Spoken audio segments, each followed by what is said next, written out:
The author of the novel abuses symbols and makes many spelling mistakes, which makes it difficult for me to convert the text into audio. So I hope you all understand if there are any errors. Please like, share, and follow the Cultivation Audiobooks channel to motivate me to create more videos, and don't hesitate to make requests for the novels you want to listen to. Chapter 951, Jackpot Huntress. We are at the location marked as the energy source. It is the location of the drums of glycol as expected.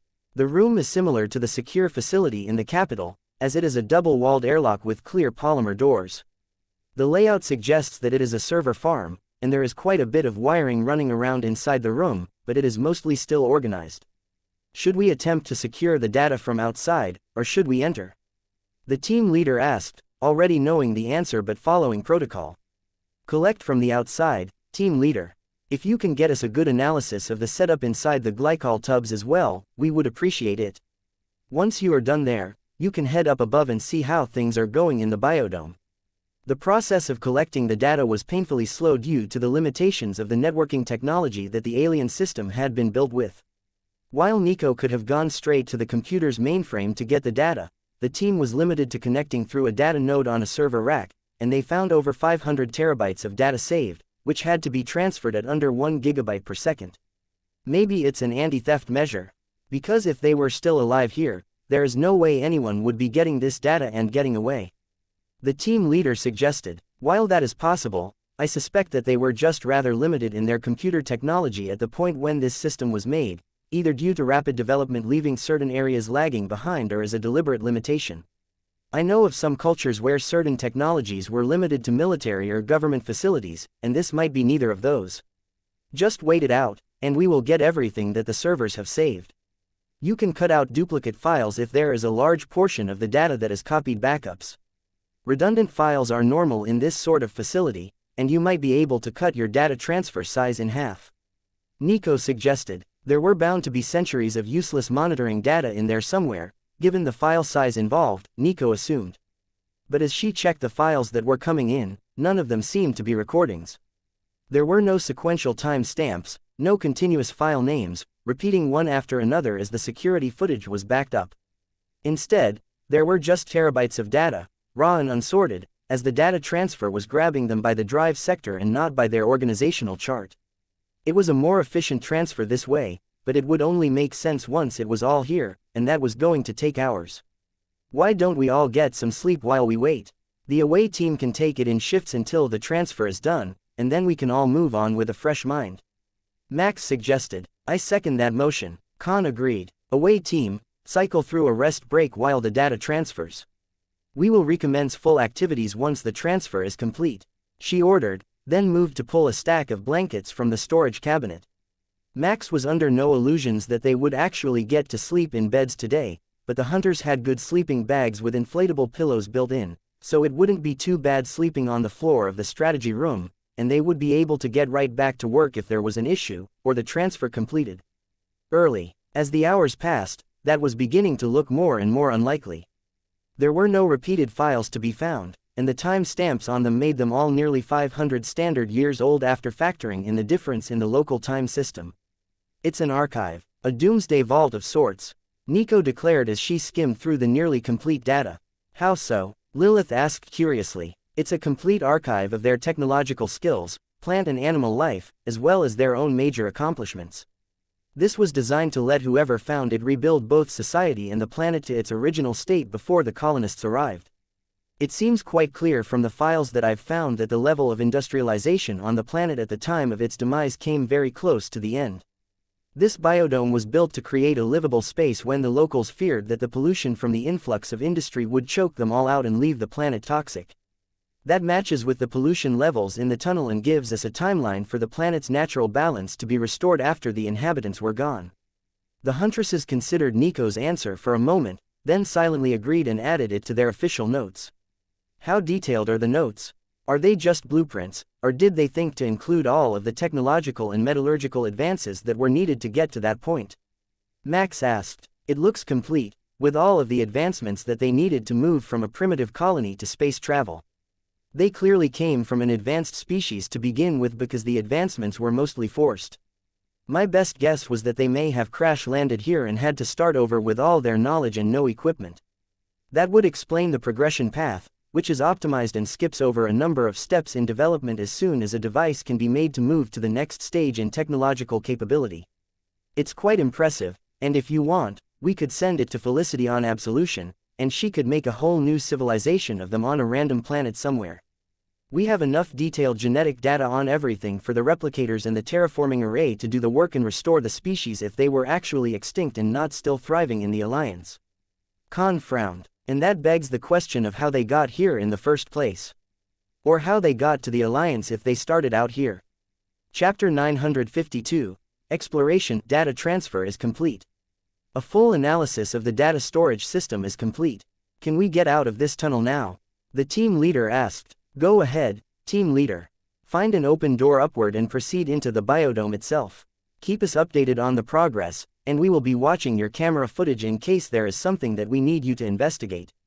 Khan instructed. The team was visibly excited to be away from the boring station at the server farm, and they began to jog toward the nearest location, where their scans had detected an opening leading upward. It was only a few dozen meters away, but the first one that they came through was designed for a much smaller body than theirs, and the diameter of the opening was insufficient for them to move through it. Just a minor side effect of dealing with alien construction. One of the major doors should be large enough. If you find one, attempt to open it with a barrier in place and without causing damage. Khan consoled the annoyed huntresses. That didn't take long. There was a large set of double doors at the top of a long ramp that was clearly marked as the main access to the biodome from the utility area. The team got right to work setting up a barrier to prevent anything from escaping or entering. The dome then tried the handles on the door.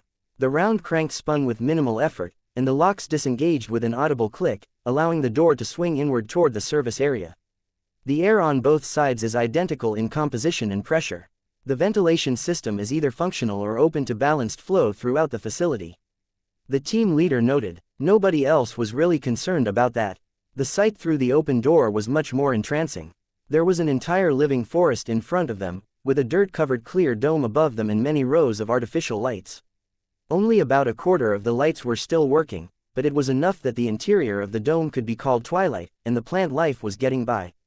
Impressive. They really made this place for durability if the lights are still working after 500 years. The walkway has completely grown over with plant life, as expected, but the scans suggest that the forest is primarily around the hill that was built over this access. The team leader informed them. That should be correct, as of the time of creation anyhow. There were originally 3 biomes inside the dome: a small forest, open grasslands, and a lake. If possible, move forward and check the current condition of the rest of the dome. Khan replied. The team moved forward through the trees and found that there were very few of them left, and some sort of tree-sized fern had taken over the area in front of them. Could these be a low-light evolved version of a palm tree? It would fit with the general design, but it feels like they were not intended to be here. The whole point of a biodome is not to introduce invasive and aggressively spreading species. The team leader pondered. We haven't had time to analyze the contents of the original biomes yet, but we will keep it in mind. How does the interior quality of the dome look? Nico asked. It appears to be completely intact. There are no apparent leaks or broken panels from our position. As far as survival probability, I would say that the biodome itself has centuries left on its life expectancy, though the biomes will be limited by the survival of the last quarter of the lights. The team moved a little further toward where the shore of the lake should have been. It was still present according to their scans, but some sort of vines had overgrown the surface and were serving to aerate the lake as well as speed evaporation due to the unique nature of its stems, which constantly circulated water. It wasn't currently raining in the dome, but the humidity was trending upward, and the sensors on the hunters' armor indicated that it should reach critical levels within a week and then reset through rainfall all through the dome. They had seen this before, with forests in a bottle, where the interior eventually became self-sufficient without any maintenance, but seeing it on such a large scale and sealed away from the world was still impressive on an abandoned planet. It looks like everything is in balance here. We probably shouldn't interfere with anything, just in case we break the balance and shorten the stasis life of the dome. The team leader sighed. Understood, team leader. You can return to the topside and refill the tunnel with its plug to shut everything down. Khan agreed. That was exactly what they were planning when sudden movement in the corner of their eyes caught the hunters' attention. Huntress, there is something active here. We spot movement. No signs of it on the sensors, so it might not be an exothermic species. The team leader announced. See if you can find it. Also, double-check the barrier to make sure that nothing is getting out through those access doors. It might be a wild animal of some sort, but it might be the descendant of a survivor, and that would be a monumental occasion. The harvest usually only takes 9 out of 10, from what we have heard, but this whole planet is empty. A survivor might be a clue as to what happened to the rest or why they were all taken. Understood, Huntress. We are searching now. That put the team back in a good mood. It might be a small enclosed area, but they finally got to hunt something. Even better, it was something that didn't show up in their default sensor settings, so they had to actually search for it. It was all that they had hoped for and more when they were sent to explore ruins. Chapter 953. Survivor. The team chased the movement through the trees for a few minutes until they had the creature cornered at the edge of the vine-covered lake. There was no way that anything was swimming through that, and the vines wouldn't support the weight to run on them, so the creature was trapped.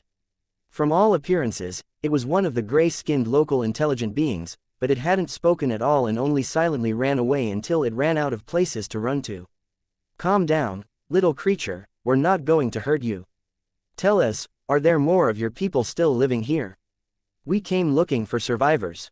The team leader asked in what she hoped was a soothing tone, using the alien's language. The small gray creature stared at her for a few seconds, then began to slowly speak. You speak the language of our ancestors. How? It asked. We found it recorded in the ruins of your old capital city. What happened here? The whole planet seems to be empty. The team leader asked. The alien shook its head. Not empty, hiding. The ancients changed us so we could survive the toxic times. We went underground and into the domes to keep our people alive, and then the harvest came, and everyone else was gone.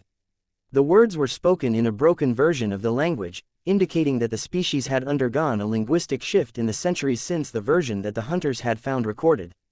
But it was understandable, and it seemed that there were more of the aliens here somewhere. Huntress Khan, there are still no life signs on the scanner. Do you have anything up there? The team leader asked. Yes, we have found them. They altered their biorhythm to a lower frequency, so they show on the scanner as very similar to the plant life. It's an incredible form of camouflage, similar to the one we use on the hunter suits, so we missed it at first.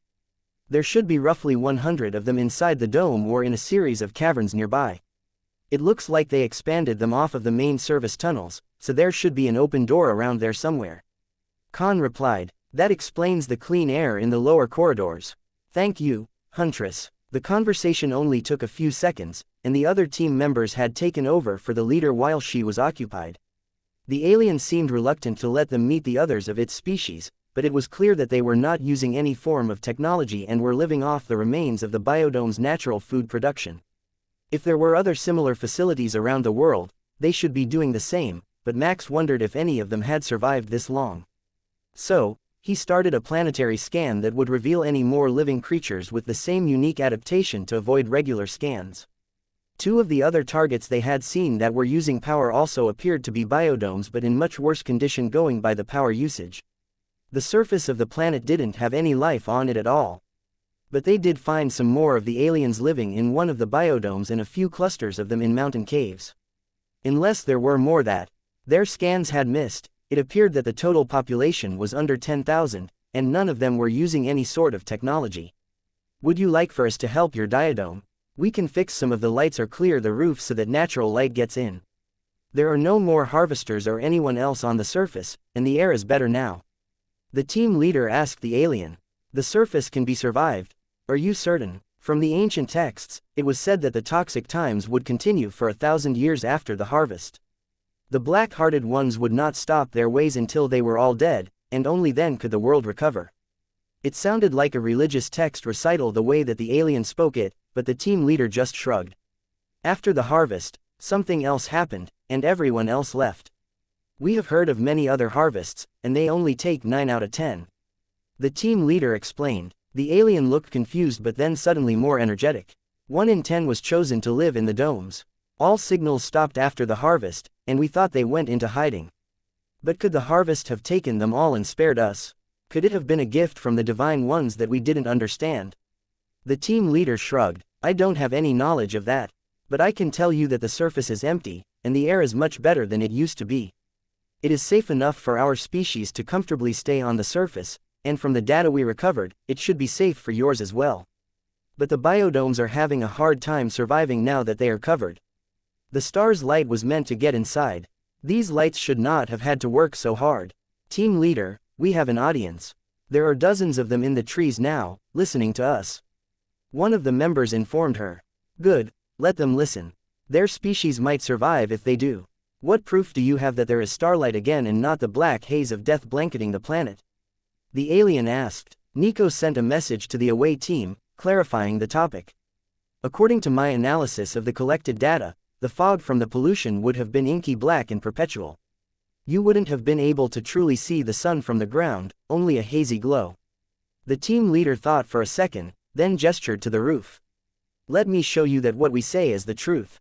Shuttle pilot, please use the gravity beam to remove a portion of the dirt from the south side of the biodome.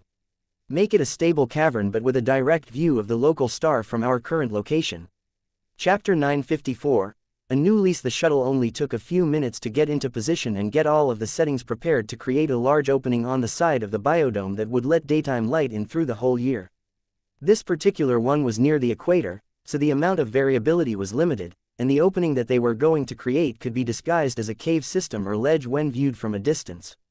That would please the locals, who were clearly still terrified of the harvesters and the no longer existent pollution outside.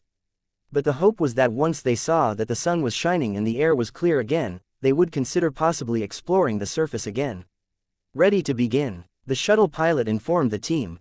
All right, our ship is going to clear some of the dirt from that side of the dome so that the sunlight can get in, and you won't have to rely entirely on the indoor lights anymore. There is nothing alive out there but plants, so you don't have to worry about safety. But the natural light will help keep your plants growing well and keep your people fed until they're comfortable following the route through the lower levels to get outside. You can either follow us when we leave, or I will draw you a map, and you can follow that outdoors when your people are ready. The team leader explained. True facts, the alien asked hopefully. Just watch. The shuttle pulled and burned away the covering on the side of the dome, right near the top, and sunlight began to stream in, turning the dim twilight inside to something close to afternoon sun. It was little more than a window in a huge room, so it wasn't as bright as it had been intended to be, but it was much more than it had been, and the hunters had high hopes that the change in light wouldn't mess up the plant-life balance too badly. The aliens in the trees began to come forward into the direct light, in awe of what they were seeing, and Max realized what had happened in their culture. When the black fog of pollution began to clear, the dome was already mostly covered in dirt. Then, as the dirt got thicker and blocked out everything, they couldn't tell the difference. They thought that everything was immensely toxic outside. They didn't even know that the dome was buried. Max informed the away team. Everyone watched as one of the aliens climbed the scaffolding on the biodome walls and made their way to the cleared section. Once they were there, they took a bundle of leaves from their pocket and wiped down the inside of the window, increasing the amount of light streaming in, and then stood there, basking in the warm glow of the sunlight. The alien on the scaffolding turned around to face the dome and cleared his throat. My people, what these strange aliens say is true. The sun is bright outside, the air is clear, and the skies are the promised blue again. The treacherous black hearts buried our dome in dirt under the cover of the fog and left us. The star has returned to our people, and the days of suffering and rationing are soon to be over. The fears for the future are fading, and I will personally follow these aliens outside to test the truth of their words. If the air is clear, we will start the farms that we were promised and celebrate with all the food we can eat. The pronouncement had everyone cheering, but even through the helmet cameras, Max could see that the group's leader was very concerned about something. Most likely, it was the condition of the rest of the groups that had been hiding, and that was not going to be great news. The Darklings only harvested when a planet reached billions of occupants. If 1 in 10 had been in hiding from the pollution, and fewer than 100,000 still lived, then almost all the other projects had failed or had left too early and had died outside. The alien leader made his way back down the scaffolding as the leaves on the trees began to subtly shift toward the light source, taking in as much as they could of the new abundance, and the last remaining members of this group gathered to hear the official pronouncement. They were not at all in agreement with the leader being the one to follow the hunters outside, though. He was chosen as the best one to lead them, and if this was a trick, or the hunters were wrong about what their species could survive, it would be a disaster for them to lose him. So, as he approached, the first one to make contact stepped between the team leader and the biodome's leader. "Elder, please rethink your position. I will go with them to see the outside and return back. Our people need you here to guide them through this change. We can't risk you going outside before we have verified that it is safe." Max and Nico started rapidly checking the area to make sure that they hadn't missed any more life forms, like a wild animal that might have the adaptation the aliens based their own changes on. Nothing came up, only plant life, and the pair gave a sigh of relief while the two aliens argued about who should be the first to set foot outside the dome. If the seal on the dome is broken, does that not mean that the dome will die?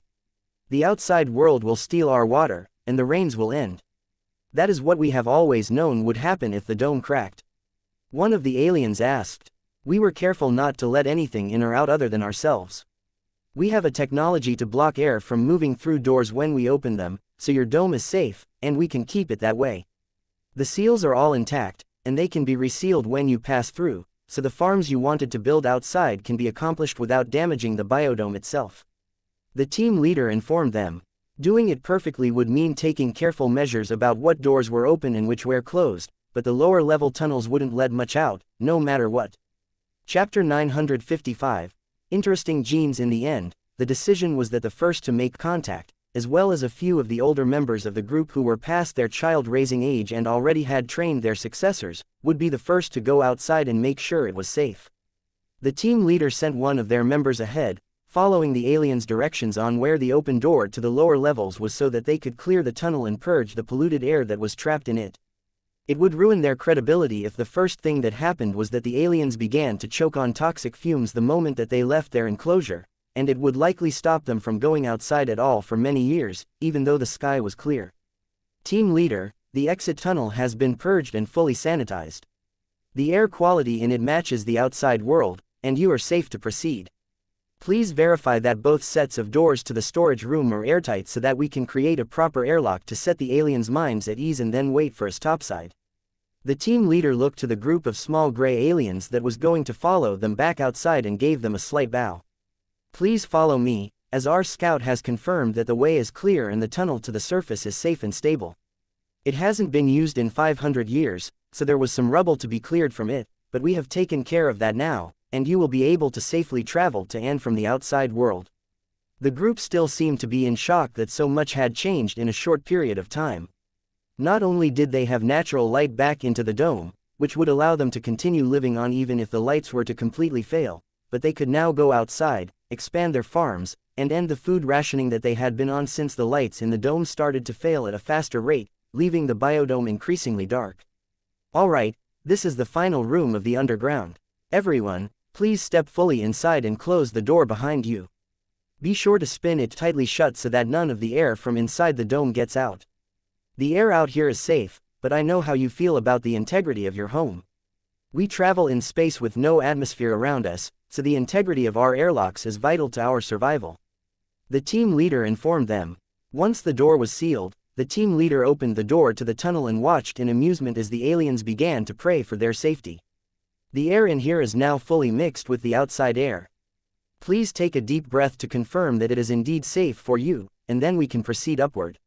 She informed them. It couldn't be called a deep breath, but they stopped holding their breath, and that was good enough for the hunters, who led them up to the surface. But the strangest thing happened the moment that they reached the surface and the sunlight hit their skin. The pale gray began to instantly fade away, and their tone turned to a pale tan, the same color as the stone of the walls. They were almost perfectly camouflaged against detection in the ruins of the farmhouse, but none of them noticed right away as they were all staring up at the sky around them, breathing in the fresh air, and touching their faces where the breeze was blowing against them. "What has happened to us? We are yellow," one of them finally exclaimed when she looked down from the sky. "Your skin adapted the moment you stepped into the sunlight. If you wouldn't mind, could I get you to move into the grass outside the house? I believe that once you do, your skin will return to either gray or green.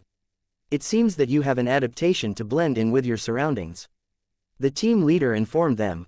The first man to make contact was also the first to move, and as expected, the moment that he lay down in the grass, he turned to a mottled green and tan, blending in with the long grass perfectly.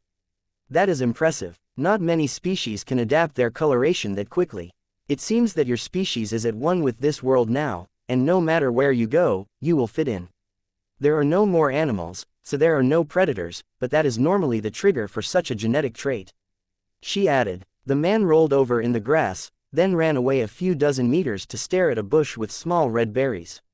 Species unknown. Sensors indicate that it is a close match to one in the biodome but not identical. Safe consumption levels are unknown. Khan informed the away team. The berries aren't quite the same as the ones inside. I'm not sure if they can be eaten. The team leader relayed. There are so many of them, though. Look around. There are hundreds of bushes full of them. If we can eat these, we can bring whole baskets back home. They would celebrate for days to get even half a person's body weight in berries, and they would eat well for even longer. The man sighed. Then, if you will allow me to take a small blood sample, I can do an allergen test, and we can find out if this is toxic to your body. It survived the pollution era, so I can't say what might have changed or how your bodies might be different than they were at that time. The team leader suggested, and send that blood sample data back up to me. I want to know more about the chameleon genes that they have. Nico reminded the away team. Chapter 956. New adaptation. While the test results were being processed, Nico was getting very excited about this new adaptation that she was studying. She had the feeling that it was going to mesh very well with the other adaptations that she had built into her biomechanical body, and the adaptation was for far more than simple skin color, as she had first suspected. Not only would their coloration adapt to the surroundings, but they had been carefully genetically engineered so that their internal organs would adapt as well. Which baffled the hunters. If they adapted so well, they should have been able to survive the pollution clouds that had consumed their world in the past. But the population suggested otherwise. It was possible that only this group had received the treatment, or that each group that was put into hiding had received a different one, and most of them had been failures that had slowly killed or reduced the fertility of the recipients. The possibilities were so varied that without exploring every other location on the planet and searching for evidence, they couldn't make a positive conclusion. But that wasn't on the schedule. They had their answers, and they had helped the survivors of this dead world out a little bit, which was their moral obligation, even if it wasn't a legal obligation. So, they waited for the results to come in. Ladies and gentlemen, we have the results. According to this, your bodies should have no problems digesting and processing this berry, assuming that you all share the same traits as the sample we took. If you are all from different families, we can test you all in the next few minutes, and that should ensure that the berries won't be poisonous to any of you, but from what we can tell, they are perfectly safe for your consumption. The team leader informed the aliens. They looked in envy at the scanning machine in her hand, as it could so easily and safely identify food sources. Then they silently scattered and returned a few minutes later with likely-looking fruits, roots, seeds and leaves. You want all of these tested, do you? That shouldn't be an issue. Give us just a second and a blood sample from everyone, and we will get the tests completed. That was multiple verifications for the genome sample that they had sent back to the base, which would certainly make Nico and Khan happy, and a fairly wide variety of local foods that might be edible. This was a farm, so it made sense that most of the things growing nearby would be food products, even after all this time. The last harvest would have simply gone wild after there was nobody there to harvest it, and that would have been the only thing in the area to grow, so whatever could germinate without supervision would have remained the dominant plant life. All of these are safe for consumption. I can't say that they'll all taste good, but these roots are all non-toxic, as are the berries and most of the seeds. The others aren't toxic but have very little nutritional value, so unless they are spices, you might want to skip on harvesting those ones. The team leader explained. Thank you, visitor. Tell me, are all aliens as friendly as you are? The first man they made contact with asked. No, not even a little bit. Most of them would colonize your planet, change all the plant life and then wipe you out without a second thought. We just happened to see a relic of your past here and got curious. The team leader explained. It was for the best if they didn't start working on contacting the outside world. It might lead them to the quarantine zone array, and that would be a whole new mess if they thought that the myceloids might be friends. What are you going to do next? One of the alien women asked. We are going to spend a few hours helping out other survivor groups without making ourselves known, and then we are going to return to the planet we came here from. There is a war there between our species and a very hostile one, and they always need more strength. That is why I recommend that you don't go looking for other species. You might not like what you find. Fortunately, we are not interested in your world, so we will make sure your species survives before we go. Who knows, maybe in a few hundred years, you will be thriving again and on a new path toward comfortable lives that doesn't involve stripping the planet of resources or polluting the atmosphere to the point that it chokes you to death. Should I get on that? Our shuttle can repair most of the solar panels and the wiring damage, and then I can head off to help the other survivor groups the same way. The shuttle pilot suggested. Khan considered that for a little while. Make them new lights for the dome as well. Say, 50 of them packed in durable, shelf-stable packaging. That will let them revamp their home as they see fit if they don't think that the natural light is enough. They wouldn't interfere any further with the aliens than replacing what they already had working so that they didn't cause new issues with the beleaguered species, but bringing all their lights and solar panels back online would be a nice gesture. Their bodies had provided the hunters with valuable information for the next generation of hunter suits, as well as Nico's own body modifications, so they felt that they owed them at least that much. Understood. I will get the systems of the inhabited biodomes back online and give them some natural light if needed. The pilot replied, then raced off to finish the task while the team leader removed a bed sheet from her flat space storage and placed it on the ground in front of her. If we each take a corner, we can carry many times your body weight in food back into the biodome. Just be sure to clean it off well if it comes from the ground. I don't know how the soil here will interact with the soil in the dome. There is a well beside the ruins of the house, and the sensors say that it is clean water safe to drink. I have a bucket and a rope, so you can draw some up to wash the root vegetables and drink. She informed the group. Chapter 957. Return. The aliens eagerly got to work pulling water to the surface and then testing it with a leaf from one of the women's packs. The leaf turns bright red if it comes into contact with any liquid that isn't water. We use them for testing our drinking water every day to make sure that it is still safe to drink. One time, after some of the vines overgrew a piece of grassland inside, the water turned bad for a while, so now we check all the time. She explained. It is a good idea, especially up here. You never know what is in the water or what has happened to it. But if the leaf says that it is safe to drink, we will verify with our scanners, and then you can wash everything to take inside and feed your friends. The team leader agreed. The water was actually very pure, and she had already scanned it when she found the well, but there was no harm in double-checking. Once the water was determined to be safe, the roots and berries were quickly washed and carefully placed on the sheet, along with all of the berries and seeds that they had determined were edible. The mound of food must have weighed hundreds of kilos, and it was nearly as tall as the diminutive aliens when they finished, but there were still many more plants of most of the types in the area. They had been careful not to harvest all of the fruits or seeds from any plant and not to damage the plants themselves, except in the case where they were pulling up root vegetables. They had centuries of practice doing things that way to ensure that they didn't lose a vital crop species, and even at that, they had still lost most of them to the low light conditions. Do you think that we could bring even more light into the dome eventually? One of the men asked. You certainly could. Just open the cavern that we created even wider, and you will get more light. But remember that everything in there right now is adapted to growing in very little light, so if you do it too soon, you might kill a lot of the plant life before it can be replaced or adapted. The team leader reminded him. The man bopped himself on the head 3 times, which seemed to be their version of, I stand corrected, and then gave a little bow. We will keep that in mind. Inside and outside plants, who would have thought that we would be the ones to see the outside world, and not the ones who had to tell their children that we were moving rations down below subsistence? The group leader replied happily. We will carry this back in for you, and then we need to go. Our shuttle is finishing with its tasks here, and our work is done. We will keep an eye on your species from a distance, though, so we hope you do well, even though we won't be here to help. The team leader informed him. You have done more than we could have ever hoped for. I am certain that our people will make you proud now that you have given us a new lease on life. We still have construction plans to restart what the first generation called farms, so we will begin one near here, where the food products end. Harvesting them intentionally is said to grow much more than just picking the wild ones, and then we will have more than we could ever need. He agreed. All right, let's see the look on everyone's faces when we come back with a huge bag of food. They have been waiting inside to find out if you all died on contact with the outside air or if you all got sick, remember? That sobered up the mood. Indeed, they had forgotten that there were people waiting to find out if the outside was livable.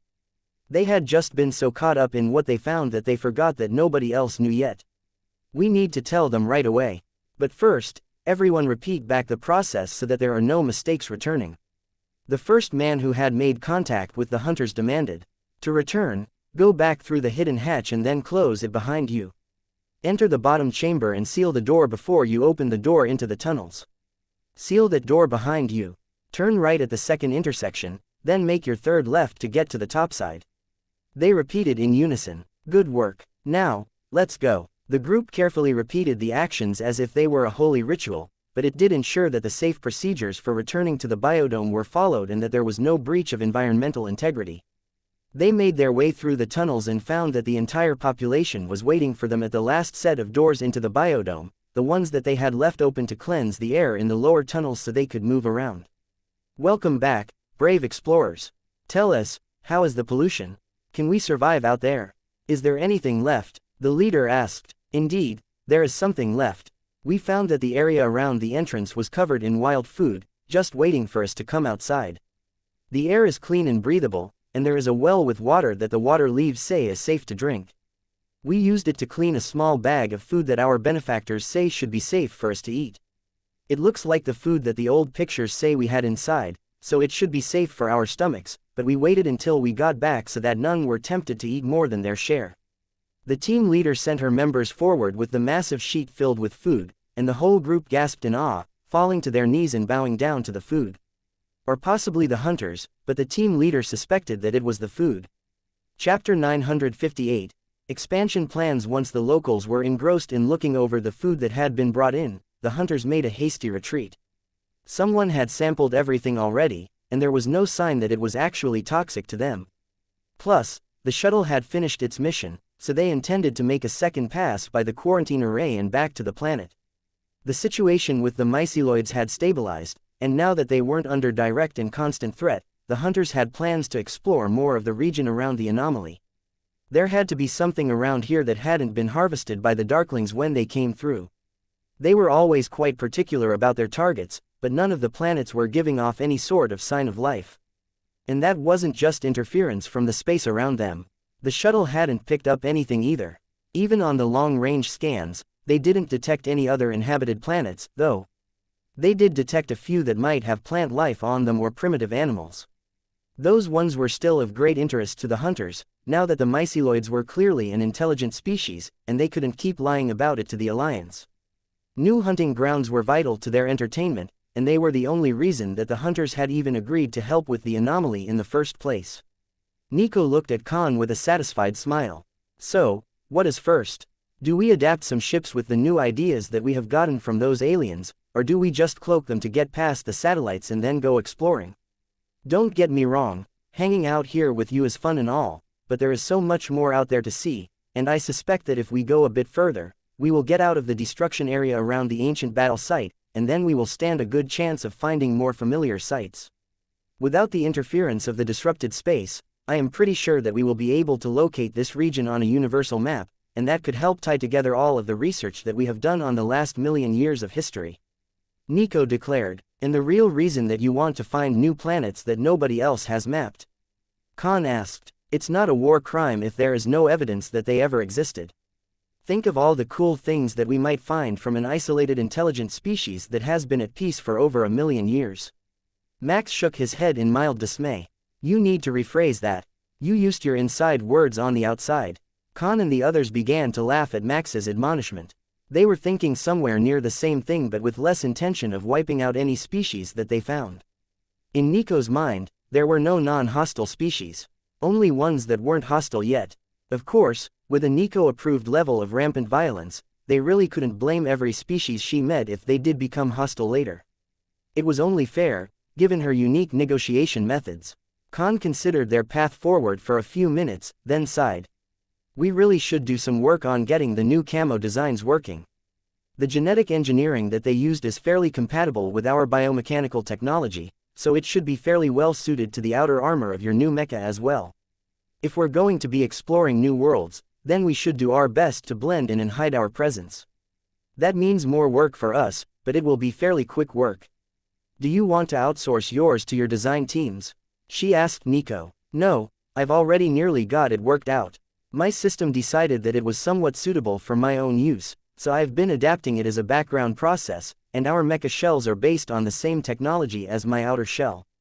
Between the two, I should be able to come up with something within the day, even if it is a paint coat and not an intrinsic feature. Max smiled. Work on that paint coat idea.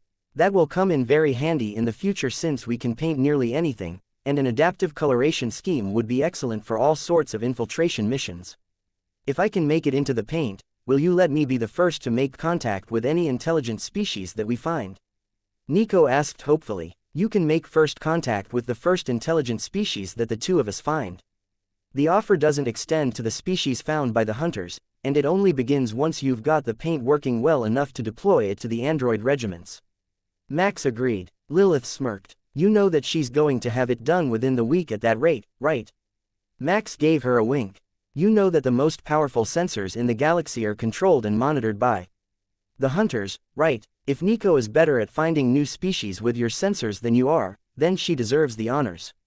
The huntress laughed at that and sent a message to the monitoring team that they had a challenger in the race to find a new intelligent species.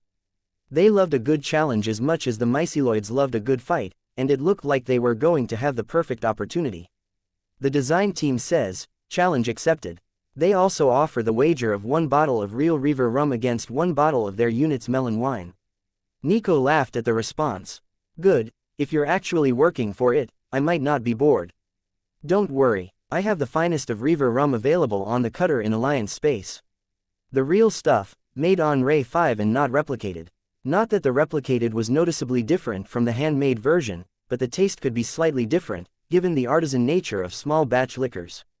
Chapter 959. Game on. While Nico was actively working to get the adaptations for pigment modification integrated with the exterior shell of the mecha as a new coat of paint, the majority of her mind was on the hunter's sensors and trying to find a new intelligent species based on the limited clues that they could pick up, combined with what the shuttle had found, and the sensors on their own ships. The chances that there was another species to find were pretty slim, but neither Nico nor the hunters were willing to give up on the chance that there might be something to find, and Max could sense that almost the entire sensor monitoring team was currently on duty, working extra hours on the chance that they would be the one to get the honors. Their team leader had promised them that if they were the ones to find the definitive signals, then they would get a spot with the first team to make contact, and that was a huge honor for the junior huntresses on the team. So, a whole week passed in intense focus before the adaptive paint was completed, without a single trace of life in the nearby portions of the universe. The Alliance was completely confused as to the priorities of the hunters since they weren't actively attacking the myceloids anymore, only skirmishing with them from time to time when one side or the other got bored and started a fight. Unlike most species, that was a very easy task. If there was a group passing by from either faction, you could simply yell out, "Hey, want to fight?" And they would gladly oblige. The Alliance politicians found the practice completely barbaric, but when they checked the regulations for interacting with non-Alliance intelligent species, they found that it was perfectly acceptable to participate in the cultural traditions of alien species as long as you had the approval of the species in question. In this case, there was no doubt that the myceloids were wholeheartedly on board, and they seemed to be using the stronger huntresses as a form of testing ritual, where they would come to pick a non-lethal fight so their bosses could determine where they ranked on the hierarchy. Fighting among themselves only let them know where they were compared to their neighbors. But they could challenge the huntresses to see where they were overall without them taking it as an invasion of their camp or risking becoming the boss of a bunch of weaklings if they won. They all wanted to be the boss, but not the boss of a bunch of pathetic losers. Nico looked at the bucket of paint in front of her with pride and then at the shuttle where they had created it. So, what do we paint first? The mobile suits seem like an obvious choice. We've been using them a lot lately, and they're most myceloid-sized. If we're going exploring, they're the obvious choice, she suggested. If it would fit through this smaller anomaly, Max would have said the cutter, but that wasn't an option today. That also meant that the super heavy mecha wasn't an option either since they would need transport unless they were going to rework them another time to have a suitable propulsion system for the region immediately around this planet. That might come later, but it wasn't a priority. The mobile suits, and then the android army. Once we've finished with that, we can start moving out in search of new planets to secure a foothold on and search for life. The Darklings don't take the entire world most of the time, so there should be some life left. We know that the aliens we met were a colony world, which means there is a homeworld somewhere. It's only been a few hundred years since the last incident, so there should be someone left. We just haven't found them yet, Max replied. That got everyone in the room excited again. They were beginning to lose hope of finding them, but there really should be the remains of the other colonies around. Unless this species had done something to annoy the Darklings and they had harvested them completely, with nothing left to restock the worlds for another harvest. It didn't take long for Nico to get enough of the paint created and then order the androids to update their paint scheme. It wouldn't be completely out of the new paint. They would still keep their unit markings in traditional red paint so that they could be quickly identified if in danger or damaged. But other than that, they should soon blend into the surroundings, and Nico was quite eager to see how that would work in practice, not just in simulations. If it was a disaster, it was just as quick to paint back to normal, so that wasn't a primary concern, but the base defenders were getting bored, and they needed some form of entertainment, even if it was just color-changing mecha. The androids were nearly done with their paint jobs when Nico began to cheer and dance around the room. Alien life found. I got it. Victory is mine. She laughed. Awaiting verification, the sensor team complained, bringing silence back to the room as the signal was verified. Finally, a voice sighed. Signal verified and repeated on a 60-second loop. Frequency modulation signal, using the same protocols as the quarantine array. It's not a new species, but it is a new planet full of intelligent life. Look at it this way, you already have a guideline to go by because we have data on their past. Max reminded Nico. That didn't bother her. The right of first contact meant that she could get off this rock and go exploring. Once the option to call in a massive number of reinforcements and wipe out the myceloids had been ruled out, she had been itching to find a new way to entertain herself. We can have the shuttle prepared in the morning, and then we will head out to make contact. Huntress Khan, if you would like to pick a team to go with us, we would appreciate it. He added. Chapter 960. Dibs. By the time the androids were repainted, everyone was in a hurry to get packed up and start heading for the source of the additional signal. The hunters wanted to know how things had gone for the rest of the species that they had found, and Max was eager to find out what had happened to them in the first place. This was so far from where they had seen the Darklings working and from the planets that they were reported to have cleared in the past few centuries that it just didn't make any sense for them to have been harvesting here. If there were another faction of them which was operating independently, that would be incredibly valuable information to basically everyone in the universe, as the species had the technology to move vast distances undetected. If it was the same group, it made even less sense, as they hadn't broken their usual schedule in Koleska space, where it was assumed that they were currently active. So, when the sun came up, and they met the bare minimum requirements of tomorrow morning that Huntress Khan had set as the schedule, the selected team was herded into the modified test shuttle by Nico, and they were off to explore the region.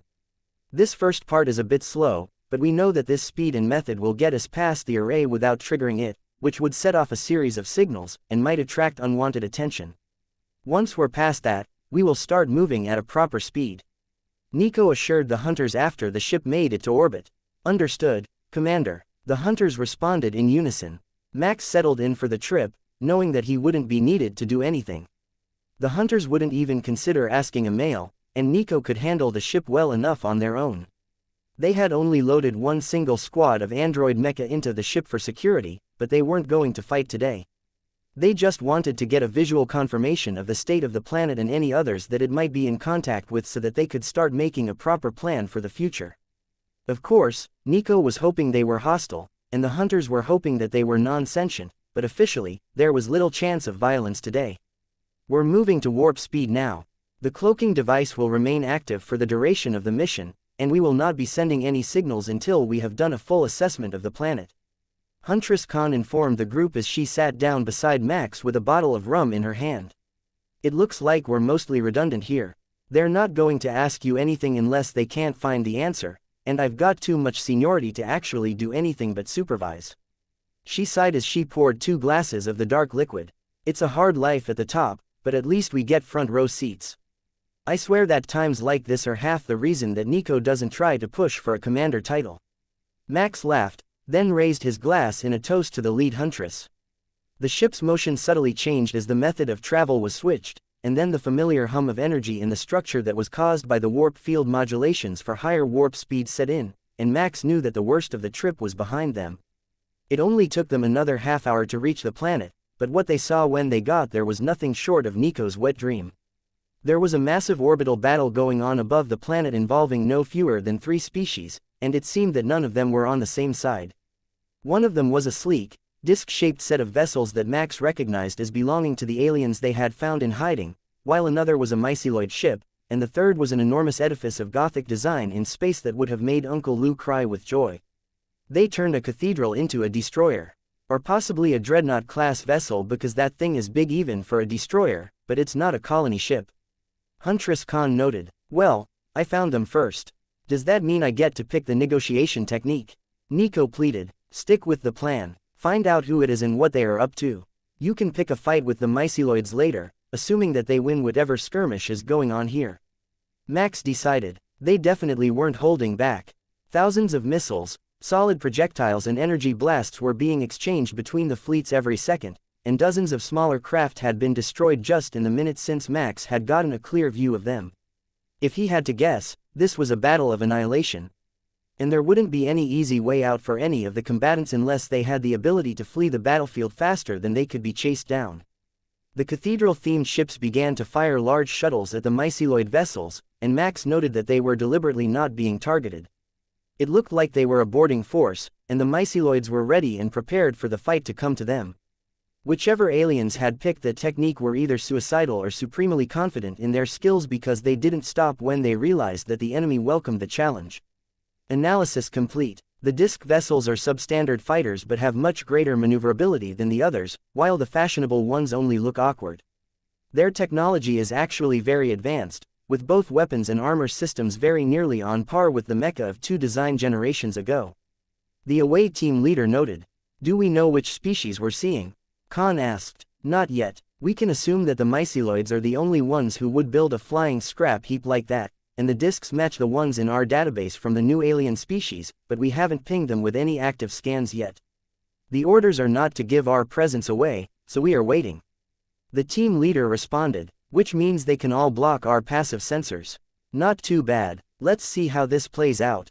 Chapter 961. Waiting is painful. The mighty energy barriers of the ships were holding up to the combined attacks of their enemies, and Nico was making very careful notes to ensure that when the time came, they had a proper weapons capable of dealing with any threat that came their way. So far, the damage output of the weapons was impressive, but not on an orbital strike or warp-accelerated mass driver sort of level. With that information and the fluctuations of the barriers as they were attacked, she had determined that the small disc-shaped craft were no real threat, but the mighty floating cathedral could present quite the obstacle. Most of that was that the shields they used were so strange. They didn't seem to be coming directly from the energy source of the ship. They were altered in some way that neither of them had seen in any of their lives. Huntress Khan, have you ever seen a barrier like that? Max asked. We're studying it, but I don't think we have. It's a strange one, and it looks like they are putting the energy barrier out of phase with reality, using the other layers to absorb much of the damage without overloading their energy core. How they're doing it is a mystery to me, but from my best guess, that is what they are doing. The veteran Huntress replied. Now that is interesting. I will keep recording it and see what we can do to overcome that, and what possible side effects a full-scale barrage against it might have. The other layers have some strange rules, and if we redirect too much firepower to them we might cause issues in the stability between the layers in the area. Nico noted. While there was some merit to the just crush it with brute force method that the myceloids seemed to be applying, with the specialized weapons that Nico had developed, it could be disastrous. The myceloids seemed to be holding their own in this battle, shockingly. Their technology was greatly overmatched, but a solid fifth of the attack pods which the cathedral vessel had launched were already destroyed and jettisoned into space. Either the ship was actually packed full of myceloid fighters, which Max wouldn't discount as one of their favorite tactics, or the fighters that were inside were strong enough that their numbers could overcome the small groups which were landing on their ship. There wasn't much to see from outside, and the group in the shuttle was becoming increasingly frustrated as time went on, but their sensors were adapting, and they were already able to breach the shielding on the disc-shaped fighters to verify that they were the same species that had been encountered in the biodome. Well, that explains why nobody came to check on them. It looks like what remains of their empire is under attack from every side, and they can't spare the attention or risk the enemy following them to the colony. Max noted once they had a full description of the ship's technology. Now all we need is a proper analysis of the other two and we're ready to party.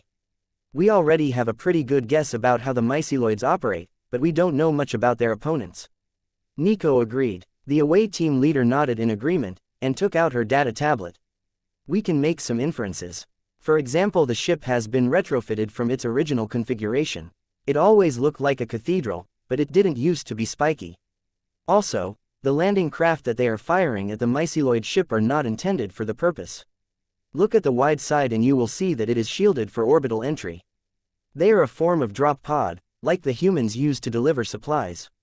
We can't tell much more than that, but we can assume that the aesthetic continues to their armor, which would suggest that they are used to intimidating their opponents, and should be larger than average.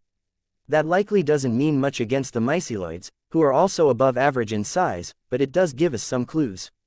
The huntress suggested. That certainly does make them sound like a very good opponent. Max agreed. More and more small craft from every side were destroyed by the mighty warships of the fleets over the next few hours before the tide finally began to shift. The cathedral got one more cruiser-class ship in reinforcements, and that was enough to make the small discs flee. Once they were gone, the fight turned against the myceloids, who were desperately fighting to keep from being overrun. At this point that result seemed to be inevitable, and the myceloids were only buying themselves a bit more time before their ship was destroyed. More and more of the landing pods were attaching themselves to the ship without being destroyed, and the parts that weren't being invaded were being bombarded. That part seemed a bit unwise to Max, as it was likely that they would blow up the ship, but perhaps they had enough experience with such things that they knew the layout of the myceloid vessel. It looks like the end is here. Nico sighed as the pods began to detach and race back toward their home vessels. But the myceloid ship didn't explode. It simply moved into the other layer and allowed itself to be carried away by the currents. The other vessel followed a few seconds later, but didn't give chase. Instead, they activated some sort of protective barrier and then made their way away from where Max and the others were sitting and watching. That's two more new bits of information. It looks like the myceloids don't navigate the other layer, they just let the current carry them wherever they end up. But the cathedral ships do navigate, and they seem to do it quite well. Max noted. And they move smoothly between the layers, so it's not a new technique for them. Perhaps the residents of our region and the ones around the other anomaly are the only ones who haven't learned the trick. Huntress Khan agreed. Chapter 962. Landing. This doesn't count as first contact if everyone leaves before I get to even talk to them. Nico complained as the battlefield emptied of ships. I will keep that in mind. There are some life signs on the planet's surface, so there is a chance that you can go down and make contact with them. Max replied with a smile, then brought up the data that he was referring to.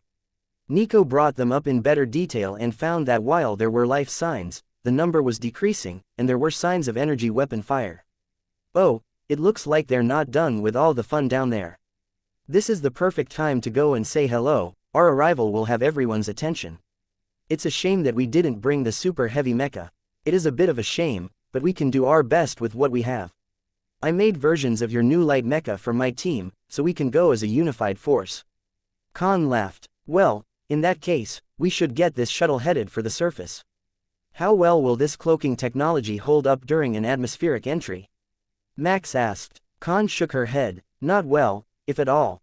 But with the new adaptive paint, it might be harder to find it once we have landed, so we should be able to buy ourselves time to disembark and cloak the vessel again before the locals find us. Max nodded. That will have to be enough.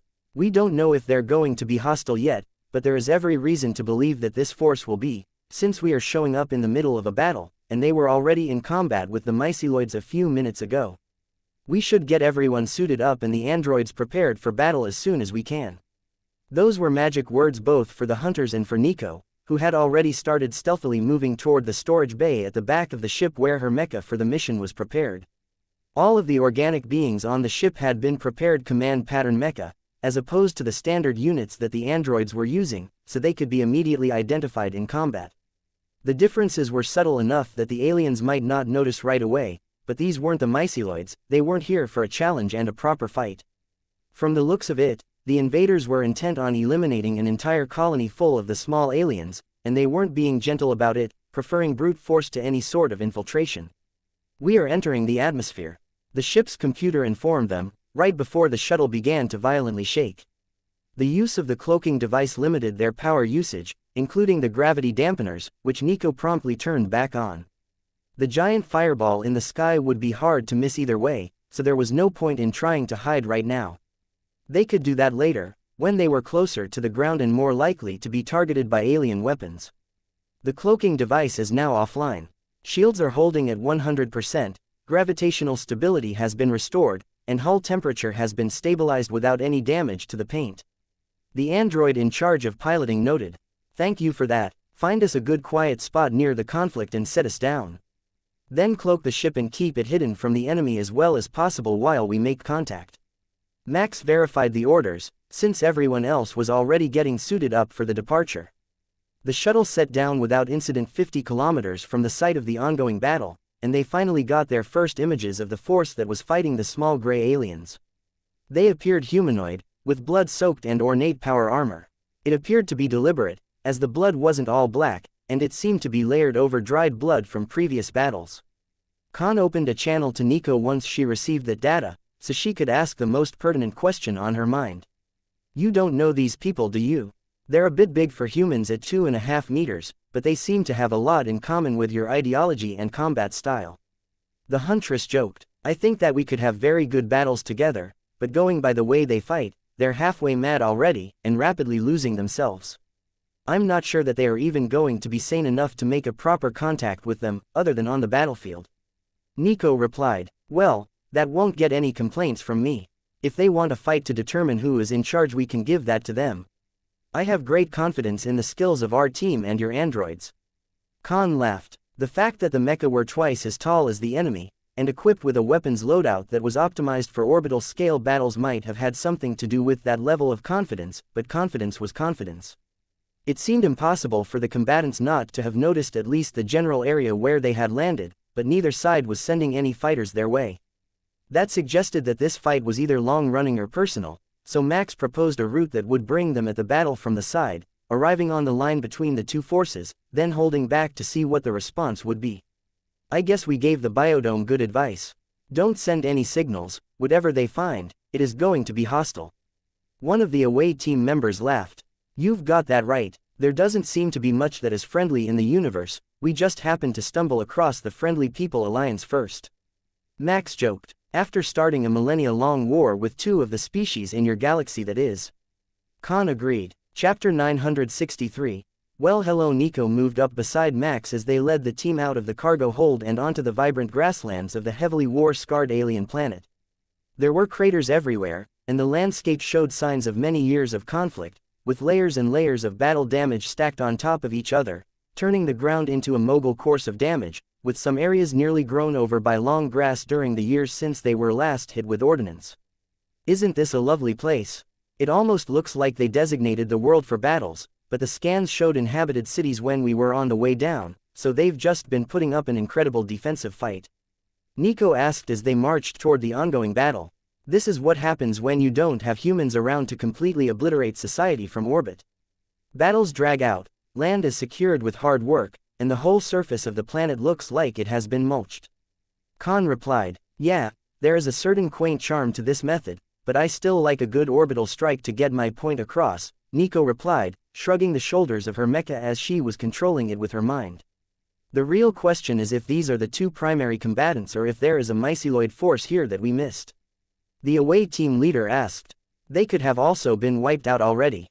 Most species who have met them before would completely burn all traces of their existence from the surface." Max suggested. It was what he would do, and it was the only way to actually deal with a species that could fully reproduce from spores in a matter of days. Maybe they might have some sort of fungicide that could prevent the resurgence, but their own forces hadn't had any sort of luck with that so far. That sort of technology would certainly make their lives easier around the anomaly. They could just spray for myceloids and clear the area around their camp like they were eliminating any other nuisance pest. It probably wasn't that easy, though. A species like that would have developed all sorts of evolutionary measures to survive toxic chemicals and attempts to sterilize their spores. Anything less would make their most essential strategy worthless, and they wouldn't have become such an interplanetary threat. "Huntress Khan, we have confirmation of an enemy force headed our way from the back lines of the Cathedral Force," one of the hunters announced. "First off, we need a better name for them. Once we verify what the species looks like, or even better, manage to ask them what they call themselves, we are updating that call sign. Second, adjust our course. We will meet them well away from the main battlefield so they don't misunderstand our arrival as an attempt to ambush them. Max could sense Nico's disappointment, but when the cathedral force came into sight, they had energy field-encased weapons raised above their heads while they screamed battle cries and ran directly toward the group of Mecha. Oh, they're adorable. Who would have thought that they were so in tune with human culture that they would have greeted Nico in exactly the way that she wanted them to? The away team leader laughed. Fine, let's get to it then. Nico, translate for us, would you? I believe that these people are up for a small taste of your unique cultural exchange program. Max sighed. Nico lifted her shield in front of her and raised her blade above her head, then charged at the incoming force, accompanied by the blaring notes of the war horn on her PA speakers. The rest of the force was right behind her, but the androids were thoroughly confused by the situation, as their standard protocol would have them stop and engage from a distance to minimize casualties. Androids, withhold your ranged attacks until the enemy uses one of their own. We will engage in melee combat if that is their preference. Nico informed them as she ran toward the heavily armored humanoids. The armor design was wrong, but the scene reminded Max of their early combats with the Narcians. These opponents were roughly the same size, preferred melee combat, and carried advanced weaponry that suggested that they weren't a primitive species. All of the factors fit, and Max just needed to see one of their faces to tell if he was right. With a mighty overhand cleave, the closest of the enemies tried his best to cut down Nico the moment that they were in range. The blade skimmed harmlessly across her shield, and the warrior threw himself backward as Nico's blade skimmed across the faceplate of his armor. Neither side suffered any real damage except a small scrape to the opponent's visor, but the exchange seemed to get the enemy worked up, and their armor joints began leaking a deep red fluid that looked very much like human blood. Oh, that is a good gimmick. Not only is it an intimidation factor, but it also makes it nearly impossible to grapple them. Khan noted as she exchanged blows for the first time and realized that the fluid was oily and prevented her from grabbing the enemy's arm to toss them away. Max stepped between two of the blood-covered warriors before smashing one in the face with his shield, making Nico laugh at the obvious attack, while Max parried the blade of the other. I swear, they fall for it every time. How did we end up in a galaxy where nobody knows that a shield is both an offensive and defensive piece of equipment? She laughed. They will learn their lesson the second time. Nobody falls for that one twice in a row. Khan joked right before a second opponent fell to Max's shield slam. You've got to be kidding me. Are they drunk or something? That guy literally just ran into the shield. He didn't even try to stop. Khan sighed. Third time's a charm. Let's see who else wants some shield. Chapter 964. Kill. The next opponents were a bit smarter than the last batch, and the one on Max's left side wasn't coming close enough to take a shield to the helmet. Their armor was impressive, but it seemed that they hadn't considered the fact that a 3-ton chunk of metal with an energy barrier surrounding it might come rushing at them at hundreds of kilometers an hour in the hands of a giant robot. It was a fair assumption for most species, but when the humans were around, there weren't really any attacks that you could rule out. They would try anything and everything that might kill or disable their opponents, and a shield bash was only a mild improvisation. The enemy wasn't speaking at all, only growling and screaming incoherent battle cries that didn't seem to have any sort of organized language behind them. There was something off about them, though. Most of them collapsed and bled as expected when they were chopped apart, but some of them began to regenerate, some bled colors other than red, and some vanished entirely when they were killed. Nico, I think that these enemies are corrupted by those demonic-looking things we fought in the other layer. Their behavior is the same, and they don't die right. Max called out as he fought. They seem to die pretty good to me. No, scratch that. I just saw one of them put his head back on when it was hanging by a flap. There is something seriously wrong with this group. Max matched attacks with a large fighter wielding a pair of red, energy-shielded claws on his hands and took a measure of the fighting styles that these strange warriors had to offer. Most of them were not all that nuanced, more brutal and straightforward, but they weren't crude in any way. These opponents seemed to have gone through centuries of warfare to hone their brutal ways, and they were surprisingly hard to take down in close combat. Unfortunately for them, they were greatly overmatched in this situation, and the Mecha were tearing them apart at a rapid pace. It wasn't a large force that had come their way, and the hunters were in full competitive mode, trying to slaughter the enemy faster than each other and, most importantly, faster than Nico. They were proud huntresses, after all. Nico might be mighty, but she was tiny, and they would never accept that such a diminutive warrior was actually a better killer than they were. Even if the enemy hadn't been dripping with blood to begin with, the battlefield would have been drenched in it by now with the number of them that had fallen. They were too predictable in their blind rage, and even the androids weren't having any issues cutting them down like harvesting crops. It was fairly sad, really. They were huge, muscular, and had years of practice, but against a force that had acquired so many different battle techniques, they might as well have been children entering a professional fighting ring. Do you think that their minds have degenerated? They're obviously not at their very best, or the main force wouldn't be doing so well against the other aliens, much less the myceloids, who are much more cunning than this. Khan suggested as she hacked one of the enemy's heads off. That could be. I think that we might have attracted the attention of a group of berserkers whose minds have been damaged. The way that they're fighting, I would barely call them sentient, but the rest of their force doesn't seem to have that problem. Max agreed. So, we got the trash tier fighters. This is bullshit, Nico complained, then realized that the area around her was clear with nothing left to fight and launched into a tirade that Max muted from the radio. As the last of the enemies were cleared from the battlefield, Max took the opportunity to pull a few of the helmets off so that he could see what he was actually dealing with. The first one looked much like the demonic beings from the other layer, but with shocking green eyes that still showed the rampant madness of its mind even after death. The next looked very nearly human and even bled red blood, as it should have. The only parts that made it clear that humanity had nothing to do with this monstrosity were the large horns on its head. Nico stripped a few armor suits off so that she could analyze their biology, but ran into the same issue.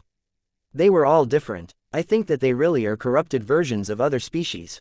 A lot of them look like they started out human, or perhaps darkling, as the features are similar, but they've mutated to the point that there is no way that they should have still been functional, she noted. Bring some of them back to the shuttle with us. There is a lot more here to study than a simple battle between two alien species. If the barrier between layers is so weak that the beings of the other layer are ending up here or corrupting the species that live here, we need to find out if it is a threat to the region around the anomaly. Huntress Khan ordered. She made a very good point. These might be from the other layer and somehow were transported here, or they might have been corrupted there and came here to fight. In that case, they might be corrupting everything that they came into contact with. They hadn't been spotted near the anomaly yet, but that didn't mean they couldn't get there.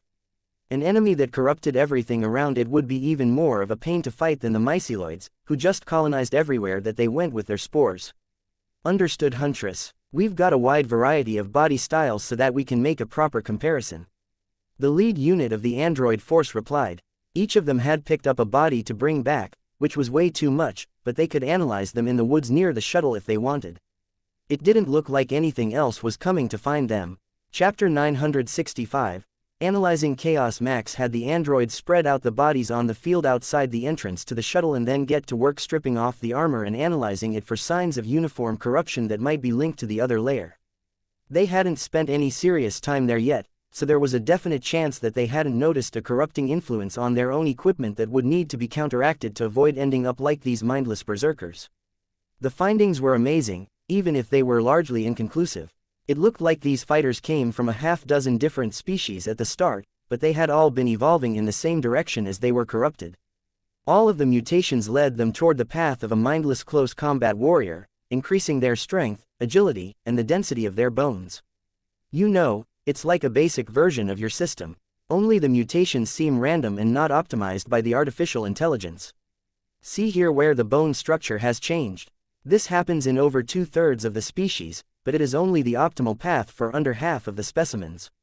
Instead of being individually optimized, they are all changing into the same thing. Lilith noted. Could it be a parasitic infestation?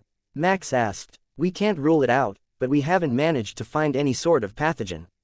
Nico shook her head as Lilith spoke, then brought up a 3-dimensional diagram of energy flows through the armor that had been removed from the enemy. I think that it is deliberate but not viral or organic in nature.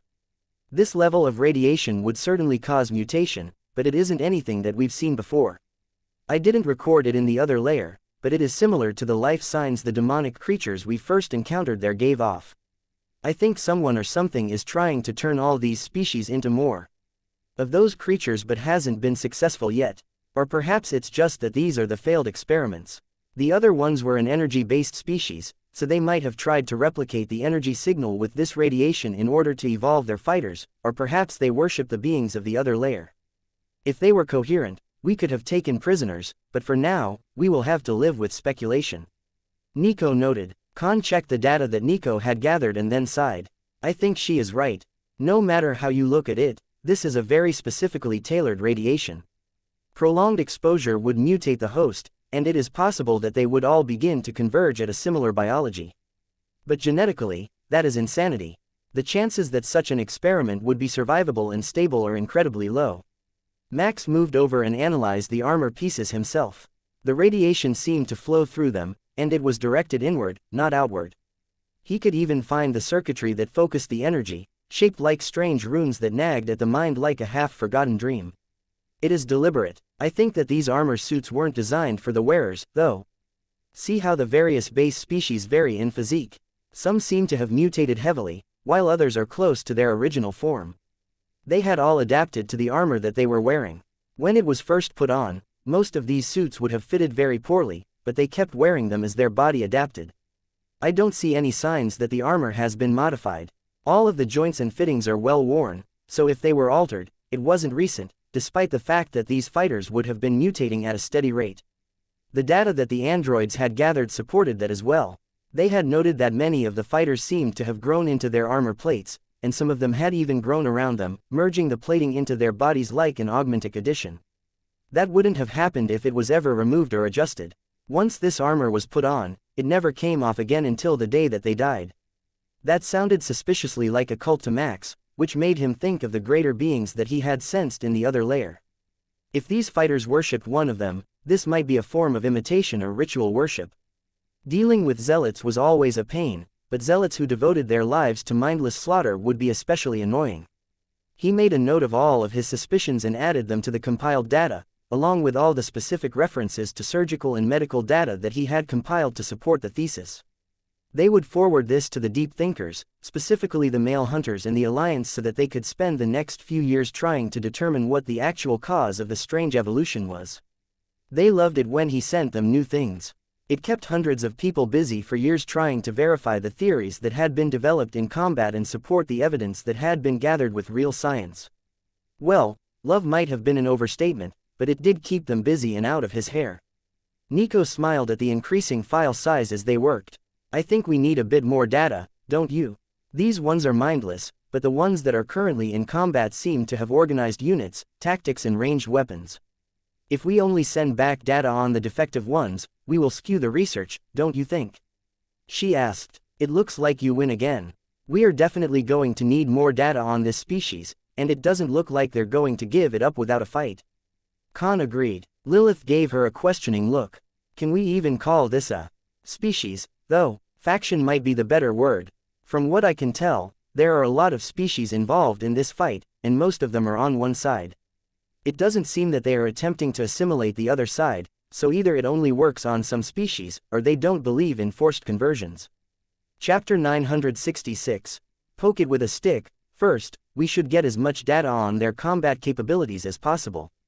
They are using advanced tactics and weapons, and I can't afford to lose hunters on this mission. Khan noted. Good point. We're working with a very limited team size, and I am not sure that any of our allies would approve of us going to pick random fights, so we should make sure that we win whatever ones we get in without losing anyone.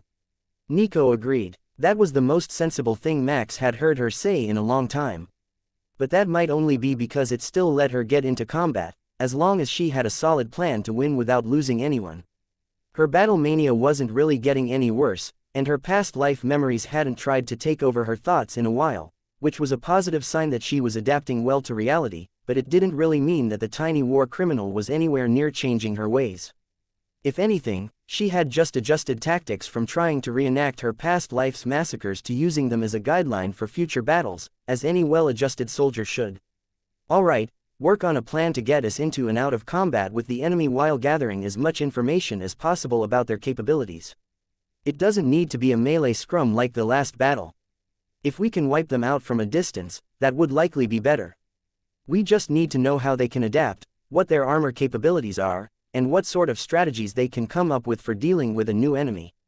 Max decided. Everyone else was happy to hear that there wouldn't be any objections from their token voice of reason, and they all started working on a plan to ambush a reserve unit from the Cathedral Force since they were already fairly familiar with the other aliens. Most of what they currently used as military equipment had been industrial equipment in their logs from the colony world. They had barely advanced in 500 years. They were just using modified versions of what they had. Either the attacks had started recently, which seemed unlikely given the state of things in the colony world, or they had been so intense and ongoing that the aliens hadn't had a chance to adopt new technologies. They had put everything that they had into survival. The discussions on what sort of attack they should launch ran late into the evening and then were put off to return to them freshly rested in the morning. They weren't in a big hurry, and it didn't look like the two groups would solve their issues anytime soon. If anything, it was more likely that they were going to drag it out for a very long time. The small aliens had the firepower to keep the blood-covered ones pinned down, and that was causing them to start building trenches and fortifications. That would give Nico and the hunters lots of time to work out their plan and more variety of targets once the supply lines began to stretch out or the forces started to move their reinforcements away from the main battle. None of the ships had returned to orbit yet, so it wasn't clear if either side was going to get any reinforcements, but there were cities of the smaller aliens on the world, which presumably had some sort of military capacity left. The Cathedral Force seemed to be thinking the same thing, and as they set up their defensive fortifications, they also dug a single trench line all the way around so that they could defend against being encircled while they attempted to find a way past the small aliens' firepower. Well, that does put a wrench in our plans.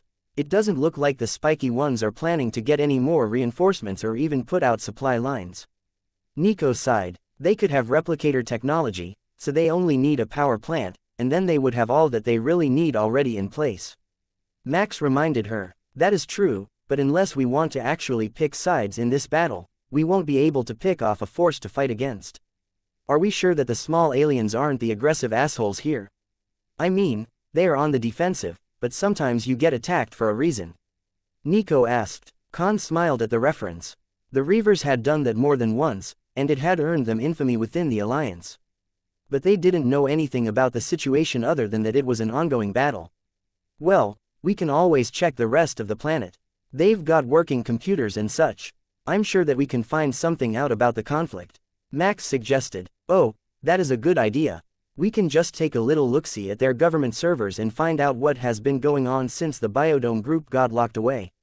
Then we can fight. I don't really think that the little ones will give us a very fun fight, though. They're ranged fighters, and the high-volume mass drivers would tear them apart in seconds if we actually attacked them. Nico agreed. That was a good point. The firepower that the light mecha could wield was significantly higher than anything that they had faced lately. Against the myceloids, it had barely been enough to keep up with their numbers, but against a more reasonable force, it would be insanely overkill. Even from where they were standing, the mecha could jump up with their thrusters and wipe out both camps in a matter of seconds unless there was some defensive barrier in place that they were unaware of. Do we have an estimated time to gain access to the government servers, or are we going to have to move? I'm asking this in advance because with all the stupidity I've seen in the Shattered region, it wouldn't surprise me if they had their supposedly secure government servers online. They did leave their quarantine array nearly unencrypted after all. Max asked. We will see. They have a planetary data network, and we have a signal here. It will just take some time to see if the information we need is part of the public records. Chapter 967. Civilian data. Once they understood the basics of the local encryption, which took a few minutes, even with their computing power and Nico on the job, it was a simple matter to gain access to the civilian side of their data network on the planet. But, as expected of a planetary network, there was so much irrelevant information floating around that they had to work a while longer until they found the local version of a search engine to help them find relevant data. Alright, we're in. Now, let's get started with the recent news. There should be something here, even if it is local government propaganda. You can't just hide an invasion of this level. Too many people can see it with their own eyes. The team worked for a few more minutes as they sorted through the results that they had gotten from their search, trying to determine what was real and what was propaganda. It looks like the government here doesn't really censor much. They've been in a defensive war for centuries now, and there is fairly detailed information on the attacks, including calls for recruitment and offers of rewards after the battle has ended. Nico informed Max with a shrug. None of it was all that interesting. It was important, and they learned a lot about what was going on, but it was nothing new and exciting. Any sign that they have been the aggressors? From the sounds of it, no, but I need to check for the report that I'm going to send to the Alliance. Max asked. None. The myceloids are a random menace, but the underlings, as they call these warriors, have been aggressively attacking everything that they see for centuries since they became active in the region. They have names for a few of the species that have mutated into them as well. It looks like they were from planets that went willingly to the worship of the being they follow. That didn't stop them from slaughtering their planets, but they kept some that they deemed worthy to add to their own forces. Nico explained. So they are a cult of some sort then? Max asked. Definitely. However, we can't seem to find any sort of reference to what they worship. That part seems to be either taboo or extremely well censored, and nobody mentions it even with vague or slang references. That was unfortunate but unavoidable. The public was only ever allowed so much information, and giving them too much knowledge about the enemy would encourage them to try to relate to the aliens, which would inevitably lead to a seditious rebellion of people who had some other grievance against the government. The same scenario had played out too many times in the past for Max to discount the fact that the government's attempts to minimize details about the enemy were an attempt to prevent the same thing from happening here. It's a lot of generic information, but we have a basic timeline of the conflict for you now. That's about the best that we can do with the civilian data, but we are still working on the government servers. They have some information online, and we're hoping that it gives us a bit more of a clear picture of the situation. Khan added. While Nico and the hunters focused on the search for government data that would tell them more about the enemy force here, Max started making plans to deal with the larger mutated aliens. It was seeming more and more like the other layer was used as a refuge for the most dangerous species that lived in this layer, so it wasn't completely shocking that this one also had links there, but the level of mutation that he had seen was very concerning.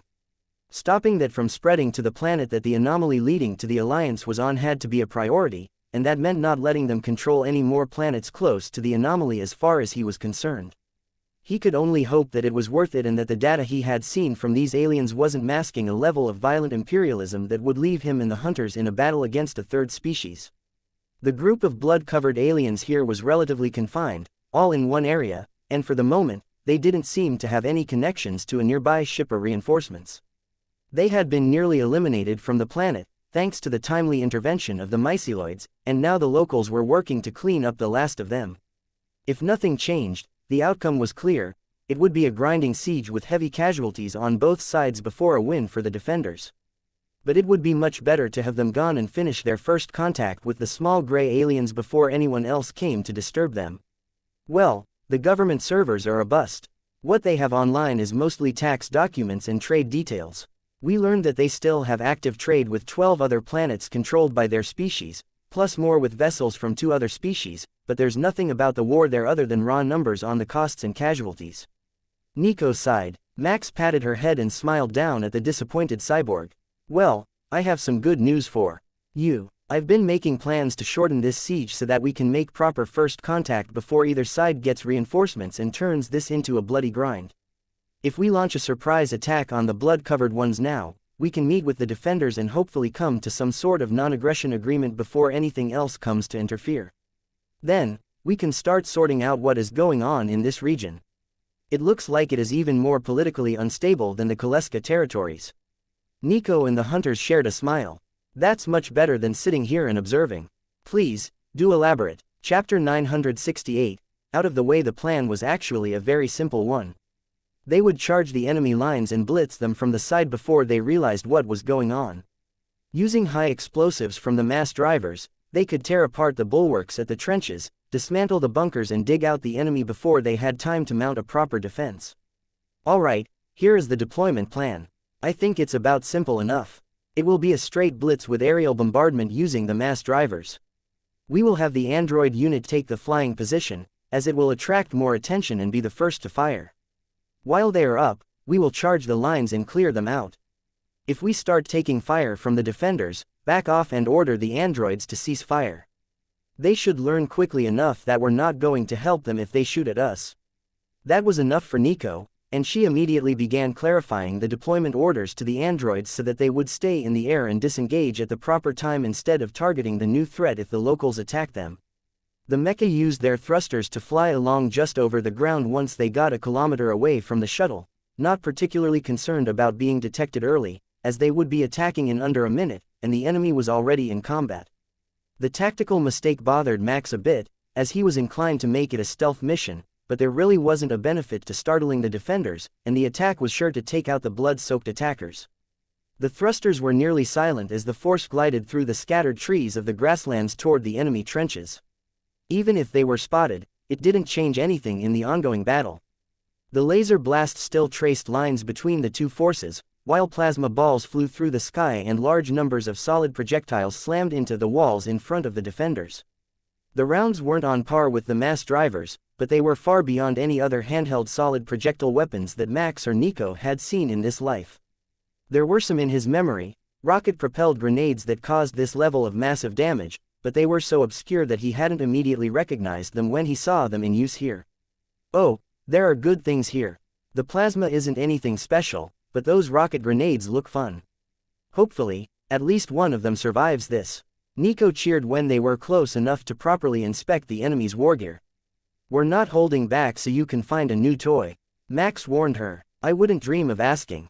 Besides, I can reassemble one from pieces, and I can likely replicate it even without any parts now that I've seen it in action and measured its abilities. Android unit in position, commencing bombardment. The squad leader informed them a moment later, milliseconds before the first explosions of the mass driver rounds began in the trenches. Charge, Nico cheered as she pushed her mecha toward the front lines. In the remains of their fortifications, the huge warriors were doing their best to weather the bombardment under. Makeshift shields are charging out of the trenches to challenge one of the two forces that were suppressing them. Those were the best options that they were left with, and most of them didn't seem to mind that they were charging into near certain death as their commanders ordered them toward the smaller aliens' lines, assuming that Max's force was reinforcements for them. The defenders began to panic as the warriors closed with them, but the enemy numbers were falling fast as the mecha bombarded the trenches. Faster, stupid mecha, the battle is going to end before we get there. Nico was thinking to herself as she raced across the field at over 800 kilometers an hour. She hit the first warrior so hard that his armor cracked without her even using a weapon, and Nico's energy barrier flared to life as the impact brought her to a stop within the melee range of the warriors. Her fusion flamer flared to life, and the trench line turned to an inferno, filled with screams and the sound of armor popping as the warriors inside boiled and exploded. The armor plating is exceptionally resistant to fire, but it seems that the ones which aren't properly sealed don't regulate temperature. Nico noted as the inferno continued. Max could sense the horror of the smaller aliens, and it wasn't for the enemy that was now reaching their lines. They were taking heavy casualties due to the warriors' far superior combat skills, but even then, the horrors of a trench line engulfed in mass driver explosions and fusion flames were enough that the deaths of their comrades seemed trivial. Halt the aerial bombardment of the trenches. Let's clear them out from up close, Max ordered. The bombardment didn't collapse their bunkers. Nico noted as Max's thermal scans detected a large heat spot from her targeting one with the fusion flamer. Understood. We will dig them out of their holes. Khan agreed. Max ducked into one of the bunkers, finding it empty but well constructed with some sort of advanced concrete. They had only been here a few hours, but the walls were solid and durable. They must have had some sort of advanced construction technology, but Max wasn't sure if it would survive the assault. The sound of movement behind him made Max twirl just in time to catch the edge of a viciously serrated axe with his shield, nearly losing it from the force of the blow. The warrior screamed a guttural battle cry as it advanced on Max in the tight confines of the bunker, but Max wasn't feeling like an honorable duel today and decided to hit it with the disintegrators. That turned out to be the wrong answer, as the warrior's armor was cleansed of blood and paint, but the armor itself held strong, and the warrior's attacks didn't slow. Fine, we will do this the hard way, Max muttered as he sensed the warrior's pleasure at its resilience against what it viewed as witchcraft. Chapter 969. Her people. Max ducked the mecha's shoulder and charged the warrior. The impact slammed him against the wall, nearly throwing his weapon from him and leaving him splayed out on the floor. The now very shiny warrior rolled to the side as Max's blade descended, then parried the backswing with his blade and leapt forward from a prone position. The feat would have taken superhuman strength, so either the armor was augmented, or this warrior was nearly as strong as Max. The warrior's speed was well beyond human levels and pushed Max's ability to parry in the confined space of the bunker, where he couldn't use his full range of motion or stand the mecha fully upright. The warrior had all possible advantages in here, but Max wasn't an easy target. He slammed the warrior with his shield, spinning him around, then parried his spinning blade attack and drove his blade forward, causing a glancing blow off the side of the warrior's head that shattered the eye lens on his helmet and carved a deep furrow down the side. With the man's eye now visible, Max could see the appreciation and madness that were reflected in the man's thoughts. The warrior's eye glinted with malice as he traded blows with Max, sending a strike sliding off the top of his shield to damage the shoulder plating of the mecha. Max kicked him, forcing the smaller warrior back a few steps to regain the advantage of reach. That put him far enough away to send a mass driver round his way, and Max selected a solid slug. The sonic boom overloaded the audio sensors of the mecha and shook the interior of the small bunker, while the round itself shattered the warrior's armor and punched clean through him, leaving a shattered hole in his chest.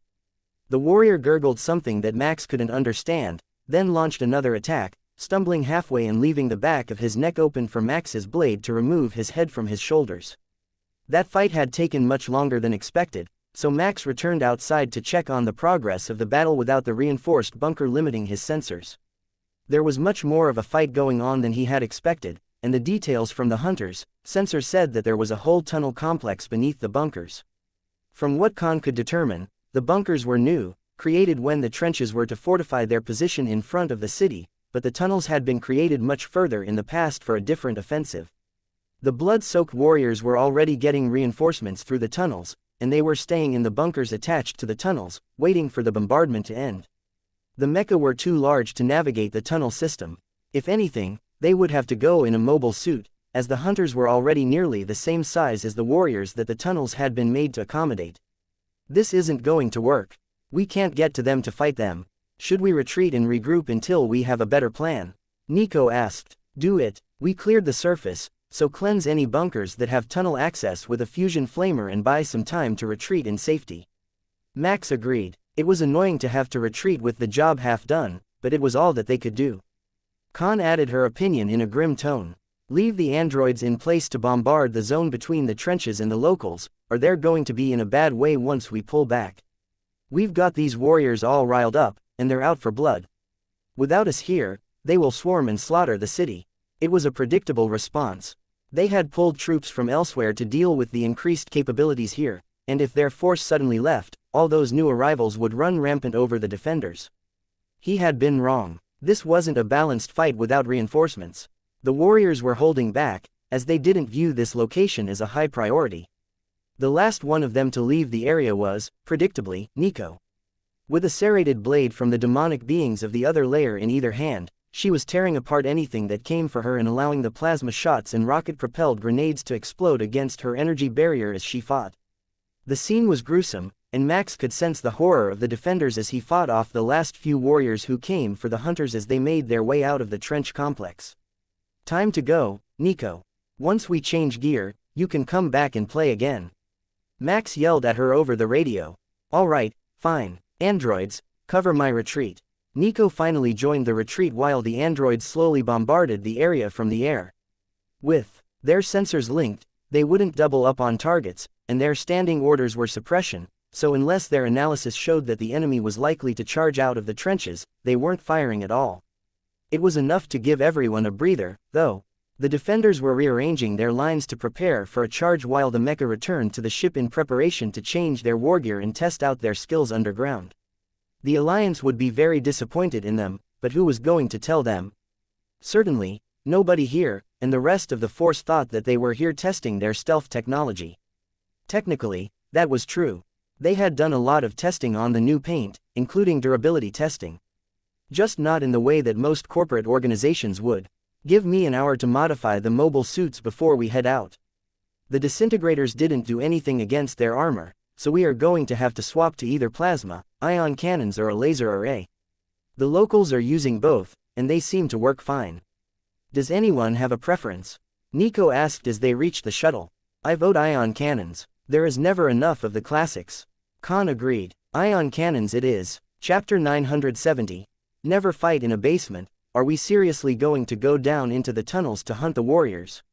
I like a good hunt as much as anyone, but fighting underground is always a high-risk endeavor, and even more so when you're the one on the offense in tunnels that your enemy has created and prepared for an invasion. One of the away team members asked. She had a good point. There was a saying among the Kepler infantry units, never fight in a basement. It was good advice, as a basement only had one way in and no way out if someone was attacking from above. The sentiment extended well to fighting in tunnels since the enemy could circle behind you and leave you trapped. But that wasn't a real concern for Nico. If there were enemies on every side, it just meant that she could attack any direction that she wanted. Completely clearing the tunnels wasn't going to happen, but they could at least reduce the numbers that they had drawn to this location before they overran the city, and his team caused an unintentional disaster. It will be fine. We're not going to go in a cluster. The androids will secure the surface entry while we head below. Then, we will leave a member at each intersection until we've fanned out as much as possible. Once we have cleared that much, we will return to the surface and check the maps to see if there are other networks or if all the tunnels are interlinked. The ship's scans can't seem to penetrate the ground in this region due to some sort of interference, so we have to do this the old-fashioned way. Khan informed her. That was somewhat lower risk than what the Huntress had been thinking. Only the last few, the most senior of them, would have to fight alone as they went to the last intersections. The others would only be holding a point and fighting against surprise attacks. It could still be a giant mess, but if the leader thought that they could do this without casualties, which was the requirement for everything they did here without authorization, then she would trust Huntress Khan's judgment. Max kept tabs on the androids while Nico worked on modifying the mobile suits for their purpose. Other than the disintegrators, which had been ditched due to ineffectiveness, she had also switched out the swords. They were going to fight in close quarters, so a long blade was a bad idea and couldn't be properly utilized. Instead, she had equipped each hand with a three-clawed gauntlet. It was made of the same strange material that the demonic creatures' blades had been. It was sharp, enough to cut through the armor of these enemies, and it didn't need any sort of power input but could be covered in an energy barrier for durability. That would be a very different fighting style than Max had used recently, but it shouldn't be too hard to adapt to fighting with clawed gloves. It was a lot like boxing, in a way, and the weapons were very intuitive but effective. Here, add this to the suits, but you must never tell anyone else that I provided this to you. Khan messaged Nico and Max as the suits were nearly finished. What she sent was the schematic for a basic version of the Hunter's personal cloaking device, an optical camouflage that made them nearly invisible when standing still on a hunt and very hard to spot while moving. Combined with the new paint, they would be able to move through dark tunnels like ghosts, appearing only to slaughter. It was a long-standing hunter technology and well known to the Alliance but considered a prohibited item due to the ease with which it could be used in crime. If the humans wanted something similar, they would have to make their own, and the hunters were supposed to be prohibited from helping them along the way. But what the Alliance didn't know couldn't hurt them, and this was going to be an epic hunt below ground for highly skilled and intelligent combatants. A few more minutes passed before the suits began to appear in the room, each labeled with the wearer's name and custom fit. They've got everything that you could ask for, right down to neural-linked flat space compartments, so you can just think your standard trigger word and bring out whatever you have stored in there for the mission. The space is standard for a mobile suit, 2 square meters, but that should be enough, I hope. Nico informed the room. Each of the hunters considered what she would bring with her, other than what was in her personal storage space, and began to suit up in the new mobile suits. Oh, this is interesting. I like the folding wings. These should fly really well. That might not help us much now, but the leading edge of the wing is bladed, and so are the elbows, so I think that I can find a way to make them work in combat. Huntress Khan noted. As a genuine Nico Terath design, they are fully weaponized. The knee pads are also designed with a strategic ridge for maximum impact damage, and the soles of the boots have embedded blades that can be deployed on command. I considered making the helmets have biting jaws, but that would mess with the sensor positions, so we went with the blank masks that you all prefer.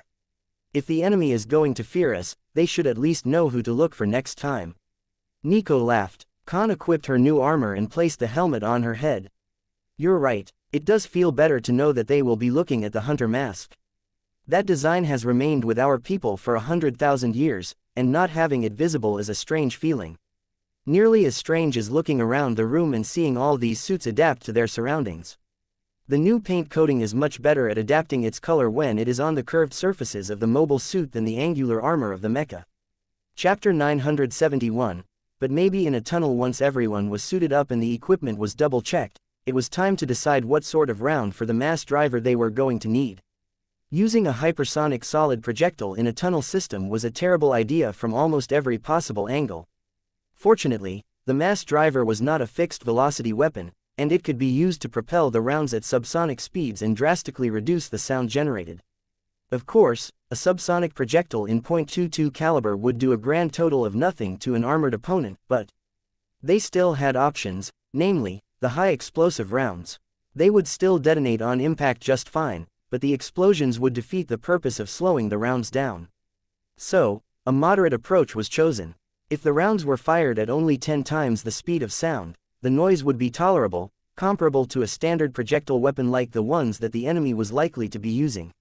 At that speed, it should damage the armor that they were wearing but not risk collapsing the tunnels if they were to hit a wall, and the explosions would be a bonus, no louder than the fired round had been. I like it. Very primitive and well suited to the situation. I think that even the enemy will appreciate us altering our rounds so that they tear limbs off instead of just punching nice little holes in everything. Khan congratulated Nico when the adjustments were done. Of course, a nice neat hole is not what happened when a hypersonic projectile hit the mortal body. The dispersed force scrambled their internal organs like eggs, and any sort of armor plating on the body only made it worse. But in general, the entry and exit wounds were fairly small, except on certain species like the clem, where the exoskeleton would be blown apart. The explosive range of these projectiles was limited to a single meter from the point of impact, giving highly localized damage and a secondary trauma layer to the injury should the projectile manage to penetrate the enemy armor. Max vaguely recalled that there was a war crime convention that prohibited such things for light arms use, but no such prohibition applied to artillery, of which the mass driver and the mobile suit were officially classified. Shrinking the mass driver rounds and using them this way seriously stretched the definition of the word artillery, but even a battle cannon could be shot at an opponent from point-blank range, and they often were, so the outrage shouldn't be too extreme if anyone decided to question the situation. Alright, everything checks out. Let's get to the tunnel entrances and see what we can find. Khan directed her troops. Nico and Max took up the rear of the convoy, with Khan right behind them, much to the joy of the others. That meant that, for once, the commanders wouldn't be the first into combat, and they would actually get to pick their own targets. But it also meant that they would be the last ones not to have a position to hold, and most of the others hadn't realized it yet. Tunnel entrance sighted. The androids have cleared the entrance, and we will proceed upon your order. The first huntress in line informed them. Let's get in there. The faster we are down in the tunnels, the better. Don't give the enemy time to reposition in advance of our arrival. Max agreed. The androids cleared the trenches around the tunnel entrance that they had chosen, and the team ran into the bunker, leading with the fusion flamers.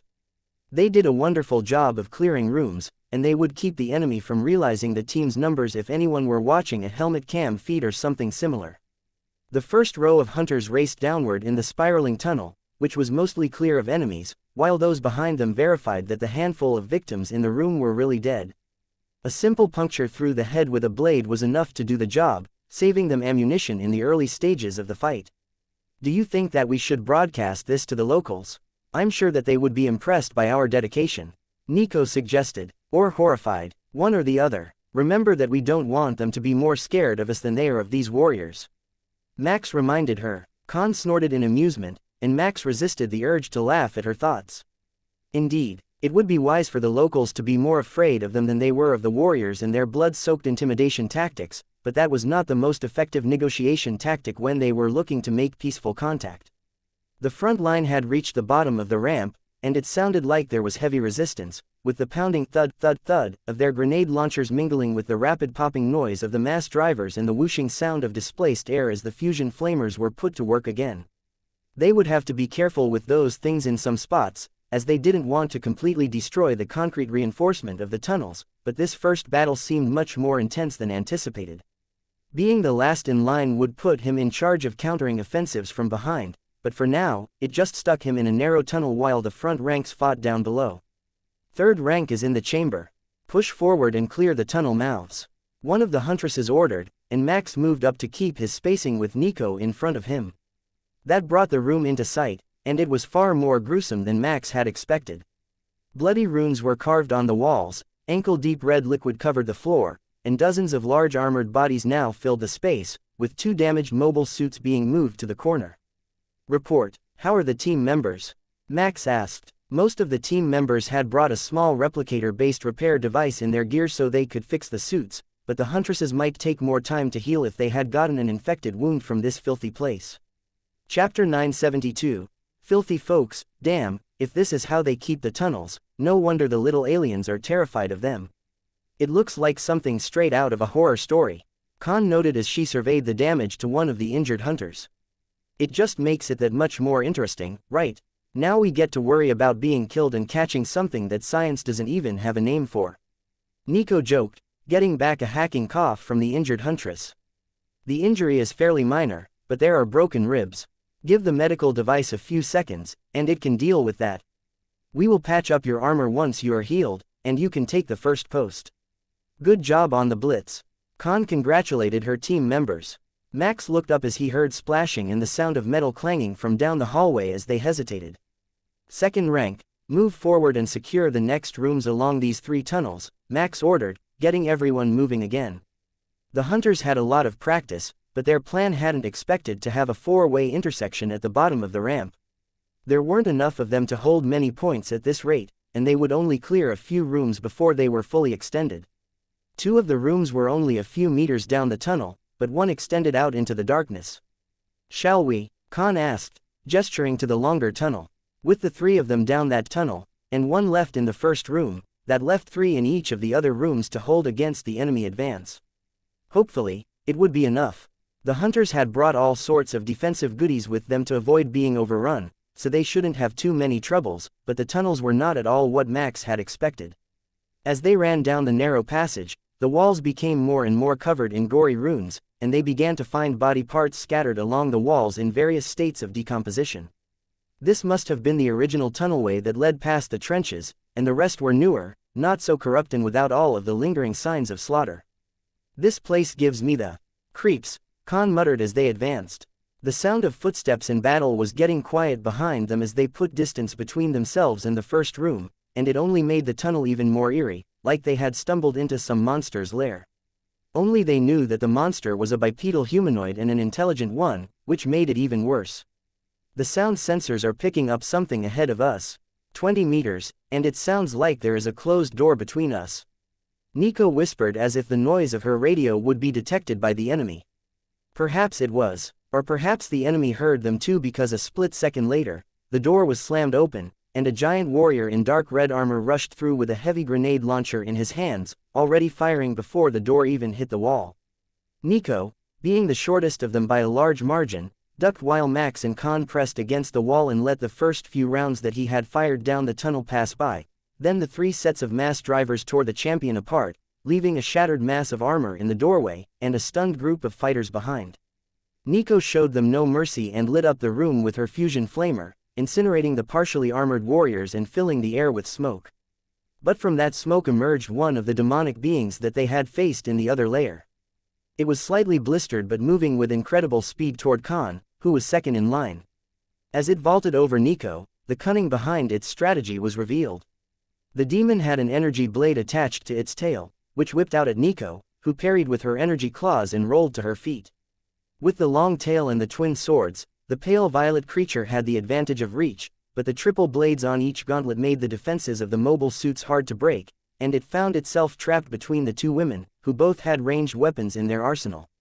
The mass driver couldn't track fast enough as the demon leapt up to the roof, and Khan's first round missed and exploded against something inside the room in front of them. She crossed the claws in front of her to fend off the blades that were coming her way, and the synchronous shots from Max and Nico both hit the creature, vaporizing it and leaving only 1 blade on the ground as evidence it had even existed. That was insane. Who would have thought that something could be faster than the tracking systems that we have put into the mass drivers? Khan sighed. If she hadn't been so fast, she would have been in real trouble. If she had been alone, she might well have lost to the pure speed of the creature unless she hit it with an area attack. There's always something new and exciting to find when you go hunting with Nico. Max laughed as the small mobile suit moved into the scorched room. This one is clear, but there doesn't seem to be an entrance or an exit. She informed them. That doesn't make sense. This is the oldest portion of the tunnels. It should lead somewhere. Khan sighed. Max shrugged. Check the room again. They might have hidden something from us. Or this might have been an isolated branch for ritual purposes, and the other teams could be in trouble back at the exit. If the main tunnel wasn't this one, then they had taken all three of the most experienced fighters away from where the worst of the battle was likely to occur.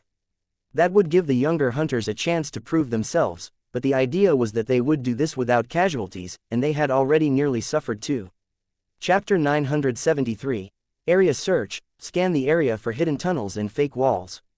The design of the tunnel says that there should be more down here, and I want to be absolutely sure before we move back to rejoin the group. Huntress Khan instructed. The lingering effects of the battle, combined with whatever the enemy had been doing in here that managed to bring the demonic beings in from the other layer, had left a load of chaotic energy signals that were interfering with the sensors. So, they did it the old-fashioned way and thumped their weapons against everything, stomped their feet and finally used the flamers on the walls to see if anywhere cooled at an unusual rate. There's nothing. Could it be that they just built an exit in an old tunnel used for summoning because it was convenient? We might be attributing too much forethought to the construction of the trenches. They might have just built them there because that's where the offensive stalled. Max suggested. Well, the room has been purged down to clear stone, and there is no sign of any other way in or out, so I'm going to have to say that it's a possibility. It's also possible that this tunnel only seemed important because it was for summoning, but it wasn't used for regular movement. We don't know what technology they're using to breach the layers, and their portals might need some room free of interference. Nico decided. Khan sighed when she realized that they were at a dead end and needed to head back and find another way forward. Alright, let's get a move on before the others run into something that they can't handle. They were about to leave the room when suddenly, a dozen of the violet-skinned demons appeared in the room without warning. Where the hell did that come from? I've got a probe in the other layer, and it doesn't see anything at all. Max cursed while he sprayed the room with mass driver rounds. Could they be coming from a different layer of reality? Khan asked. It's possible, but it doesn't seem likely. From what data we've managed to gather, these beings should only be able to survive extended periods in two layers. Their home realm in this one. Nico replied with annoyance in her tone. Then they have a way to portal into this room, and we haven't located it yet. If they can do it without a local beacon, we could be in trouble. Max added. He scanned the room again, looking for anything that they had missed, and noticed that the energy signature around the symbols carved in one wall had changed. Damn it, the markings on the wall serve as a beacon. Or there is a beacon in the wall behind them. Max cursed. Understood. Rip and tear. Nico cheered as she threw one of the creatures at the wall in question. The creature nimbly dodged her next few attacks, but her goal was never to hit the creature, only to keep it occupied while she worked. Each strike with her claws tore apart more of the sigil on the wall until the fifth one caused a small explosion. I believe we got it. Something in the wall exploded with that last strike. Now, let's finish these things and see if they come back. Max had been standing closest to the door at the moment the creatures arrived in the room, leaving him out of close combat, so he took time to snipe the heads of any creature that was getting an advantage on his teammates. The fight was over in under 10 seconds, just a flurry of claws and bullets, but the room was now covered in gore again. The bodies were already beginning to disappear, confirming beyond any doubt that these were the same beings, and Max watched on his sensors as the probe picked up the wisps of energy entering the other layer before floating away. The energy dispersed in the winds of the other layer. These ones are gone for a moment. Deface any other sigils that we find and see if they have something hidden behind them. He instructed. There were more markings down the hallway, so he moved out of the room and began to claw at them. Feeling that same nagging feeling of familiarity but not recognition. Even if they finished on this planet in the next few days, he was going to find somewhere with more of those runes and decipher their meaning. That not quite understanding was getting on his nerves.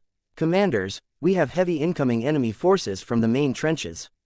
Current numbers are expected to overwhelm our bombardment and make it inside. The leader of the android unit suddenly announced. The data feed showed thousands of warriors, many with heavy weapons, charging through the tunnels toward the bunker where they had entered the underground layer. It looks like we picked the right tunnel. All units brace for incoming. Fall back if necessary, but don't let yourselves get isolated from the main chamber. Khan ordered the rest of her team.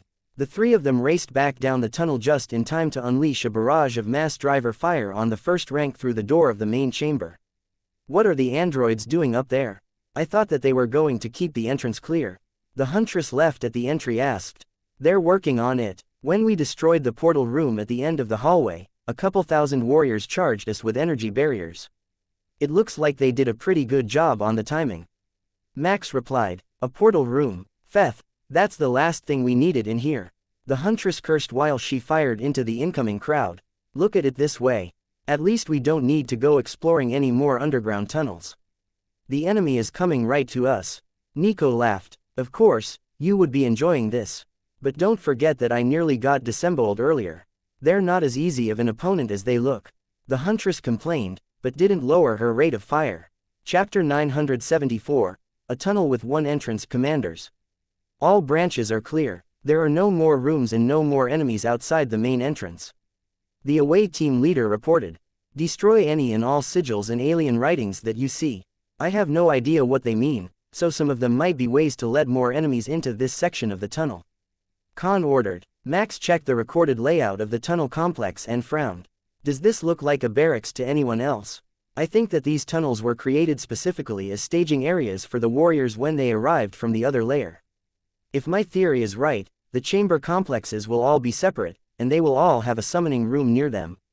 They're bringing in their forces through these tunnels, where they are hidden from the locals." Max suggested. "So, they set up a single room in advance, possibly from the other layer, and then dug bunkers around them when they happened to be next to them in real space. I don't know whether to call that insidious or pure genius. But I must say, I'm impressed at their tactical adaptability." Khan replied with a hint of respect for the warriors. They might fight and look like brutes, but when it came to strategy, they knew what they were doing, and they had created a supply line that their opponents couldn't touch. Back away from the entrance, the heavy weapons are coming down the ramp. The android squad leader informed them. Max nodded at Nico, then stepped forward with Huntress Khan to put the three of them at the bottom of the ramp, and then fired their fusion flamers up toward the surface. They risked serious damage to the concrete, but the combined heat of three fusion flamers would create an inferno right up to the bunker and clear the first wave of enemy heavy weapons. The light-duty fusion flamers used by the mobile suits couldn't be used constantly, even if they weren't afraid of trapping themselves underground, and after a few seconds, they were forced to back off and allow the enemy to approach down the tunnel again. There was a pinging noise that Max recognized as grenades rolling downhill, so he activated an energy barrier just around the corner from them so the explosions would happen out of sight and mostly blocked by the bend in the tunnel. "Incoming grenades," he informed the hunters, who couldn't see what was happening from their positions in the other rooms. The explosion was deafening, and the ground rumbled with the force of the explosions, making all of the hunters cross their fingers for luck until the noise ended and the sound of boots replaced it. "Back off to the back of the room. Let them down the tunnel so they don't do anything drastic," Khan ordered. That would also prevent plugging the tunnel with corpses and let the rest of the team in on the fight. They had all arranged themselves in the secondary rooms so they could see into the main room from some angle, allowing them to target the enemies that got inside without risking a deadly crossfire. Khan and the door guard took positions along the closest wall so they could attack from the peripheral vision of the entrance, while Max and Nico stood along the far wall with a better shot up the tunnels but in clear view of the incoming enemies. It was a more risky position but also a more damaging one. Back when they were still Kepler soldiers, neither of them would have willingly taken this spot, but times had changed, and they had the confidence that they could avoid major damage from these warriors. They weren't going to make it easy, though, and the entrance of the room filled with fire right before three large warriors with heavy grenade launchers rushed through. They barely got their first few rounds off before they were cut down, but more were right behind them with those standard-issue rocket-propelled grenades. The explosion was concentrated and intended to breach armor like a crude and makeshift version of a mass driver. But for as crude as the technology was, they were still quite effective and seemed to have been proven in battle many times over.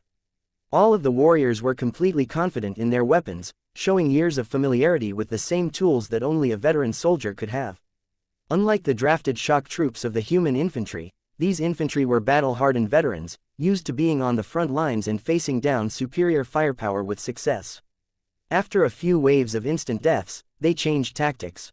Another wave of grenades was hurled into the room, contained by portable energy barriers set up by the hunters, and then a row of warriors with shields charged down the ramp with heavy machine guns. That was much more effective, and the barriers that had stopped the grenades crumbled in an instant, freeing the mobile suits to return fire. Max saw the moment that they realized that there were more than two of them in the room. The adaptive paint had hidden most of them in the shadows, and the two hunters in the corner had been overlooked until they started to shoot.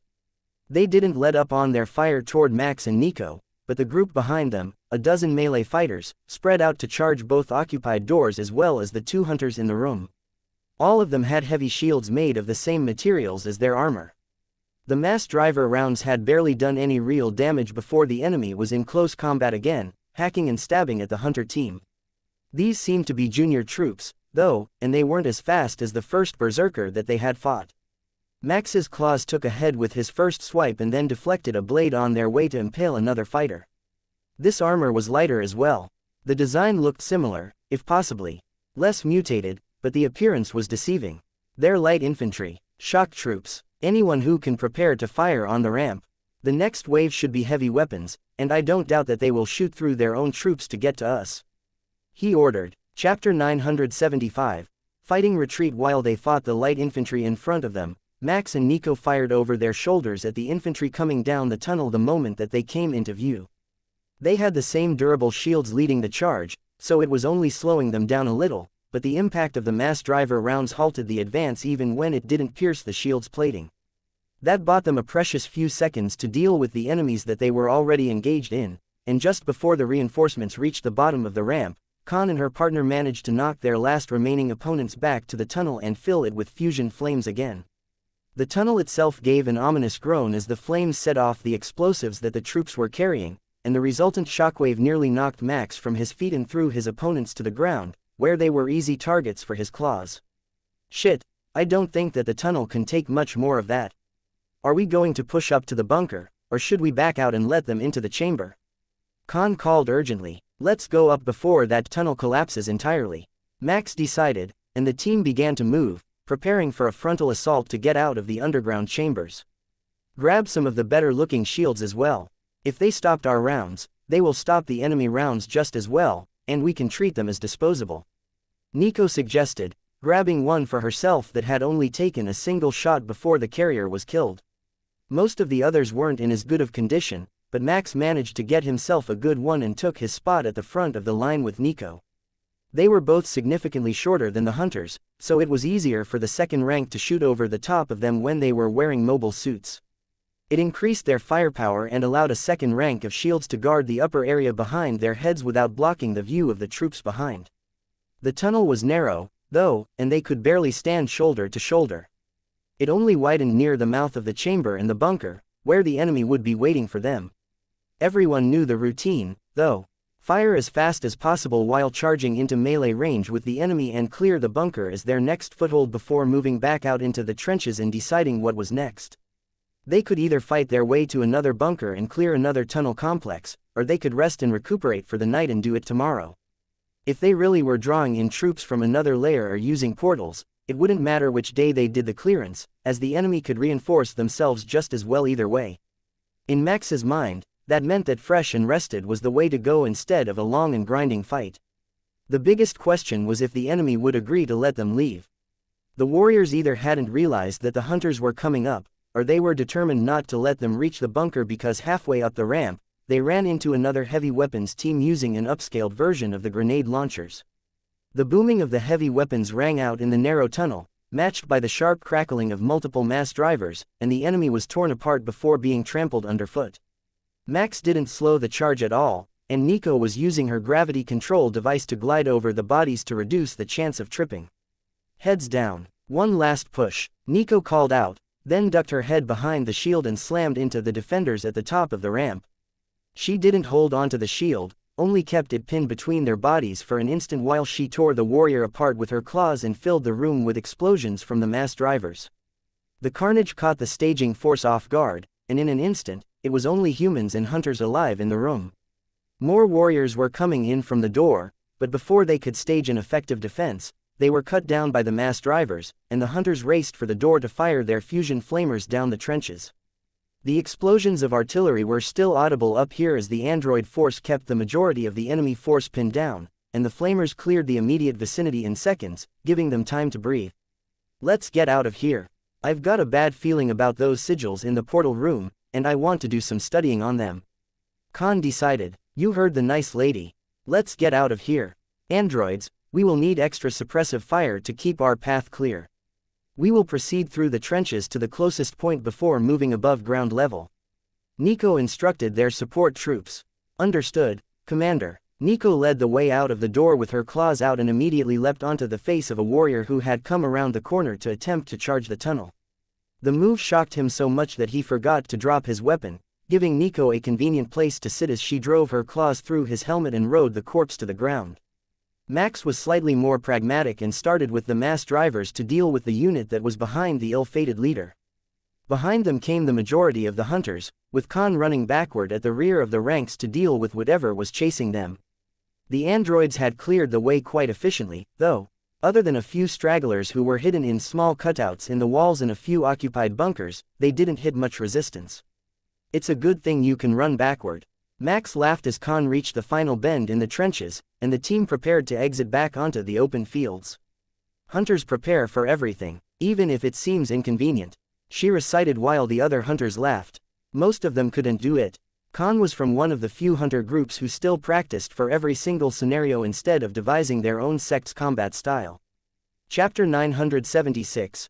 Persistent buggers. Of course, these mutated giant warriors were not going to take that level of disrespect without any sort of response, and Max could hear in their thoughts that they had already staged a retaliatory strike that they believed would prevent his team from leaving. They were moving artillery forces around the trench lines, away from their positions targeting the city, and they had brought up a half-dozen bunkers worth of additional infantry. Once they were out in the open with the androids firing at them, those would be much easier to deal with, but the total number was nothing to scoff at.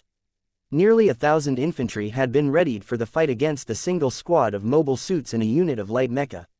After all the times that he had been underestimated, Max thought that he likely should feel appreciated now that someone was taking his team seriously despite the smaller numbers and physical size, but somehow, it was just as annoying as when they sent a single strike force after him.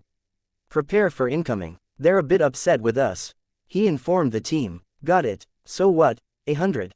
Maybe 200, we can deal with that, one of the huntresses replied. Khan snorted in amusement. You don't understand human humor. I'm guessing about 1,000 plus artillery. Khan replied. Max nodded. Khan is very close. We have about 30 seconds to make a plan. Do we want to fight them on the open field, or do we want to hole up in the trenches for a bit? The open would let us dodge artillery more easily, but it would open us up to a lot more light weapons fire. Nico and Khan stared at each other for a second as they traded private messages, and then they turned to inform the group of their decision. We are going to lay down a field of smoke. Move through it as fast as possible. It will keep the accuracy of the infantry to a bare minimum, as it interferes with all known sensors. Bear in mind that includes your sensors, so don't linger in the smoke. We will deal with the artillery using the androids while we move, random pattern alpha. We move in 5 seconds. Khan announced. In sync, the mobile suits were up and over the wall, out into the open, where artillery immediately began to bombard the ground all around them. Each of the hunters took out a small object from their storage and hurled it in different directions, filling the air with thick smoke that seemed to have energy particles in it, scrambling every sensor on the suits and leaving them running forward with just their own eyes. That didn't stop the artillery, and Max heard occasional cursing as a shell landed too near one of the suits, but 30 seconds later, when Khan called for a count, they were all still moving. That's halfway through the smoke. Keep it moving, and we will see you on the other side, she directed. Max could hear Nico's thoughts go into overdrive as she considered how to recreate this smoke cloud, but he was more interested in tracking the sound of artillery shells. They made a distinctive whistle, and the sound changed when they got too close to you. So, if it turned shrill, you needed to dodge urgently to avoid a direct hit. The shields of the mobile suits would likely take 1 or 2 shots from the crude explosives, but combined with all the other near misses, they really couldn't afford that while they were in the smoke. Max dodged left to avoid a shell, only to hear the distinctive whistle of another coming down on his head. A quick blip of the thrusters tossed him forward 100 meters, and the shells exploded nearly on top of each other behind him, invisible through the fog. A few more seconds running brought him back out into clear air, the first to emerge that he could see, and nearly on course for the shuttle. Max is out, on my way to the clearing near the ship. I will ping it when I arrive, Max informed the group, setting their meeting point. Understood, we will meet you there. Everyone, count off when you are out of the smoke so we know who to rescue. Khan ordered. The thruster leap had only put Max a few seconds ahead of the closest team members, and 3 more emerged before he could even get to the tree line. They all called out their names and followed right behind him, then came a few more, leaving only Khan and Nico in the fog. Clearly, neither of them was in a rush. They were more interested in not getting hit by artillery, with a side chance that they might get one last melee fight in before they had to retreat. That's everyone but Khan and Nico. If you're done with the delaying action, you can come out and join us. Max joked. Understood. It doesn't look like the warriors are chasing us into the fog. They're waiting for the artillery to stop before they come after us. Nico replied. Then a second later, she came flying out of the fog using her thrusters with Khan right beside her. The 2 mobile suits dodged the front wave of artillery rounds as the bombardment rolled forward and rejoined the group in the trees, mostly hidden from the enemy's sight and sensors. So, what's the next mission? The androids are on their way back to the ship, and the fog will be up for hours. The away team leader asked. That's easy. We're going to wait for the enemy to come to us, and then we are going to smash them for sport. In the forest, we've got all the advantages when we're in a disguised mobile suit, so we are going to have the androids chase them in here with us. Once they're in here, we can begin the slaughter, as long as the locals don't make a move. Nico declared, and Max could sense the smile on her face that she had gotten it out before he could come up with a less dangerous option. You heard the lady. Hurry up and wait time. Chapter 977. Dedication. The roar of the warriors as they cleared the smoke and found that there was nobody there waiting for them was the first sign that the next stage in the battle had started. The next was the abrupt end to the artillery bombardment, which was promptly replaced by the sound of the mass drivers using large explosions to chase the warriors toward the woods. Their thoughts said that they knew that they were being herded toward the battlefield that Max had chosen, but they didn't care. They would fight in the open, in the woods, or in the tunnels. It was all the same to them as long as they could avenge the insult that they had suffered by allowing the group in to destroy one of their bunkers and then back out again. They would accept a great number of difficulties in life and even sacrifice their bodies willingly for the cause, but the thought of being mocked by a tiny force of invaders was enough to drive them into a feral rage. Soon, they wouldn't even need to be herded. Once they heard the battle start in the woods, they would willingly come to it and avoid the artillery of the android force in the sky entirely. At the moment, they were taking intense fire from the warriors' heavy weapons, but their energy barriers were holding strong, and Max saw no reason to order them to withdraw just yet. Should we get started then? Nico asked over the radio. Might as well. Ambush as many as you can. I am certain they have some sort of communications, and we want them absolutely enraged.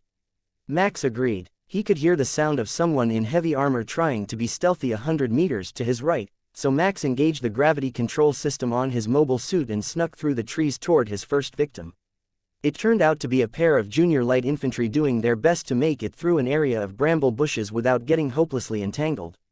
Max chuckled quietly at their incompetence and dispatched them both before they even realized that he was there, using blasts from his ion cannons to vaporize their heads. The bodies were left entangled in the bushes. The next warriors to come this way would certainly see them and realize what happened, which Max hoped would make them even more insensible and easier to kill. Max checked his sensors and saw that he had been detected by another of the warriors. The disguise of the suits wasn't perfect, and they weren't sure what the enemy had for sensors, so he cut the gravity control and dropped his power output to nullify most of his heat signature.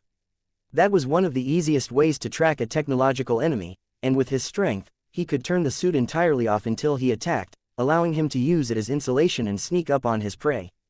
Just going low power seemed to be enough, though, as he could sense the warriors' confusion and apprehension as Max faded from the sensors.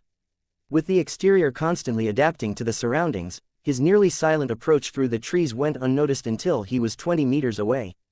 Then, the warrior suddenly turned and sprayed those magnificently destructive grenades in his direction. The first of them impacted against his energy barrier, but the others missed as Max rolled to the side and put a mass driver round into the enemy. His head burst in an explosion of gore, and Max mentally facepalmed at his oversight. That shot could be heard for kilometers, and combined with the enemy's booming rifle, there was no doubt that his team had been located. It didn't end the opportunities for stealth, but if they started to congregate in one area, it would be much harder to sneak up on the warriors. He wasn't the only one who had missed the timing and let an opponent fire a round, though. It was mostly out of his hearing, but there were dozens of other short firefights all over the forest at the moment, and hundreds of warriors were running toward whichever sound they thought was closest. "Commander, The field is now clear of enemies. What are your instructions? The android team leader asked. Drop below the tree line and return to the ship. Prepare a defensive perimeter and defend the vessel at all costs. Max replied as he looked for another warrior to ambush. There were no shortages in that department, and Max quickly found a 3-person team moving in sync through the woods. They were graceful and agile, even through this dense terrain, and Max was getting eager to see how they performed in combat when suddenly a flash of red caught his eye, and Nico came flying through the trees at nearly 400 kilometers an hour straight into them. Her claws impaled one while her mass drivers took out the warrior's stunned companions, and then she was gone again, rocketing off through the trees at the speed of insanity. You snooze, you lose. Better start moving, or you're going to fall behind. Nico crowed as she found another target, and the sound of screaming in the woods turned to an agonized gurgle. Did it really count as stealth when you were just moving too fast for them to react to your presence? Or, more importantly, was there even a distinction at that point? Max engaged his thrusters and headed for a nearby opponent, a solo warrior with gouge marks on his armor. He must have escaped from one of the others, but Max's rapid approach tore his limbs off and left him for dead on the ground. With the area momentarily clear, Max took a second to make sure that everyone's vital signs inside the suits were good. There were some elevated heart rates, but no signs of serious trauma, and all of the suits were still showing a sealed atmosphere, so there hadn't been any breaches since they left the smoke. Good enough for me. Now, where did we put the rest of those heavy weapons teams? Chapter 978. Introductions. Max snuck up on a hapless recruit, still visibly nervous even without reading their mind, and put an ion blast into their back before moving on. The elite troops had become harder and harder to find, as they had arrived first, and now all that was left was for the team to clean up the stragglers. Many of them were completely lost in the woods, not equipped with any sort of navigational aid, only basic powered armor and some second-hand weapons at best. Many of the ones that he was coming across weren't even in proper armor. They were wearing flak jackets and plate carriers like the worst-equipped Kepler infantry. The lack of armor and mutations revealed the most shocking moment of his whole trip. Many of them appeared to be human. Appeared was the keyword because when he sampled their blood, they had nothing in common with his species except their appearance.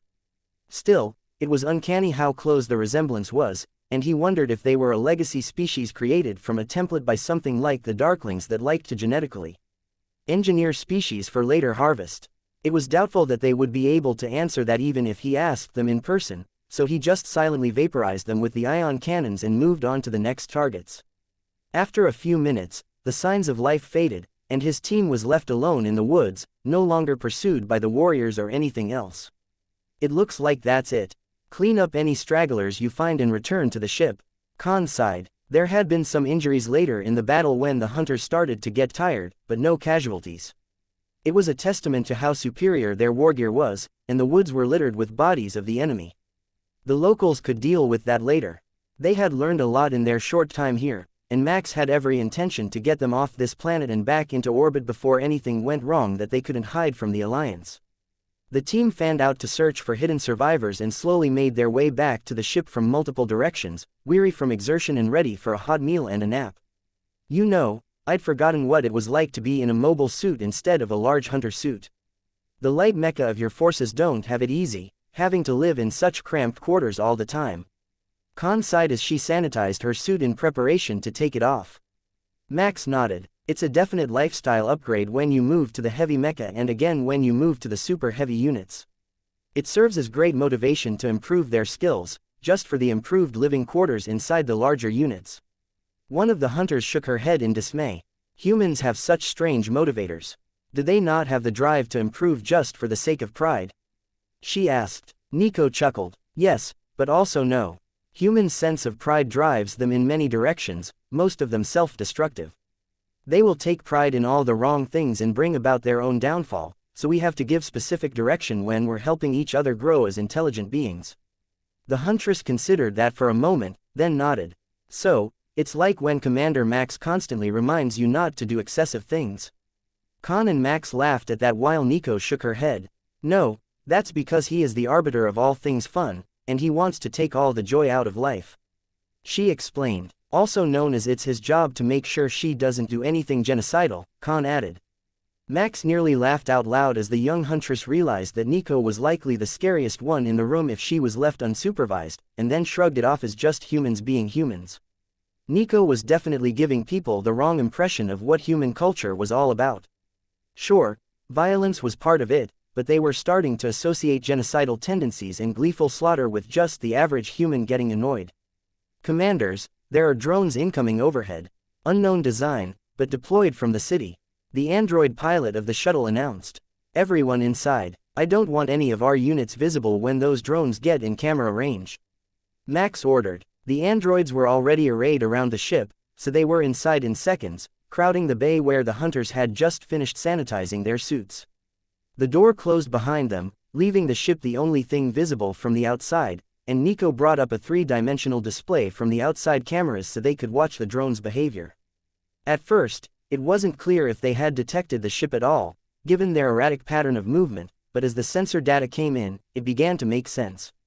They weren't headed straight for the ship. They were surveying the battlefield. It was impossible for the city to have missed all that, with the bombardment and the flying mecha, but so far, they had made no effort to contact Max and the team. First contact with the warriors had been successfully made, so all that was left for the mission was to determine if this species could be negotiated with and then return to base so they could continue their inspection of the region. Once the drones were finished with the inspection of the forest, most of them returned to the city, but one solitary drone remained overhead, slowly circling the area before coming to hover right in front of the shuttle. It flashed a series of lights, and Khan began to laugh. It says, "We come in peace." It's a standard protocol greeting that is in the data we recovered from the colony world. Give me a second, and I will send them a message back. True to her word, it was only a second before she started programming the response into the lights of the shuttle. We came to hunt. If you are not a game species, we can talk more. Max laughed at the impression of hunter culture that he could sense from a distant outpost outside the city. I found the drone pilots. I'll ping them on the map. They seem somewhat confused at the notion that they could be considered a game species. But they aren't hostile, just afraid that we are. Chapter 979. Envoy. While they waited for a response from the drone pilots, Max worked on expanding his senses to the thoughts of the aliens in the city. It was a densely packed hive city, as expected of a world under siege, and finding the right mind was becoming increasingly difficult.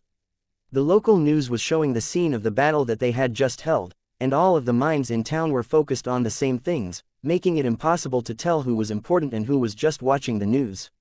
So, Max pushed further and further into their thoughts until he felt a strange sensation in his body. It felt like the system's nanobots were confused about what exactly he was trying to do. They wanted to help, but his current actions didn't match whatever they had thought he needed. Realistically, they probably couldn't do much. They had capped out his strength, his agility and speed were far beyond human, and his body had been remade a half-dozen times to the point that it took dozens of times more force to injure him than was normal. But they were definitely looking for something. So, Max did the only sensible thing he could while they waited for the locals to answer.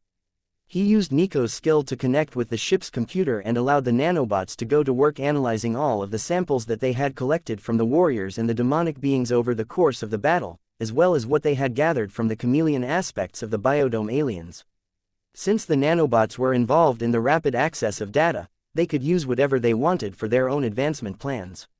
It was a simple method to help them make up their mind, and Max idly wondered how many species would be completely horrified at the Kepler attitude toward random genetic engineering by a hive-mind artificial intelligence. It had worked out well for them, but the basic premise sounded like the start of a horror movie, and when they saw similarly extreme levels of genetic engineering in others, the first instinct was always to wonder what had pushed them that far. Finally, the sense of agitation within his body began to settle as the system's nanobots either found what they were looking for or gave up on whatever plan they had. Max hoped it was the first, as another advancement at this point would be wonderful, but at the same time, he realized that it was incredibly improbable. Message translated. We come in peace. An envoy is headed your way to make introductions.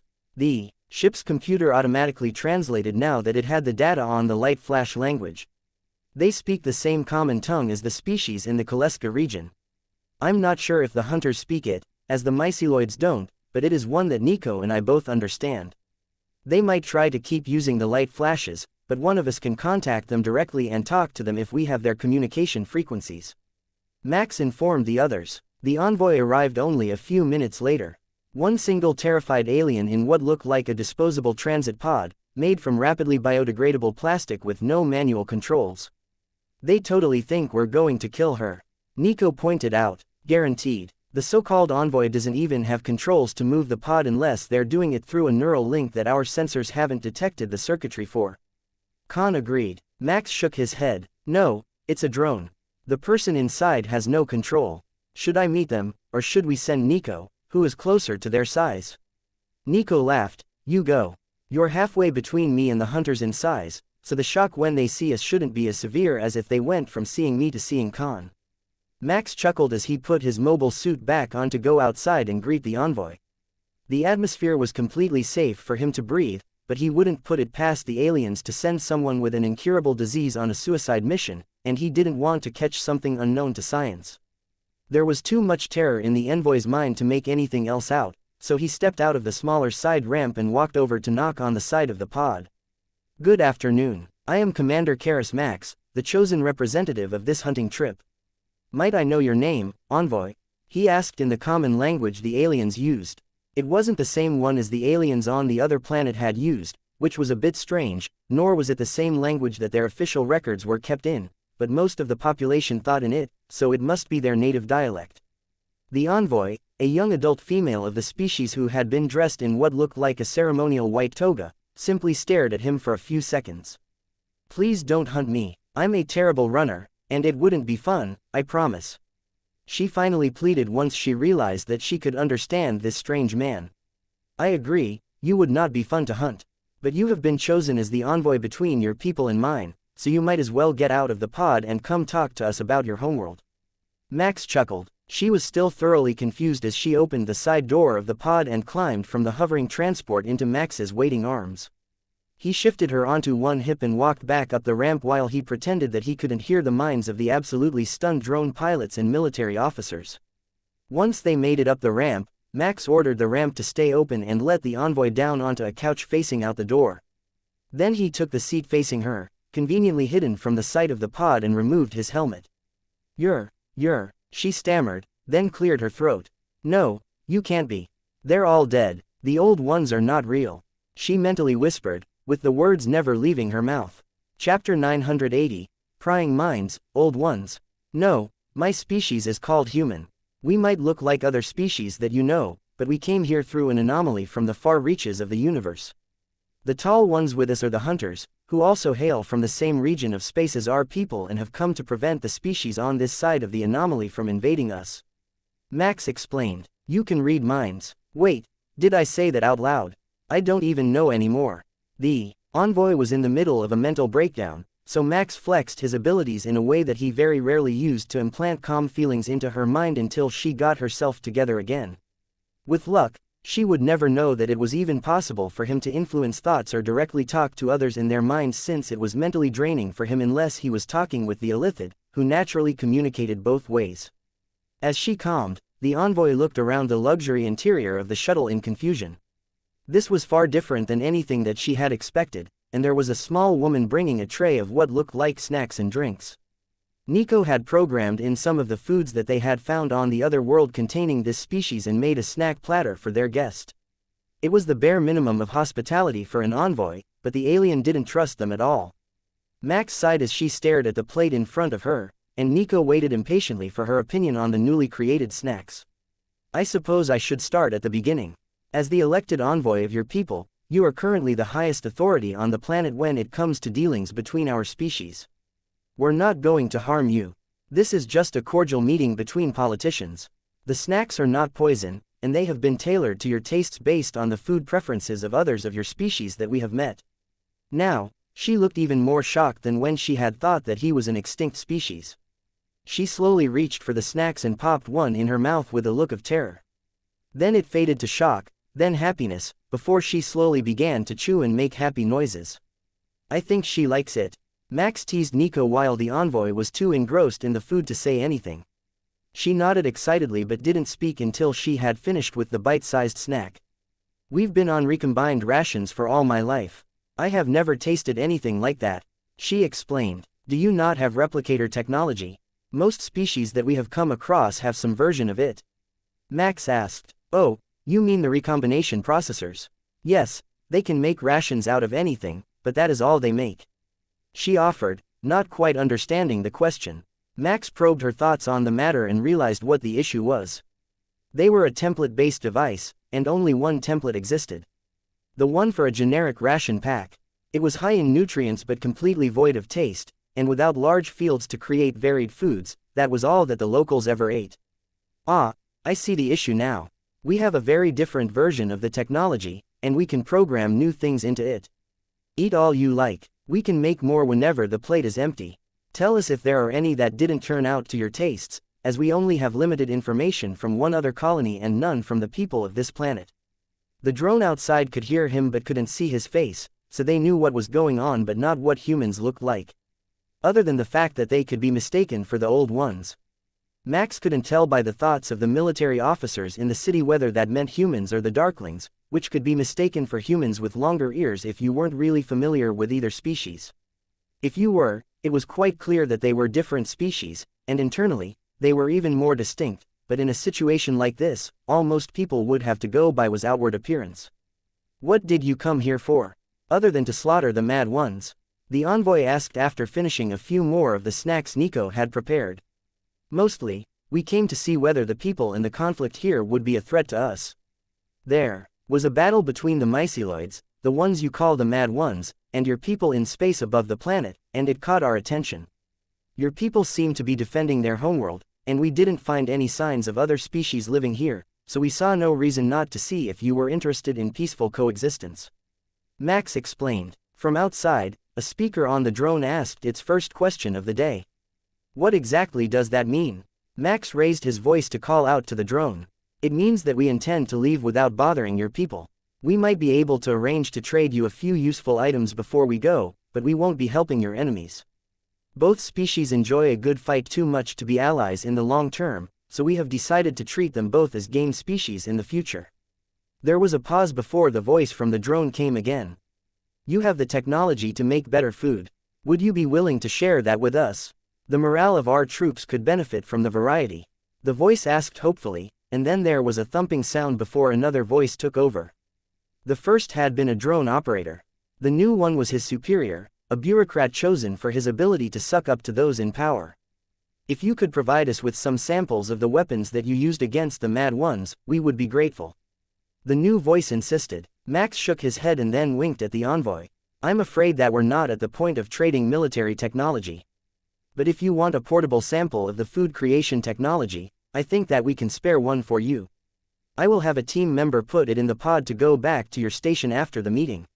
Max sensed the bureaucrat's annoyance and the open hatred he held for the drone operator who had been the first to make contact.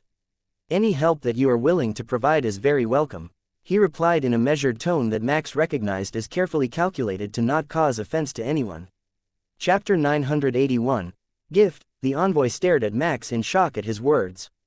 You would really gift my people the technology to create new kinds of food from basic biomass and ask nothing in return? She asked, much louder than she had intended. Of course, but it's not for free. What we ask in return is an agreement that they will not attack us, and we will not attack them. I think that both of our species have enough enemies in this region, and we don't need to add more of them without good reason. So, we will give them a simple technology to eat well, one that they are likely to be able to recreate on their own and spread to all of their cities, and in exchange, they will not attack our ships as we travel the region. It's a good deal, you see. Finally, we will have one set of alien ships that we can see without preparing for an attack. Max explained, making sure that the drone could hear him.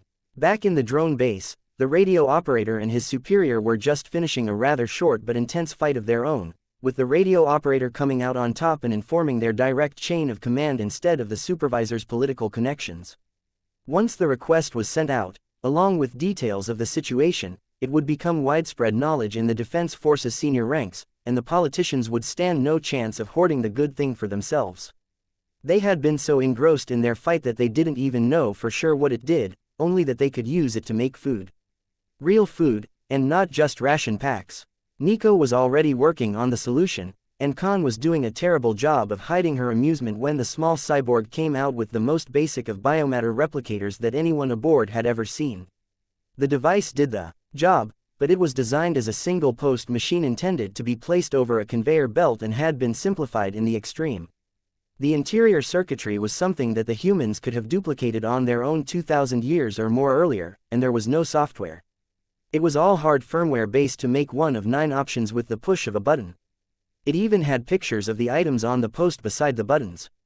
Ironically, Max recognized 3 of them as boxes of ration packs, just fancier ones than the aliens were currently using, and the other 6 were bulk bags and boxes of raw materials, with one option for an assorted sauce and spices box. Now, that wasn't exactly the most amazing way to fulfill their agreement, and any human world would have laughed in their faces at that offering, but it was close to compatible with the aliens' technology, so they should be able to reverse engineer and reproduce it quickly and without damaging the unit. You should make a schematic label for the side so they can fix it if it has issues. Khan laughed as she stepped out of the room so that the envoy couldn't see her holding her sides in laughter. Oh, that's a splendid idea. You know what, let's send them a spare unit just in case this one breaks down. We've got enough on board, the away team leader added from the back room, where she was still standing in her mobile suit. The envoy was so overjoyed that she didn't even notice that they were laughing. Or perhaps she simply lacked the experience to interpret the alien body language. The drone saved her from any further need to fear that her words would cause an interspecies issue. This is Governor General Bulop of the Planetary Defense Force.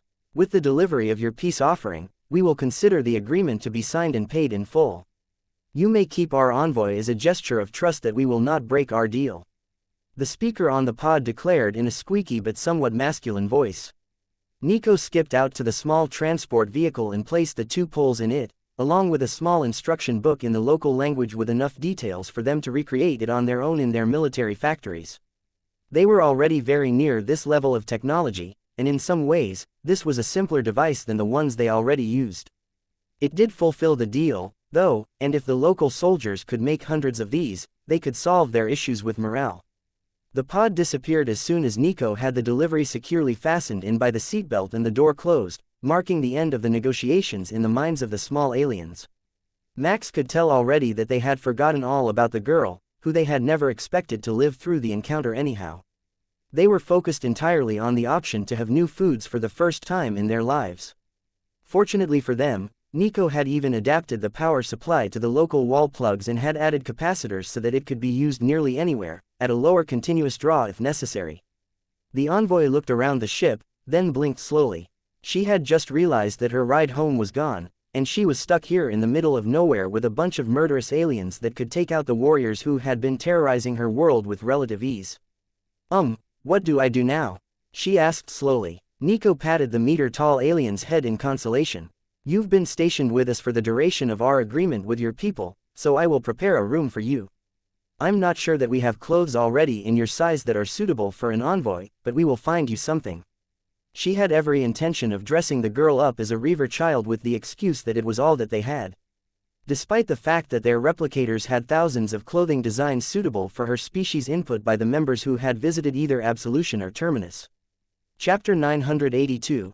Optimized. She lacked the adaptive coloration that the colonists had, and she remained pale gray as she sat in the seat and the door closed, so Max was almost completely certain that this really was the same species, even without a full genome check. That would be a relief to the medical staff when they got back, as they would already have treatment data for anything that was wrong with her, and the unit on board could take care of anything urgent. Max reached out to shake her hand, a tradition that both cultures held in common, and suddenly, the system jumped to life in his mind. Biological entity in need of optimization. Optimize now, it asked him. That was new. Normally, it only worked on mecha and combat-related items. Fine, optimize. Max agreed. He saw a bit of blood leak out of his finger and soak into the alien before the system gave him another message. Genetic disorder is being optimized. Estimated time to completion, 1 hour. The alien didn't notice anything, but both Nico and Khan noticed Max's hesitation to move and the bit of blood that had rapidly absorbed into the alien's hand. Neither of them said anything at that moment, but both had made note that something strange had happened. If you would like to change clothes or lay down for a short sleep, we are about to depart the planet, so now would be an excellent time, Max suggested. The shocked envoy nodded her head and looked around the ship's main area. Yes, I think I would like to change. You're likely not aware, but these clothes are traditional for a ritual sacrifice and aren't our daily casual wear. She explained. Max smiled at her, which made the envoy flinch at the show of teeth. Follow Commander Nico, and she will get you all set up with new clothing, and then you can come back in and watch on the screens as we return to orbit. The girl seemed a bit confused at the comment, as she had no knowledge about space flight. It only mattered to the military, and she had too many health issues to pass the exams to be drafted. Instead, she had been working a minimum wage cleaning job in the drone control center before she had been grabbed and forced into these clothes in the transport pod with no explanation. Once she was out of the room, it was Khan's turn to interrogate Max. What happened between you two? I saw the blood, but I didn't see any obvious cause of an injury.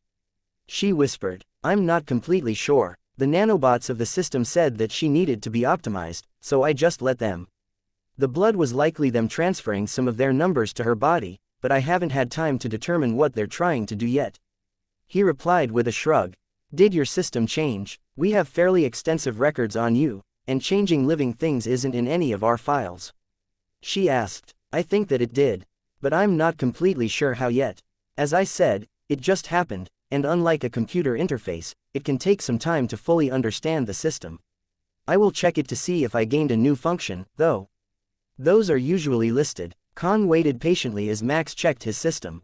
Keras Max compatibility determined, rank S primary attribute, STR 2.5x modifier, secondary bonuses, Dex 2x, SPD 2x STR, 3 plus 200% capped Dex, 3 plus 150% capped SPD, 3 plus 150% capped innate talent active telepathy, additional function unit optimization 2, to battle optimization, rank max, additional function multi-point targeting, additional function split fire, additional function perception 3, additional function unified force. Not much had changed, just the one entry. But what a change that one entry was. Battle optimization. Max affects all compatible wargear and combatants. Passively improves the user's combat effectiveness through constant optimization. How that related to the little alien was anyone's guess, but apparently, the system considered her to be either wargear or a combatant. It might have been because she lacked the nanobots in her system that the system's optimization required the blood, but as usual, the system wasn't forthcoming on its reasoning.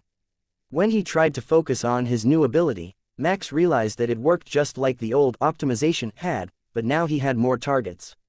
Nico had already been passively targeted, and Max saw a system note that marked her as equipped wargear. The rest of the people on the ship were also valid targets, as were all the mecha and the ship itself. Max stuck to optimizing his own mobile suit for the moment to see what would happen. The process wasn't subtle at all. The effect flowed from his hand across the surface as he activated the skill, and the suit faded to perfectly match the surroundings so well that he could barely see himself or even the helmet he had placed beside him on the couch. The design plans for the mass drivers altered themselves to fit the system's analysis of what he needed in combat. The material feed shape was changed from creating the rounds in advance to powdering them and creating them inside the gun itself so that every single round could be customized as it was fired. Then, it changed the designs for the propulsion system a little and added a feature to move between layers of reality, the same way that the demonic beings it had analyzed could. Only he could move both ways, and they could only return. They had to be forcefully pulled to this layer or have a portal opened. Please proceed to a suitable processing facility to finish modifications. The system informed him. The ship had one in the other room, so Max stood up and walked over as if he was going to remove his mobile suit to examine the changes to the disguise systems that had made it blend in so well with its surroundings. That change alone was enough to impress the hunters. They would be irrationally upset if they learned that Max's system had just solved the problem of moving between layers and in the other layer that they had been working on for weeks. Alright, let's see what this new function is capable of, Max muttered. Chapter 983. Impressive. When the ship's constructor had finished with the upgrades to the mobile suit, it was still very similar in appearance to before the process started, if you ignored the fact that it was actually difficult to see at this point due to the improvement in the adaptive camouflage. But internally, it was nearly a completely different piece of equipment. All of the weapons had different internals, the power systems had been modified, the thrusters were completely different in function, and the mechanical structure was modified to be able to keep up with Max's enhanced physique. Khan whistled in approval. That's a sweet paint job. Do you suppose that you can do the rest of them like that? I knew that the system of the Kepler variety humans is an impressive thing, but I honestly didn't expect it to be able to improve on a new technology like that. The paint job is the least of the changes. Check out the specs when yours is finished, and let me know what you think. Max laughed, then activated the skill again to upgrade her suit, which was now sitting in the hangar waiting for their next deployment. The constructor fired up right away and began the work that Max had to move to finish on his own just as Nico walked in. Oh, did you get a new toy? That is nice. Let me see, too. She laughed while clinging to his arm with the cutest pleading expression on her face. I will get to all the gear once we're in orbit and out of danger. How is our newest addition doing? Max replied, she's getting changed. She seemed shy and said that she was too embarrassed to have me help her get into the unfamiliar clothing. Nico shrugged. Max checked her thoughts and found that the envoy was still trying to decipher where the silk sash that was intended to be a belt went, but other than that, she seemed to have figured it all out on her own based on the shape. It gets tied around the waist. He sent it to her as a mental suggestion, and her thoughts brightened as she wrapped it and then tied it so the ends hung down one leg. It looked good enough to her, and she could pretend that it was a unique custom of her people if anyone asked about it. Max admired her optimism, and she was recovering fast from the initial shock of her arrival. Hopefully, that would last because the ship was about to leave the surface, and the envoy was going on a very long road trip that she hadn't previously been warned about. The envoy came out a few minutes later and smiled at the room, looking very much like a child cosplaying a reaver. The oversized, wide oval head and the hairless gray flesh were an odd combination with the outfit that everyone associated with humans, but it wasn't a terrible look, and she was close to matching with Nico, which seemed to give her confidence that she was dressed appropriately. Max changed out of his armor and stored it in his flat space, just in case he needed it later. Then he smiled at the last of them to be ready and gave the order to lift off. We wanted to wait for you to be ready. The first time you go to space is a special one, he explained with a gesture to the window so that she could see outside with her own eyes. It's incredible. I have never seen anything like it. The world looks so peaceful from up here. She sighed. Yeah, everything looks calm from space. Even the explosions of an ongoing conflict look like flashing lights from up here. We only have to worry about enemy ships, but it looks like none of them have returned yet after the battle earlier. Max agreed. Once they were in orbit, the cloaking field was re-engaged, and the ship faded from sight, silently gliding along toward the edge of the system to begin their scans of the other nearby stars. So, what do you guys do between fights? I mean, there has to be something since you can just leave like this, right? The envoy asked. We mostly do research, look for intelligent life, friendly and hostile alien species, try to develop new equipment, and keep our people at home safe. What did you do at home between battles? Nico asked. The girl shrugged. My mom used to say to me, Dahlia, it's a safe day today, you can go play in the yard. But we never actually had safe days, the attacks never stopped all my life, and the yard was a spot of artificial turf on top of the hab block where the kids would play. Khan smiled and patted her bald head. My mother was like that as well. She would pretend that things were different so that she didn't have to worry. Back when I was a youngster, our ship had been nearly destroyed in an accident, and we spent many years rebuilding. There were no luxuries and not much to do since we barely had enough air and power to survive. Max looked through her memories of the incident and saw the moment of terror when a miscommunication between traffic controllers had led to someone opening a portal right beside their ship and coming through at full cruising speed while the hunter vessel's shields were down for maintenance at a space station repair bay. The traffic controllers had been forced to pay, but that was not a fast process, with all the appeals and bureaucracy of the Alliance, and it had been nearly 15 years before their ship was at more than subsistence levels of inhabitability. Only after she was grown and had taken over the ship did they truly regain their past glory. What about you? Did you ever play outside? Dahlia asked Max. Indeed I did. I had a friend named Dave who used to take me for walks around town. He is an old soldier who had lost the use of his legs due to injury, so he was in a wheelchair if you know what those are. When I was young, we would do everything together. Max told her with a smile. Oh, we have those as well. I wonder what it would be like to live somewhere that you could just go outside. She asked. Well, I can't say that it was all that great. We lived in a dangerous neighborhood, but now I have a company that has a ship over 900 kilometers long, so going out around the ship feels a lot like really being outside on a planet. Dahlia did not believe that such a thing could exist, but both Nico and Khan were backing him up. Can we see that one day? I want to see a ship so big that you can put a whole city in it. She pleaded. Of course, as soon as we are done here, we will go and visit my new home. But I will tell you, it's much bigger than just a city. Nico, show this lovely young lady the interior walkthrough of Absolution on the VR goggles. Chapter 984. Dahlia is optimized. Not long after the shuttle reached the edge of the system, another vessel appeared, a spiky cathedral ship similar to the first one that had been fighting against the myceloids. This time, they got a good view of its arrival, and what Max saw made absolutely no sense from a logical or scientific standpoint. It seemed to appear from a portal, but the portal wasn't normal. It was more like a tear in the fabric of this layer of reality, and some sort of energy being was either chasing or throwing it out. Their sensors were going haywire from the energy influx that they couldn't interpret, and then, as suddenly as it appeared, the tear was gone, and the cruiser-class vessel was floating in space like nothing had happened. Their shields are up, no damage found, no signs of life outside the vessel. As far as the sensors can tell, the energy being was an optical illusion. It is possible that the nature of the layer they came from is fluid, and it was a refraction. Nico suggested, but her thoughts held a great doubt about that analysis. There was something too familiar about that energy, and they both knew it. They just didn't know what it was. Then, seconds later, the probe they had left in the other layer spotted another vessel, a Darkling ship of the World Ship class, escorted by thousands of smaller attack craft. Something big was going on around here, and Max would be much happier if he weren't here for it. But if they started to move now, it would only attract more attention, and there were no guarantees that the Darklings would leave them alone this time, as they had in the past. Dahlia turned to Max with a terrified look on her face and whispered, "What in the 5 pillars is that thing floating in the other space?" There was no display up. Max was watching the feed directly from the computer using a borrowed version of Nico's skill with technology, but the little alien had seen something. "What do you see?" he asked carefully. "I'm not sure how to explain it. Here, there are walls, and I'm on a ship, but that isn't all that I see. There is also another place, and there is an armada of ships there in a terrifying design. I can still tell where my world should be, but it doesn't exist there.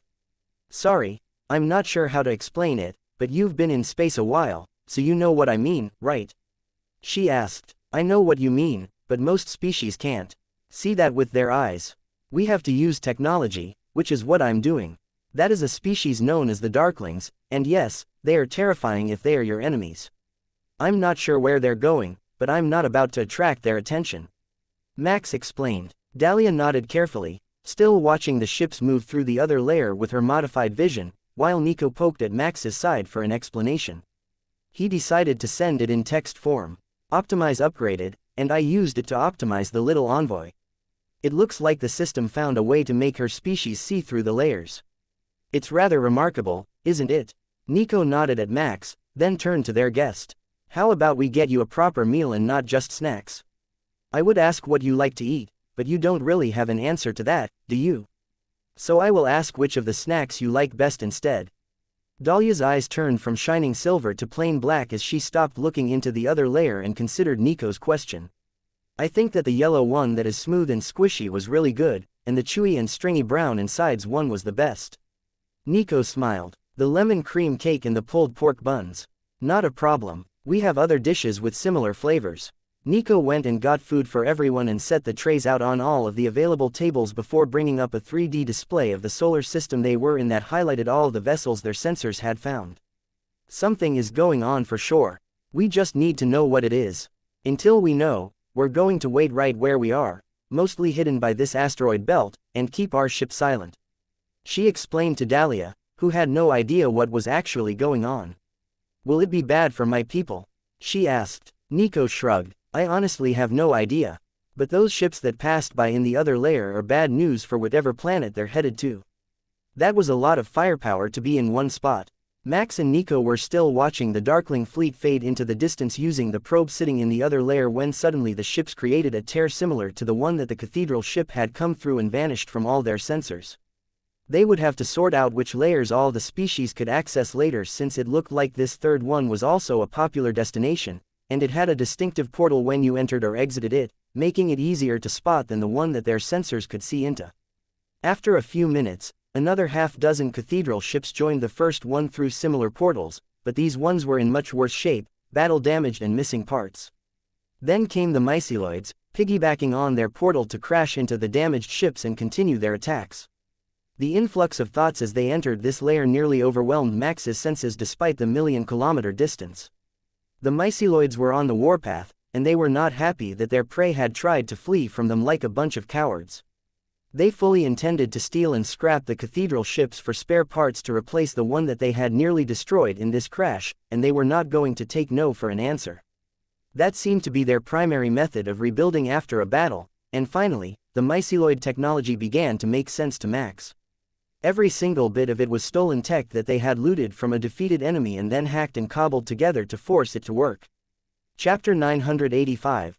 Wrong place. The crew watched for a few minutes, mostly with great interest in the fight, but Dahlia was watching in horror as the battle was happening right over her homeworld. The myceloid strategy seemed to be quite simple, but the way that it was executed was both so rapid and so brutal that the warriors in the cathedral ships hadn't even been able to respond until it was already on them. Why my world, what are they even fighting over? There's nothing left here, we're barely surviving, the young envoy asked as they watched the battle move to a spot between the 5th and 6th planets, carried by the momentum of the two disabled ships. Nico tapped her chin and nodded. You know, that is a very good question. Why here? What do they even want in this spot? Is there some sort of treasure here? Is there an eddy in the current that makes it an easy place to stop or naturally deposits ships here? They didn't have the answer yet, but the sensors and the computer were all searching for it now that it had been mentioned. There had to be some reason for the ongoing battles in orbit, especially since they didn't seem to be involved with or even concerned about the locals. We brought all the sensors that we had on this trip, so we're bound to find something. I just hope that it's good news for you, because if there is something here that is drawing both species to your world, they might be doomed. Nico explained to the small alien woman. Dahlia shook her head. It just started for no reason long before I was born. They were fighting in space, then one of the Mad One's ships crashed on the planet, and they started fighting everyone they met and trying to take over the world. There really isn't anything special about this place. The occupants of the ship searched in silence for a while before a sudden cheer from the away team drew everyone's attention. I've got it, I found the reason that there are so many battles here, she declared and brought up the data set she had been searching through on the wall screen. There is an anomaly that is also affecting the other layer, right under the planet's core, and it is rotating along with the planet. They were not coming here on purpose. They hit it by accident when they passed by. But now that there is a fight here, it draws the myceloids, which draws in more of the cathedral ships in the other layer, who will hit the anomaly by accident because they can't see it, and then they're forced to make an emergency transition. That's why they keep appearing in roughly the same spot. She brought up her findings, and the rest of the team worked to verify them. Then another cathedral ship came careening through a tear in space, followed by another myceloid ship. Look at that, the myceloids are using the anomaly as a trap to farm the cathedral ships. They're chasing them to the anomaly and forcing them into this layer so that they can fight them more easily. The warriors aren't properly geared to fight in this layer. Their ships aren't able to defend themselves against physical attacks. It's bloody genius, Khan whispered as she realized what was going on. So, a war from another universe just happened to spill over into our yard because the huge green things want to kill the huge bloody things? Dahlia asked. Max shrugged. There's probably a lot more to it than that, but it looks like that's the essence of it. We can't tell what the situation is where they're coming from, so it's possible that one or the other is trying to defend the area, but I don't think that it matters much since they both view you as either a nuisance or an enemy. Dahlia sighed. That's not much consolation. My friends are dying because we happen to be in the way of a perfect ambush spot. But what can we even do? There are so few of you in one tiny ship, and you're not even from here, right? You're from somewhere else, and you just want to keep those people away from your home. Max gave the depressed girl a hug, stopping early when she squeaked a little in shock. It's a gesture of consolation among my people. I'm sorry about your homeworld's luck. For now, you're coming with us, so at least you can be sure that one person from your homeworld is safe until we can reunite you with more of your people. We know of at least one world with survivors living in hiding, and there is a similar species in our home area that might be more of your species that fled to our side of the universe, or perhaps the other way around. Nico smiled at the envoy. I know it's a lot to take in. There are a lot of new things for you to learn, but for now, we will wait for the battle to end, and then we will send a message to your people letting them know what we have found and the reason for the attacks." Dahlia smiled back, an expression that actually reshaped her face a little, making her whole head smile. "I think that they already know, they just don't tell us, or everyone would lose hope. I mean, we all think that we're fighting to win and drive them from our world. But if everyone knew that they would just keep coming because they were being forced to come here, it would be chaos on the surface." That was a very good point. Unlike the humans and the myceloids, never-ending war was not in the nature of most of the intelligent species. If they were faced with it, a lot of them would crumble under the pressure and not rise up or stoically persevere. Assuming that all species would respond the way that he would respond was a mistake. Chapter 986. Intercepted message. While the battle raged between the cathedral ships and the myceloids, the missing Darkling fleet sent out a message that came up on the screens of the shuttle without warning. "The great enemy is moving. Clear all battlefields until a final location is determined," the message read. Well, that's not ominous at all. It would help if we had any idea what the great enemy is or where it was moving from so that we would know what direction we should be moving in. Nico complained as she read the screen. "I would be happy with just knowing what it is that has terrified the Darklings enough that they sent out an open frequency message. They're a species that terrifies everything else. They don't usually back down from much. Hell, they're not even afraid to throw hands with the Arisen." Max agreed. Dahlia went very pale at the mention of the Arisen, and Max could sense her terror as she spoke in a hesitant voice. "This species that you call the Darklings, the one that is not afraid of even the eternal army of the Arisen. Would they also be known as the Harvesters?" she asked fearfully. Max nodded. "Yes, those are them, and we believe that fleet of them that passed here are the ones that sent the message just now, telling everyone to retreat from the great enemy." "Do you know what that is?" Dahlia shook her head. "I've never heard of them having any enemies, much less a great one. They're just terror incarnate. They show up, and your world dies." Khan frowned. "Well, at least we know we're all talking about the same group. But if they were fleeing toward Kaleska space, past whatever that destruction is in the distance, then we probably shouldn't be here." "Damn, you're right, we need to be somewhere that's out of the likely path of the danger." "Nico, do we have a path analysis for the Darkling fleet that came past us, as well as the ships that have been arriving and departing from here? If none of them came or went toward the anomaly, I say we head there, and then we can retreat through it if the situation calls for it." Khan considered that for a few seconds, then nodded. "Bring us to warp speed. The cloaking device should hold up well enough to get us close to home, and then we can creep the last bit of the way in." Space was so messed up around the anomaly that none of the layers were stable, which should be a benefit to them and reduce the chances that whatever this threat was would come their way. Even if it was massively powerful, the path of least resistance was the natural way for anything to travel, and the worlds around the anomaly were definitely not that. The combatants didn't respond as they flew away, and there was nothing to see on the way home, only the one inhabited planet that they had passed, which Nico pointed out to Dahlia as one with some of her surviving kinfolk on it, hiding below the surface. "Well, then, at least we're not the last holdout of our people. There is at least one more world full of us, even if my world falls." She replied with contentment when she saw the sensor feeds proving that they were still there and doing well. There were even some of them up on the surface at the moment, gathering seeds and berries kilometers from the biodome. From the look of it, they were following a harvest plan and only taking a quarter of what was in seed so that there would be plenty for future harvests. It was an excellent call and proof that they were capable of adapting to their newfound abundance without giving in to greed and stupidity. When they got close to the quarantine array, the interference got to be too much, and they had to drop the warp field and move to the other layer to sneak past the satellites, but they didn't see any threats, and there were no more myceloid ships in orbit around the planet. The ones on the planet were behaving strangely, though, and they had all gathered into larger clusters instead of their villages. "Perhaps it's some sort of festival," an away team member suggested. "That's a possibility. They have gathered into larger groups, so it might be some sort of mating ritual as well to alter their spores to the most powerful in the region. They seem to be quite intent on becoming the strongest, so that sort of ritual would make sense as well."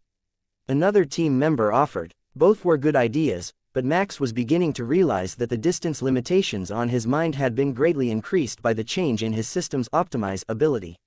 He could sense every mind on the planet, and they were all thinking the same chant, like a religious ritual or some sort of funeral rite. "That's not good. The whole planet is chanting the same thing in sync. He informed the crew. That's not good at all. The last time they did that was when that thing looked through the portal from the other layer. I don't sense it here now, but if they're trying to bring it back into our reality, we should prepare to evacuate. Khan noted. Excellent point. Should we make a note that the interstellar political instability at the moment makes maintaining the camp irresponsible? We can put up a barrier over the anomaly and send a force through if there is an attack on it. Nico suggested. I like the way that you phrase that. I'm sure the Alliance will understand if we guard it from our side for a bit. Getting in the middle of a multi-species interstellar war was not on the mission plan for this request, and it was definitely not in the pay package. Khan laughed. The message is sent out, Huntress. The camp is preparing to evacuate. 20 minutes are needed to get everything packed. The away team leader noted. That should be sufficient. Tell them to prepare the barrier, and we will be coming through as soon as we can get the ship parked. Add the envoy to our travel group list. Chapter 987. Rapid disassembly. How are we going to get through though? That opening isn't nearly large enough for our shuttle. Dahlia pointed out. We will have to go on foot. The shuttle can remain here inside the barrier that we are going to place over the camp. In fact, it can help power it. Since it's the largest power source here, we will pass through on foot, and then there is a much larger ship waiting for us on the other side that will take us to our home vessel. The hunters will remain here in case they are needed back at the camp, but we can depart for a while until things sort themselves out here. Max explained. Oh, that makes sense. I would love to see this huge spaceship that you talk about. If it's half as amazing as your food, it could be one of the wonders of the known universe. She laughed. She was definitely easy to please if a few snacks qualified as a universe-level wonder. But she would slowly get used to the scale of new things that were beyond her homeworld once they got to absolution. How is the packing of the camp going? Khan asked as they disembarked from the shuttle near the edge of the camp. 5 minutes to completion, Huntress. All of the tents will be left behind to give the impression that the camp is still active. We just need to program the barrier, and then we can depart. The first of the hunters were already moving through the anomaly with their gear to prepare to set up on the other side, and Khan's assistant had packed her gear for her, so they didn't have to do anything but walk away and hope that the ship was still intact when they returned. Should I set it to self-destruct if someone breaks in and tries to steal the technology? Nico asked as they reached the anomaly. That would be for the best. We can replace everything that is in there, but allowing it to fall into the hands of another species would be a real pain. Max agreed. Nico set the parameters of the ship and left the android pilot in charge, with a similar self-destruct program added in so that if what was coming was like the Arisen, it couldn't take over the pilot to get to the ship. The moment that it lost contact with the androids that were left on the other side or a loss of control of its motor functions was detected, the android would internally slag itself, rendering it no more than a crumbled pile of metal. That was the best they could do on short notice without actually remaining present for the whole event. Max had considered staying here to wait and see, but they could come back in a hurry if they were needed, and they would just be in the way on this crowded Citadel planet if there were a large-scale breach of the anomaly. This is our ride. We will have to catch a ride back up to our ship in orbit. The planet is too crowded to keep the ship on the surface. Max explained as they took a transit pod through the Citadel toward the spaceport. Look at all these different species. Do they work together like this all the time, or is there something special about this place? Dahlia asked. Nico took her by the shoulders with a smile. Sit here, and I will regale you with tales of the Alliance and how the species in this part of the universe are getting along. All equipment is disassembled, and the camp is now clear of life. The last remaining technology on the surface is the shuttle left behind to power the barrier from that side. The hunters, camp supervisor announced as they were boarding the shuttle. Finished in plenty of time. That's good. Now that everyone is off the planet, they can barricade the anomaly if they need to without sacrificing anyone. The shuttle pilot remarked happily. Hopefully, it won't come to that, but we couldn't determine what the threat was, only that it was enough to make the most dangerous of the local species flee the region, Max informed him. The pilot understood and remained silent for the rest of the trip. There wasn't anything left to say when the threat level couldn't be determined. He only spoke again when they reached the cutter in orbit. Commanders and envoy, here we are. It had been my honor to escort you back to your vessel. He informed them as the shuttle landed in the cargo bay. Thank you. We will be headed back to the world ship for a while, and we will call you when we return. Nico led Dahlia away with a wink, intending to give her the grand tour of the cutter to get her mentally prepared to face the reality of absolution and the comparative luxury that the Reavers were living in compared to her homeworld. So Max went to the bridge and set the course to the edge of the solar system where the designated portal location was. Ship traffic was chaos in the area, with none of the ships paying any attention to the directions of traffic control, so Max made the decision to abort the portal and move off the main transport pathways to exit the system at warp speed. Once they were well clear of the area, he would open a portal home. It turned out to be the right choice, as not long after he turned away, all traffic in the area came to a complete halt, with Alliance military vessels coming in and ordering no more traffic movement until everything was back en route. The problem was that none of them had been paying attention to traffic control, so none of the supply ships had any idea where they were supposed to be, and they were all lined up to try to poach a free portal ride on another ship's trip to the right region of space. Ah, the joys of budget transport contracts and Alliance portal taxes. Max chuckled as the cutter made its way out of the system. They could keep their traffic since they didn't want to upgrade to the human-designed drive modules with enough power that every large ship could open a portal themselves. Chapter 988. Of everything. Max pushed the ship to warp 12 and made his way into empty space, away from any inhabited species, and looked for a good spot to portal from while he confirmed the safe zone around absolution. There were a lot of warp trails around, and he didn't want to leave a portal signature in the middle of one, as it would encourage other ships to think that there was a reason to wait here for a portal to open so they could save money on a trip home. That would only mess up traffic in the area even more, and he could tell that his detour had attracted attention from some of the ships who had been further from the mandated stoppage. Sure enough, as soon as he came to a stop and started to power up the portal generator, he started to get messages requesting his destination from ships looking to piggyback on his trip. Most of them had recognized the design of the cutter, and Reavers were well known for being able to portal from any of their major ships. So, Max sent back the coordinates of absolution, which eliminated most of the vessels but left two that were headed to nearby systems. Please hold for a piggyback trip. We will be there within 5 minutes. The cargo freighter pleaded. Understood. Make it snappy. We have an envoy on board with meetings to attend. Max replied. That got the ships moving at a much higher speed. Holding up a political meeting for a free ride wouldn't earn their companies any friends, and so much in the Alliance relied on political connections. Max stabilized the portal and informed Absolution of the additional ships that would be coming through before them, then settled in to wait for the freighters to arrive. Nico took the extra time to show Dahlia the details about the cargo freighters and how they lacked the power output to use the same form of transport that the cutter did despite their massive size. The girl seemed to be getting more and more nervous as time went on, though, and Nico couldn't see a good reason for it. All right, Spill, what is bothering you? Tell me, and I will see if I can fix it. She finally demanded. The other place. It's dead. There is nothing there, nothing at all, and it feels like I'm going to fall into the void every time I accidentally look into it. How do I explain it? It's like standing on the edge of a cliff, and you get that sudden feeling like you're going to fall, even though there is no good reason that you should. Does that make sense? She asked. Nico nodded. I understand the feeling. Vertigo is a strange thing to feel inside a spaceship, but if you can see the empty layer of space, it makes sense. I'm not sure how your vision works, so I'm not sure if you can block it out. Dahlia considered that for a while, then sighed and closed her eyes, then smiled. All right, I think I know how to do this now. It's just a matter of focus. I'm not seeing it with my eyes at all because I can still see it with them closed. If you can give me a moment, I should be all right. Talk all the time that you need. I'm sure it's a big adjustment to have nothing in that layer.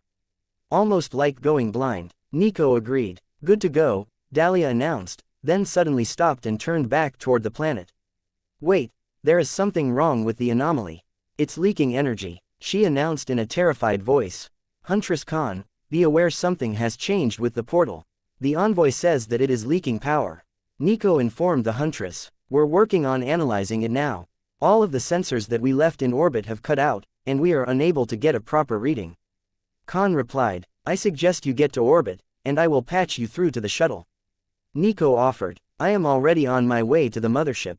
Send the patch whenever you have a moment.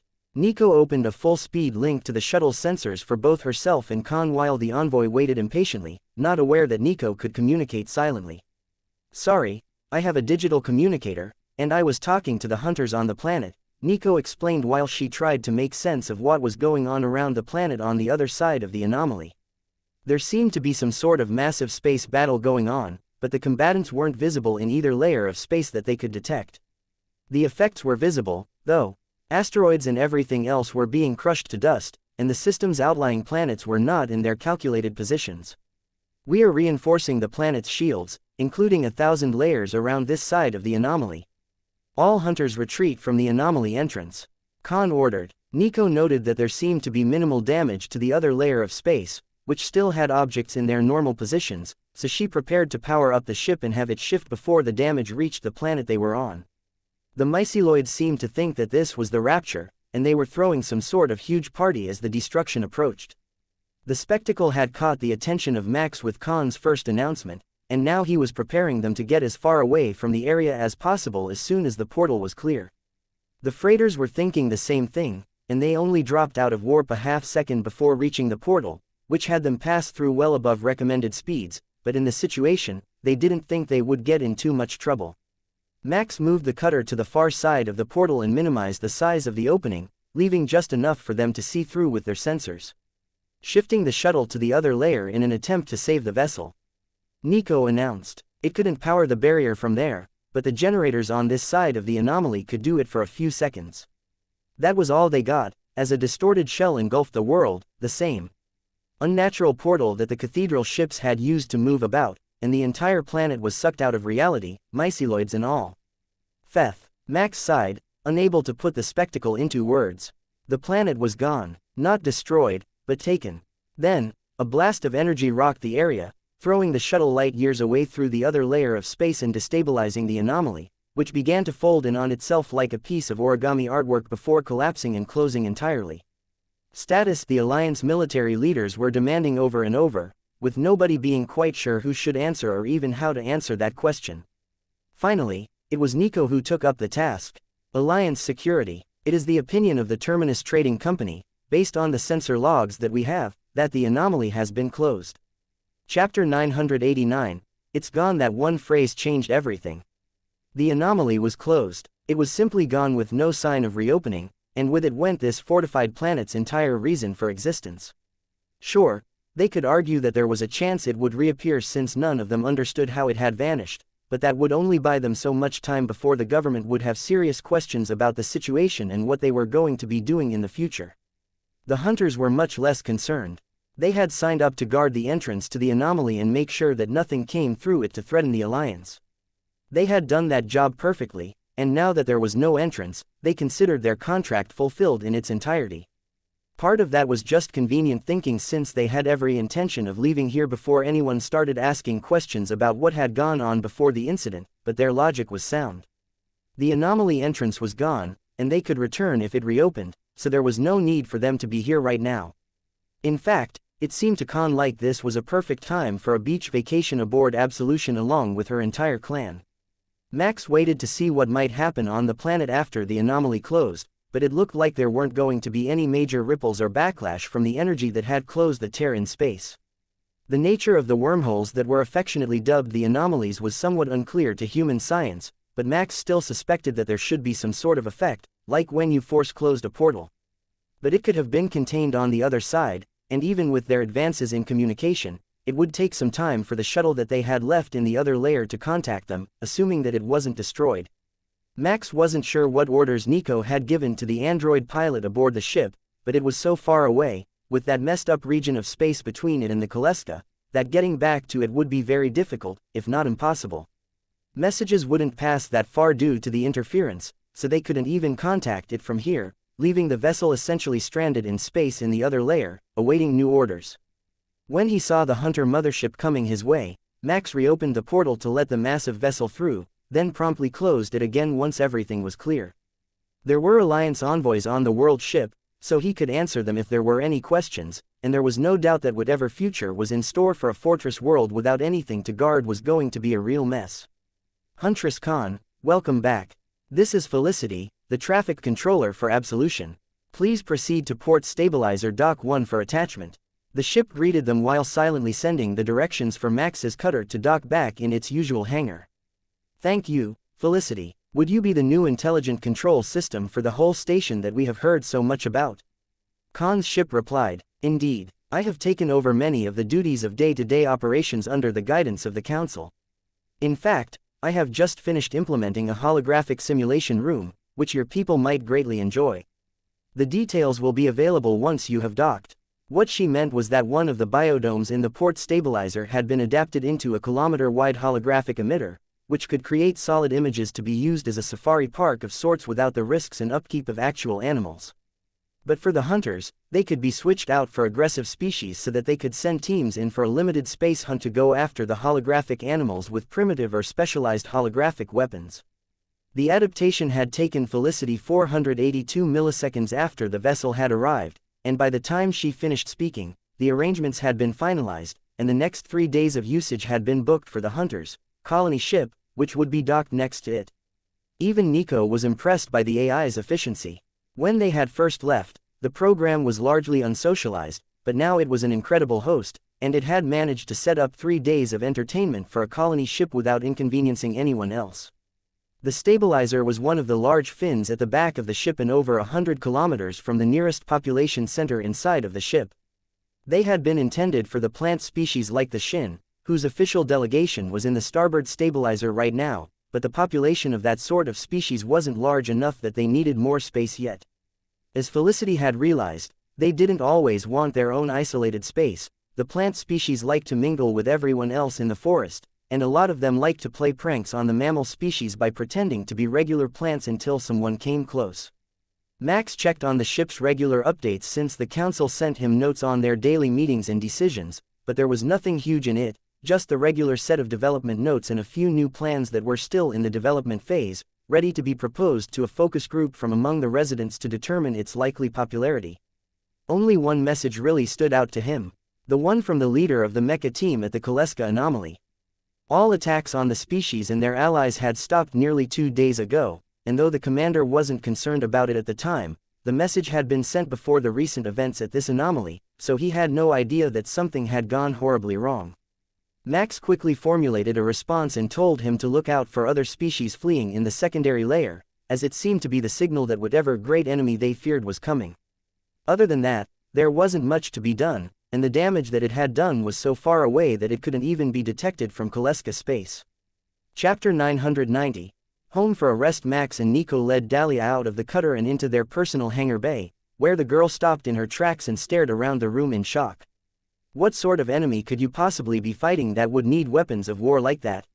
She gasped as she saw the assortment of personalized mechas standing proudly in their storage racks along the walls. Nico smiled at her. You would be happier not knowing, but some of the hostile alien species that we have faced are even larger than that. But mostly, the larger units are used to deal with large groups and extremely powerful technological weapons. I can show you some examples and battle footage if you like, but we have a whole new world to show you, and I know that you're going to enjoy that. The first thing that I should warn you about is the Inu. They are bright pink, with tentacles on top of their head that work as sensory organs. They are very high energy and good friends of mine, so don't be shocked if we get rushed by them as soon as we leave this room and enter the laboratory area. Not only were the Inu good friends, but the students that they had left behind were right in the next room doing a study on some of the samples that had been sent back from the other side of the anomaly lately. There were so many new things to learn that they had been working around the clock on both the research and their thesis papers. So, they were predictably caffeinated and eager to talk to anyone who would listen to their recitation of the new theories that they believed they could prove. After steeling his will to prepare for the influx of hyper-Inu minds, Max realized that they were no longer overwhelming. He could dim their mental input into background noise and only pick out the most important parts as regular thoughts. That was a vast improvement on the situation before, where he preferred to avoid the Inu when they were working. Now, he could see being around them a lot more, since they were always so happy and eager to please. They even waited at the door with snacks and beverages when they heard that the lead researcher had brought back people with her. It was that sort of thoughtfulness that endeared them to everyone they met, even if almost all of the Alliance species found them annoying. Good morning, lead researcher Nico. Good morning, Commander Max. Good morning, Envoy Dahlia. They greeted in unison. Oh, these are Inu. They're bigger than I expected. Dahlia gasped, before being pulled into a group hug due to her proximity to Nico. None of the Inu in the room were over 160 centimeters tall, but to Dahlia, everyone was a giant. Even Nico stood a full head taller than she did. "It's a pleasure to meet you, envoy. Should we invite the minister over for dinner?" one of the researchers asked politely. Dahlia turned to Max in confusion. "There are more of your species living on this side of the universe.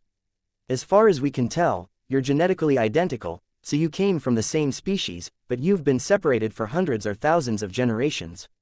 Max explained. "There are more of my people. I would love to meet them. Are there many of them left? Could we make a recovery?" she asked. The cheerful researcher took out a data tablet and checked it quickly. "As of last census, there are 87 planets where your species is the majority, and another 1,704 with more than 1 million of your people residing on them, which is the minimum number to be recorded as a significant minority population," she explained. The little alien was in tears of joy at the news, but the Inu were beginning to panic, thinking that it was too few. "No, she's happy. Don't worry, you didn't upset her." Max laughed and hugged the researcher. "If you could arrange a dinner with my species, that would be great. Did they eat the same things I like? I want to know all about them. How did they even end up here?" Dahlia asked. "Honestly, I have no idea. They think their species emerged here, so it's how they got to your side of the universe that we thought was the mystery." Max shrugged. "Sending invitations. I have arranged a group dinner with the Grey and Hunter leaders for 19:30 tonight, ship time. That is in 2 hours and 7 minutes. Felicity informed them through the intercom. "Thank you, Felicity. Invite the Mecha regiment leaders as well. We will need to meet with them after this, as we have some new developments that they will be interested in." Nico informed the ship's AI. "Understood. I will invite them for meetings after dinner, as they have a meal event already planned." Max checked their thoughts and found that the regiment leaders had a meet and greet planned with members of a Reaver company that was visiting and had been doing deliveries of mecha and military equipment from Absolution since Max and Nico left. Their production levels all over the ship were well above predicted levels, so there was no fear of underemployment. If anything, they were having more trouble picking the right customers to distribute their products than producing the orders. The council had been very picky about it since the Alliance had so many rules about military equipment, and most of what the humans specialized in was weaponized. Max cleared his throat and addressed everyone in the room. "After we finish with the dinner and meetings, I suggest that we spend some time in the beach water parks. We have spent enough time doing serious things, and it is time to relax in the sand for a few days and get our new guest used to Absolution." The Inu all smiled at the mention of the water parks and their gravity slides that emptied into the pristine waters of the ocean or the pure waters of the resort pools for species that didn't do well with salt water. "Yes, you have a deal. We will mention it to the Grey delegation over dinner." The shift's team leader cheered. Chapter 991. Meeting the Grey. Once they were free of the hospitality of the researchers, Nico took Dahlia into the VIP areas to set her up with a room somewhat near their own so that she wouldn't feel lost and alone among strangers. Not that she knew Nico and Max all that well, but they did bring her here, so Nico felt obligated to at least look after her for the first few days until she got settled and had time to research and pick a home of her own. 2 hours later, they were both refreshed and dressed in new clothing, likely from the room's replicator, which Max had sensed completely shocked Dahlia to the core. The concept that she could just press a button and ask for anything she wanted was so strange that her mind had a problem processing it. Even dinner was a culture shock to her, but when Nico showed her that it could make new clothes and shoes, as well as all sorts of personal items, including the specialized eye wash that her local kinfolk preferred, she simply had no words to describe her response. Max arrived first so that he could see the response of the Grey politicians when Dahlia walked in, dressed up as a Reaver princess since she let Nico dress her. She had no idea what the local fashion was like, and the Grey politicians all wore the same boring silver jumpsuits with their name tags on them as a political uniform. There were some businessmen in their delegation who were dressed more normally, but Nico's version of high fashion was very different than most people's. When Dahlia came in wearing cargo pants with combat boots and a pink tank top under a leather jacket, all of the Grey present in the room were shocked into silence. "Oh, I think you picked well." They're speechless. "Thank you, Miss Nico," she whispered as she smiled at the assembled politicians and business leaders. "I think we should have sent someone to help. I'm not sure that the Reavers know about our fashion sensibilities. Look, she's even got her neck exposed," one of the politicians whispered, but not so quietly that Dahlia couldn't hear him. Wait, was that what the silly scarf that came with the gold jumpsuit was all about? We don't do that on my planet. She explained. The gold-colored jumpsuit with scarf was the uniform worn by an envoy of their species in a formal setting, but Dahlia had thought it was a joke when presented with it. By Nico, I can make you a scarf. Max offered. Thank you, Commander Max. I think it will put everyone at ease. She agreed, and the rest of the Grey all sighed in relief at the concession. Max went to the replicator and picked one for a local sports team, the Growlers, whose pink and white color scheme vaguely matched her outfit. Unfortunately, it was human-sized, and when Dahlia wrapped it around her neck, it hung down her back to her knees like a cape. She looked like a superhero from a kid's cartoon. Max turned to address the room. Welcome, everyone. It is good to see you all enjoying your time aboard Absolution. I know some of you had a rather long journey to get here for dinner, so I won't hold up the process anymore other than to introduce you to Dahlia, the elected envoy for her species to the Terminus Trading Company and the Hunters. The Hunters thumped the table in their traditional welcome, and the Grey representatives made a folded hands gesture and nodded. Welcome, envoy. We look forward to getting to know you. The leader of the political group greeted her as Dahlia took her seat between Max and Nico at the large, round table. What did he mean by a long journey? Aren't we on a spaceship? She asked the man across from her. The small alien laughed but nodded his head in agreement. Yes, Absolution is a spaceship, but it's 900 kilometers long, and this location is near the very rear of the ship, while we have been staying at a resort in the forests near the bow. The transit pod took over an hour to reach here, but that is an uncommon occurrence, as the majority of the population lives in the cities near the center of the ship. Khan smiled at the little alien, who waved back. We're in a private retreat not far from here, so we only had a 5-minute trip. Some of my hunters have gone to the second level to the beachfront cities, though, and they will see you tonight.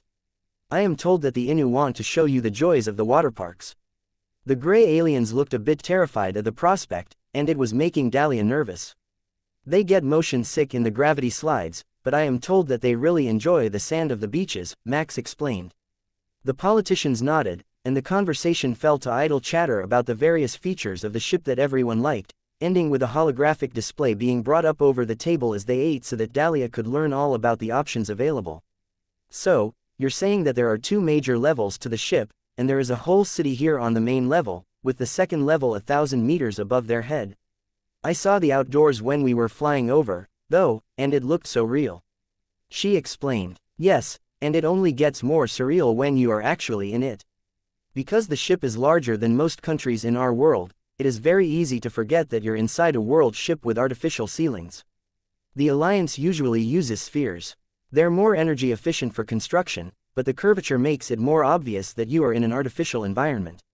When dinner finished, Max prepared himself for the business meetings with the regimental leaders, who were about to learn about all the mecha and mobile suit advancements that had been made.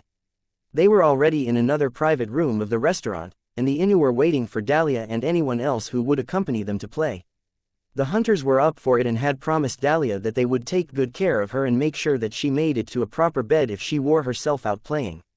They were going to be at a resort anyhow, so Khan had booked a number of rooms for them, knowing that nobody would want to stop until they could barely walk anymore. The Grey mostly ran away at the mention of going to play with the Innu and the Hunters, but a few of them stayed out of a sense of duty. Their culture was very hierarchical, and the thought of possibly insulting the envoy by leaving her alone with only other species made them too nervous to leave. So, they were going to be dragged along to the beach, and likely through the slides, because the Innu were very persuasive, even though the small aliens were terrified of the fast-moving tunnels. Chapter 992. Military Intelligence. Max and Nico took their seats in the meeting with the military leaders, who all looked much more nervous than the situation called for. Max already knew what they had to say, and if he were actually mad, this wouldn't be such a cordial meeting. But to subordinates who were suddenly called in a large group to talk to the big boss, it was hard to get past that ingrained feeling that you might have messed something up that you hadn't noticed before he did. Who wants to start? Remember that I can read your minds, so this is mostly a formality to get everyone on the same page and brainstorm solutions. Max reminded them. That helped calm the officers, and the first to stand was the leader of the 3rd Battalion. We encountered some difficulty with piracy when making one of our deliveries. My battalion had a talk with the black market, and they assured us that it wasn't sanctioned by them, but we have delayed their next shipment by a week as a punishment for giving others the impression that they might be willing to purchase goods stolen from us. The details are all here in my report. That was pretty straightforward and proper for a Reaver response to an untrustworthy trading partner, and nobody in the room had any issue with it. That's fine. They will get the message. Max agreed. Then, he searched the minds of the people on the ship. There were a lot of black market operated businesses here, so they should know about the situation. It only took a few seconds to find the real answer. One of the underlings thought that he could pull a fast one on the boss, and once the pirates had been eliminated and the black market sanctioned for a week, the bosses did an intensive search for traitors and purged him and everyone he was working with. In short, the problem was well and truly taken care of. The next few notices were just mundane business, and everything seemed to be under control for most of their business operations, with the exception of the industrial equipment sector, which sold a lot of demilitarized line mecha for commercial use and had attracted the attention of the Alliance government again. The envoys on the ship were looking into it, but Max checked the records, and nothing that they had shipped had any armor or weapons on it. They didn't even sell the mining attachments pre-assembled with the chassis. Those had to be sourced separately. While they were going through the minute details of the daily operations, reiterating the details that they had given the council, a message came in on the Kaleska frequencies. Attention all armed and capable beings of the universe, the great enemy has attacked the rift, and you are called upon to defend your very existence. Should the great enemy make it through the blockade, they will have free access to your home worlds. We will assemble in one standard day. The message wasn't from the Kaleska. It was to them and coded as having come from the Darklings. The code wouldn't mean anything to most species, but Max recognized it from interacting with their systems in the past. If the Darklings were calling all intelligent species to defend the rift, as they called the giant area of destroyed space between where the anomaly the hunters had been defending and the one where the Kaleska lived, it could only mean that whatever had taken the planet and destroyed the anomaly was headed toward the majority of civilized species in that region. Max and Nico looked around the room, and then Max paged the board members to come to him. They were nearby, likely in the offices, so he added a note to bring the envoys from the Alliance with them as well. Everyone would need to understand just what was going on, and most of them didn't have all the details about what had happened to the world that the hunters had been protecting yet. That was confidential and held within the Alliance military, so it wouldn't have been spread to the politicians yet. The room fell silent while they waited for the rest of the guests to arrive, but everyone was thinking the same thing. What had happened that would make someone request every single intelligent species to come and intervene in some massive-scale battle? As a matter of fact, what sort of enemy could possibly be so dangerous and so numerous that it would take a force that large to control them? More details were slowly leaking in from the Kaleska and Commander Yuri, who saw to it that he personally kept Max in the loop with every new development even after Max had left to help the hunters. From what the Kaleska could tell, there were millions of warships headed toward the rift, which was currently fluctuating with energy, as if a massive battle were taking place inside the damaged space. That was certainly not good news, and the Kaleska had sent a full third of their military might to assist their allies at the battle. That was as much or more than any of the others had sent, so they couldn't be accused of holding back in a time of need, and they had sent their most advanced troops, the new generation trained with the learning machines that the humans had provided them. Then a message came from the Cygnus commanders, requesting an opinion from the Reavers and the Alliance on whether it was appropriate to send the force on that side of the anomaly to the battle, with the Cygnus military units on the human side reinforcing the anomaly until the battle was settled. They had 1,000 Titan-class mecha there, along with 50 destroyers. It was a fleet on par with most of the species that were called to arms, and their Kaleska allies would need all the help they could get if this so-called great enemy could actually make it past the rift. Chapter 993. Measured response. When the board members and the envoys from the Alliance arrived, they didn't arrive alone. Along with them was a small army of assistants, number crunchers, and specialists who might have some sort of valuable insight on some topic tonight. The Alliance was definitely taking this message seriously, and Max wondered what they had heard while he was distracted by the conversations with the other human factions. Welcome, everyone. Now, let's get right to business so that we're not here all night arguing about something going on halfway across the universe. What is the Alliance's official political response to the situation? Max asked. The Inu envoy smiled at him while sipping her coffee. Decaf, Max noted. The official response is to honor the deal with the Kaleska, but for now, we have no other official obligations to the situation. She explained. So, as long as someone goes, it's all good. Do we have an official response from Cygnus or the Reavers yet? Max asked the board members, looking specifically at Nico's father, who was actually present for once. We do. It's still in discussions, officially, but the code is clear that we have to send an appropriate response. They have confirmed the decision to move the Anomaly Defense Force forward to the front lines, and they are asking for paid volunteers to send mercenary forces with them, the elder Tereth replied. Nico smiled at her father. And that's where we come in. With the androids, we have one of the most suitable mercenary forces in the universe. If we don't have to worry about the Arisen possessing them or attacking us if they do possess them, then we can go all out without risking lives. All of the androids can have their memories backed up at the start of a battle, so the replacement chassis can be updated to continue the logic strings that were developed in previous battles, with the addition of whatever data we could recover from before their destruction. She had a point. Now that the Arisen were supposedly fighting on the same side as the Koleska and the others, they could deploy the android army. Max was definitely going to ask Nico to put some additional failsafe measures in place in case this was a trap, but it was a good time to make a show of force in the region. How much data do you have on the alien species that have assembled? The giant envoy asked. A fair bit. The Anomaly Defense Force has been sending constant streams. It's all here to study. An adjutant who came in with the board of directors explained. The assembled politicians and soldiers looked over the data for a few minutes in silence, then sighed and looked around at each other.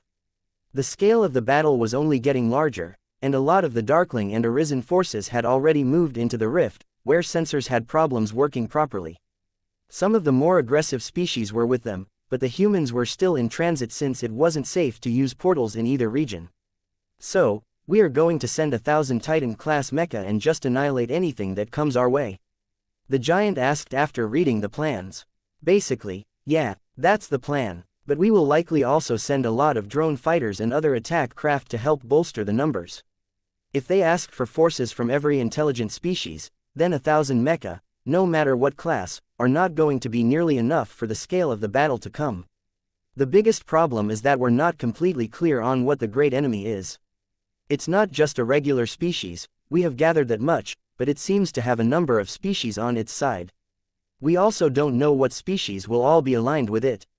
From the incident at the other anomaly, we can guess that the myceloids will be among them, but that is only conjecture at this point and is unlikely to make up the majority of their force unless there is a less primitive version of the species somewhere.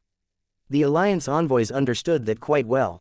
The primitive myceloids weren't a threat on a high enough level that they would require the Darklings or the Arisen to mobilize anyone, even if they came by the hundreds of billions.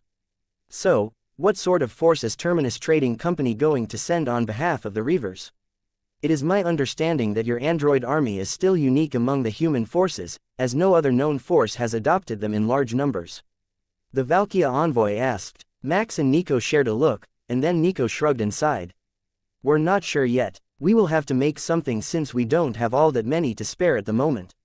We have a small force at the fortress planet where the other anomaly was, and we have the defensive force for Absolution, but we can't send that on an extended deployment when there is an intergalactic threat at large. We will discuss it tonight and come up with a proper answer tomorrow once we have determined what we can come up with for materials and what the assembled force seems to need. Until they actually saw the enemy, they would be guessing and sending units that seemed to balance the composition. But there was no guarantee that would be the most efficient use of resources. Alright, then we wait for more reports. The Innu envoy pouted. This was the part of politics that she hated the most. Getting early information but being unable to act on it because too many factors were involved to actually make a decision right away.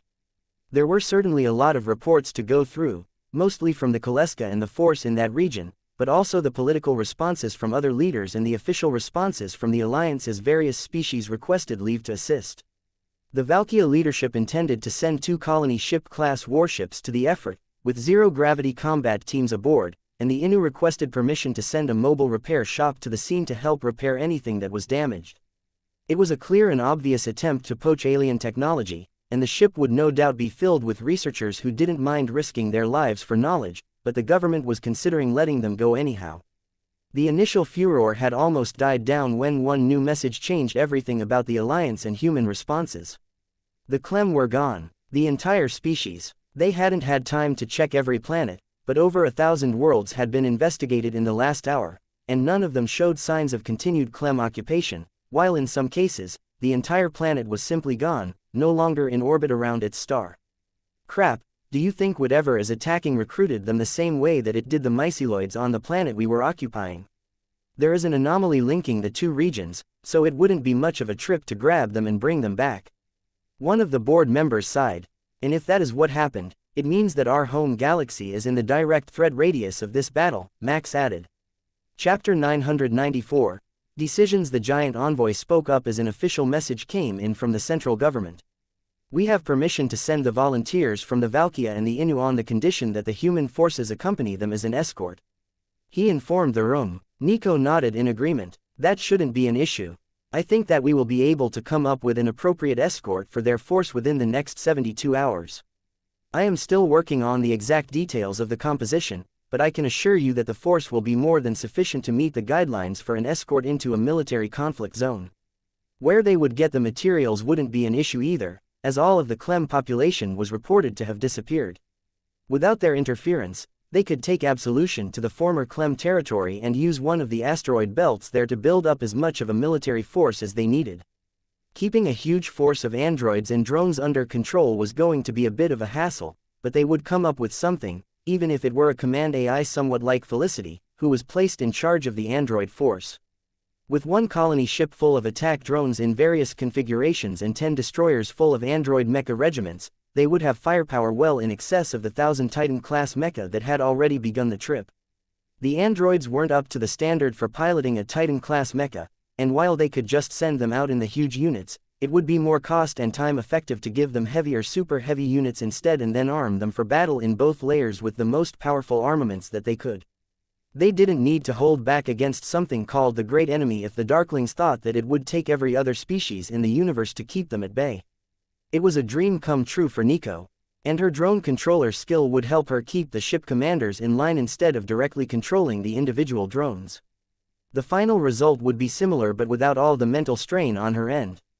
The giant envoy cleared his throat. Do we have preliminary numbers so that I can assure the central government that you are taking the escort duty seriously? About 100,000 heavy and super heavy mecha, plus a colony ship class vessel full of drones. Nico and I will accompany the force personally to make sure that nothing goes wrong with the tactical planning. Max informed him while Nico did a silent happy dance in her chair. So, that means we will be repositioning Absolution for the duration of the construction. The Innu ambassador asked. That is correct. It won't affect the day-to-day operation of the vessel at all, but if someone was planning to use the ship as a waypoint along their travels, we will no longer be in Alliance territory, so they will have to find an alternate portal location for their journey. We will also be suspending most travel to and from the ship for the duration of the construction to prevent industrial espionage and any hostile forces from taking advantage of the crew's distraction. Max agreed. That sounds reasonable. I will inform the central government of the security measures that will be in place leading up to this operation. Should the two groups come directly to you, or should they stage by the anomaly? The giant envoy asked. Have them come to our location. We will open the portals to the anomaly and guide them the whole way there so that there are no unforeseen incidents while we aren't present. Max decided. Before there could be any more questions about their intentions, Nico ordered Felicity to move the ship to her chosen location to start the work. The transition was always so smooth on the world ship that very few even noticed that anything had happened, except a few sensitive species and those who were watching the exterior displays. Fortunately for them, Nico had picked a spot with multiple visible planets, including one with a perpetual lightning storm, which would keep the attention of the astrology lovers for the next few days. Most of them might not even notice that off one side of the ship, the feeds were blocked, and no data could be gathered. Some would naturally grow curious, but between Nico and Felicity's ability to falsify data, they were fairly confident that they could falsify an empty asteroid field on that side while the ships were created. The process would involve deploying 12 entire terraforming arrays in order to meet the deadline, including all of the military forces, and the amount of raw materials used would be staggering, in the billions of tons. That much of the asteroid field going missing would certainly alarm the environmental activists, even though this was no longer an inhabited star system, and that was a headache that nobody needed. They loved to protest and seemed to have unlimited time and resources for the purpose. The process has started. We just need to wait for everything to be finished, and then we can set out with your teams. How long will they need to prepare? Should we be ready to host them for a day or so before we set out, or will they be needing more time to prepare for an extended mission? Max asked the envoys. We've started already. I didn't even notice. Very slick, Commander. I think that the Inu will be ready on time. They are very punctual about such things, but the Valkyria might need some time. They don't get to go out much, so there will be intense competition for the spaces that are available, even for a mission this dangerous. The giant explained. Max chuckled at the description while the Valkyria envoy shrugged in resignation. Though they wouldn't admit it, the Valkyria as a species had never really lost their warlike tendencies. They had just done their best to channel them into a law enforcement direction. Chapter 995. Enthusiasm. The first Inu vessel arrived the next day, a full 48 hours early for their deployment. They had done a raffle across all the Inu home worlds, and this ship was the one that got the first lucky ticket. Of course, they had made sure that anyone who entered knew the risks and had both a ship and crew that were prepared for the task. The lucky winners had been on a medical research tour when the announcement was made, helping local governments with plague outbreaks, and they were confident that they could transfer their skills to the battlefield. In Max's mind, that was only half of the story. The Inu, by unspoken consent of the majority, were doing their very best to ingratiate themselves with the humans. As word of absolution and the other Reaver vessels had spread through their society, along with the technological advancements, they had begun to suspect that they had found kindred spirits. But when news of gravity slides and coffee had become common knowledge, the majority of the species had decided that humans truly loved them and wanted to make them happy.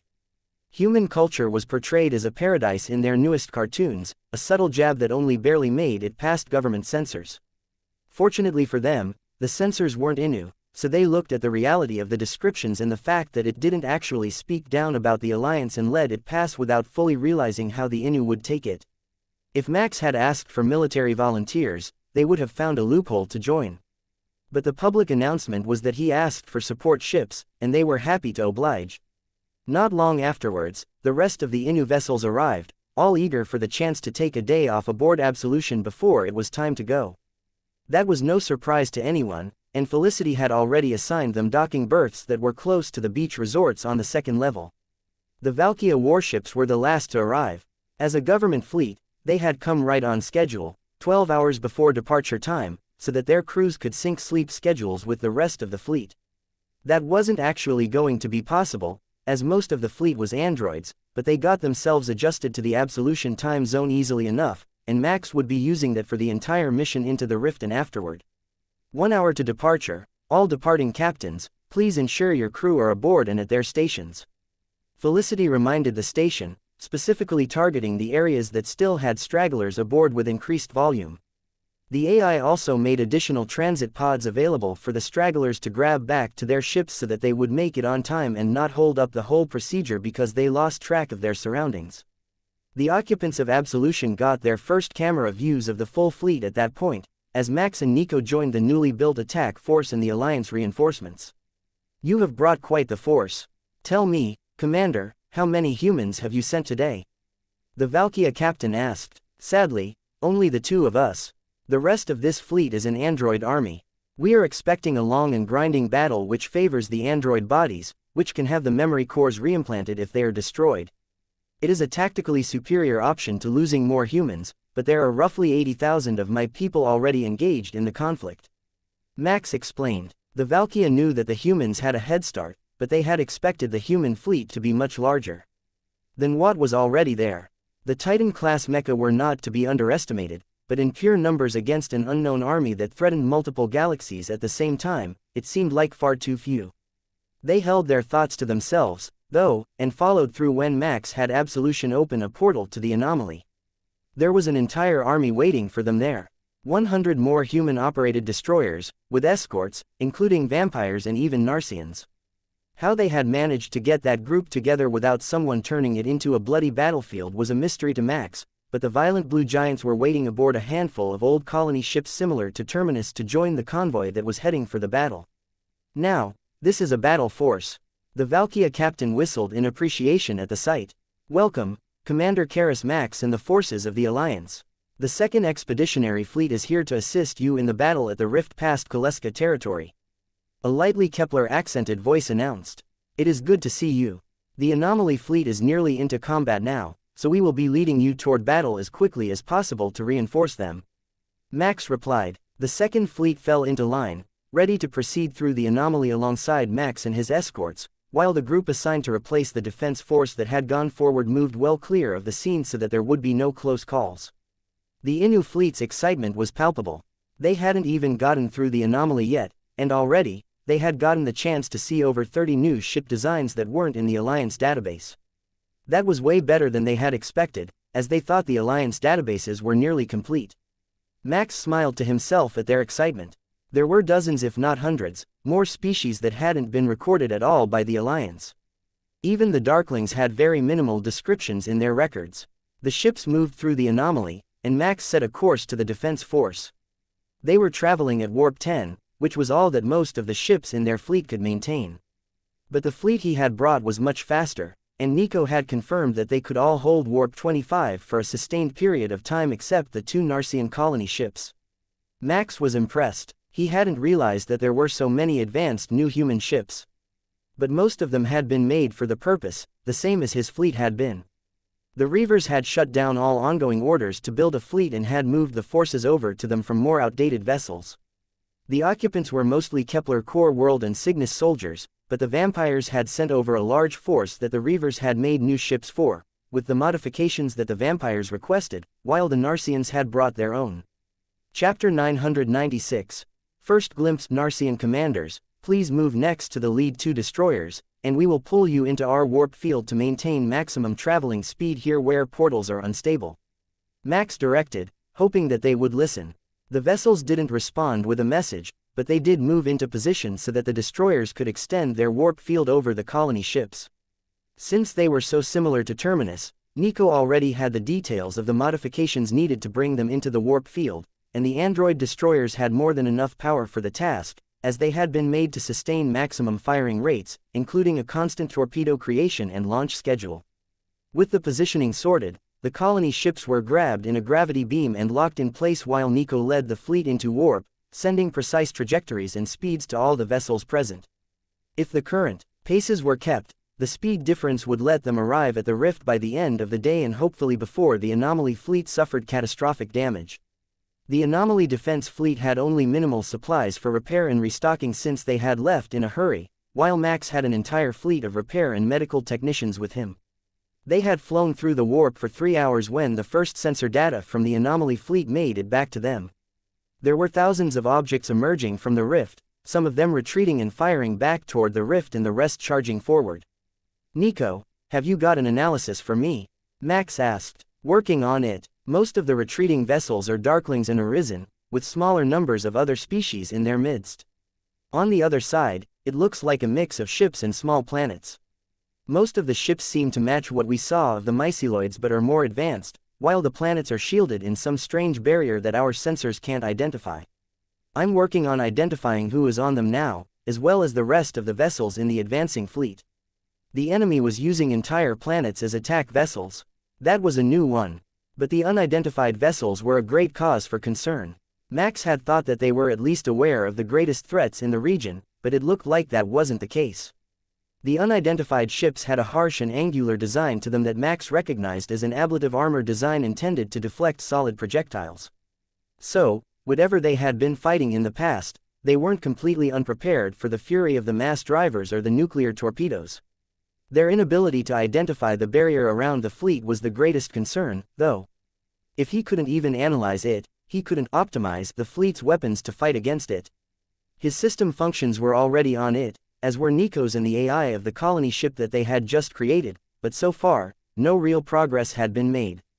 According to all the sensors, it was something that shouldn't exist in reality, a mathematical impossibility, but he could see it there in the effect that it was having on the weapons of the defenders.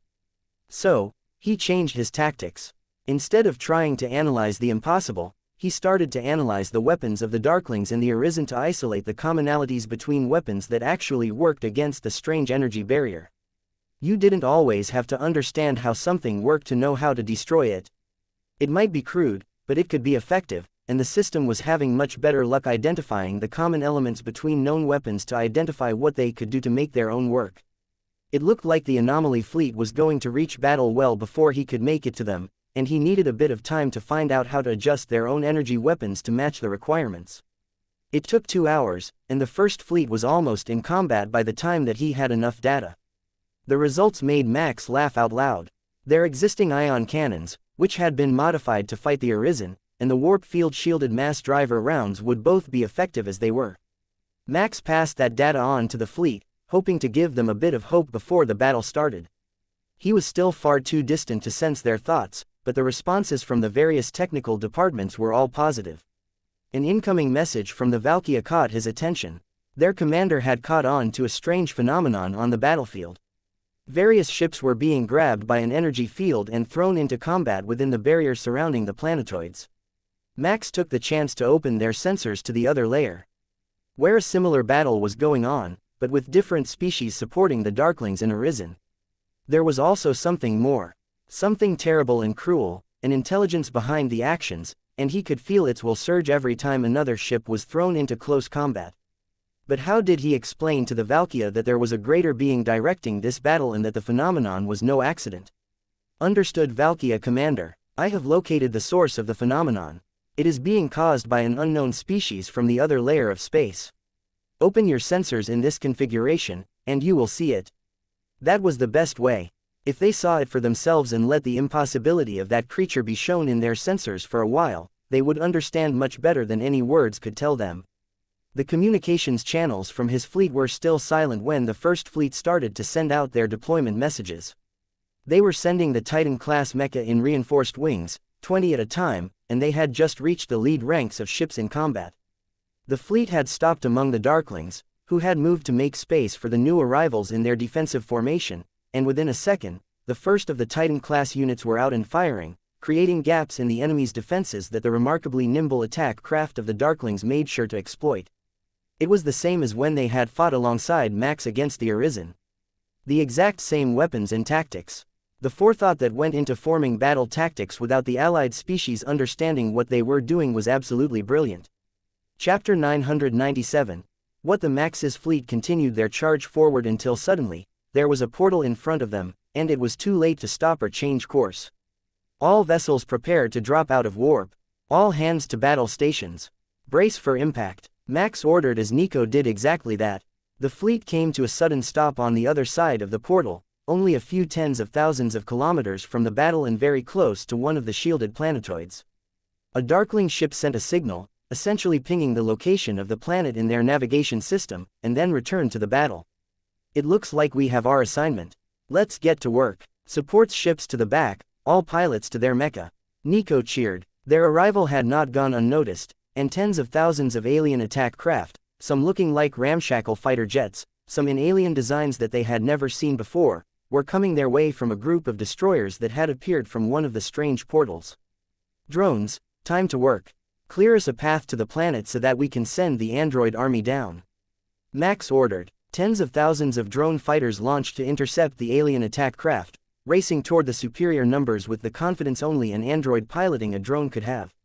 They formed a wall of alloy and energy barriers, isolating a tunnel in the center to allow the destroyers to head closer to the planet to deploy their payload. The maneuver brought more enemies out of the strange portals, and Max decided it was time to show these aliens a taste of human culture. Nico, shall we welcome our guests? They seem to be bothering the destroyers. Nico had modified their Titan-class mecha for the purpose. She had matched the triple mass drivers of the Thunder guns with two of the new light mass drivers in a rotating turret configuration and upscaled ion cannons on both forearms. The mecha also carried a sword and shield attached to their backs for close combat and had a defensive laser array mounted to give 360-degree coverage around the mecha. The two Titan-class mecha launched together and used a portal to appear between the new alien ships and the destroyers, which were moving into launch position to start dropping landers full of android pilots onto the surface. Max hoped that the strange energy over the planetoid wouldn't stop them, but when the first ion cannon shot passed through it, he realized it wasn't a solid barrier but more of a distortion effect, linking two layers of reality together. The ramshackle-looking alien fighters were the first to attack, and Max noticed that the pilot was a cybernetically augmented myceloid right before his ion destroyer vaporized the smaller interceptor. His next few shots stopped the aliens from getting near the drop pods, but they were undeterred by the two large mecha and intended to swarm through. His area attacks were limited without the disintegrator, which didn't work against that form of shielding, So Max focused on the larger targets while the destroyers unleashed their laser arrays against the interceptors, filling the space around the planet with streaks of blue light. Let the destroyers deal with that. There are larger targets this way.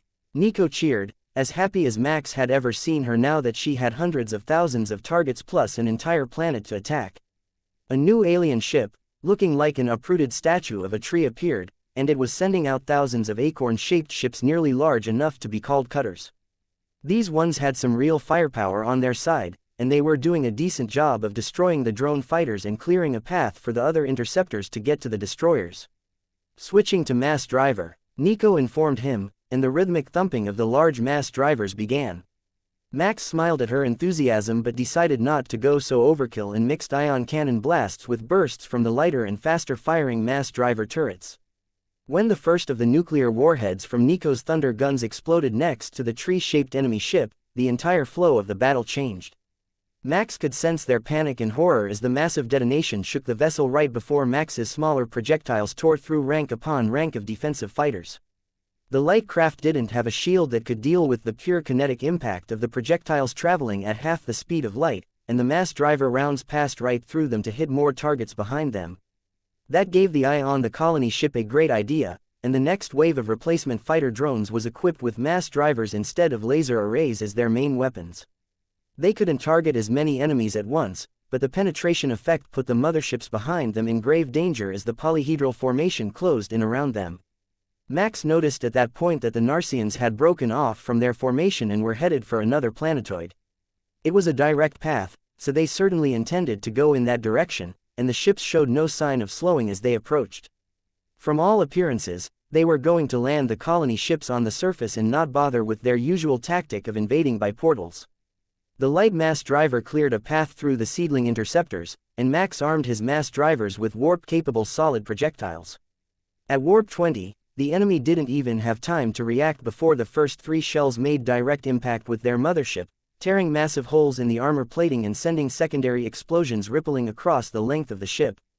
The Valkyria ships, still waiting for their opportunity to fight while they sat in defensive positions around the Inu, watched in horror as a colony-class ship exploded from a single barrage by the Titan-class Mecha, and 3 more arrived to take its place. Nico's musical voice broke the radio silence, mocking the enemy. They really are slow learners, aren't they? I wonder how many more of those they have. Chapter 998, Feth was that. Nico's next barrage took out one of the newly arrived ships before it even knew what was happening, but due to the reload time, Max's barrage impacted the shielding of the next and only caused minor damage, blowing out power relays and killing the shields. The light mass drivers were there to help, though, and with the nuclear warheads in them, though admittedly much smaller than those of the Thunder gun, they caused massive damage all over the surface of the ship, which broke ranks to flee the front lines of the battle. It sprayed seedling interceptors behind it like chaff to deflect missiles, but it couldn't go to warp. Its power system was too damaged.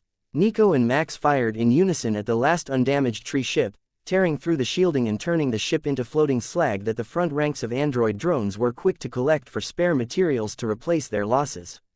The enemy didn't seem to have realized that the drones could replenish their ranks by looting the battlefield, and they weren't trying to stop the retreating drones, leaving the colony ship at full resources, even after suffering 100,000 drone losses. The updates on his monitor told Max that the androids were learning quickly as well. They weren't in the drones, they were piloting them from inside the ship, and each destruction added more data to their shared combat files. Commander, the drop is complete.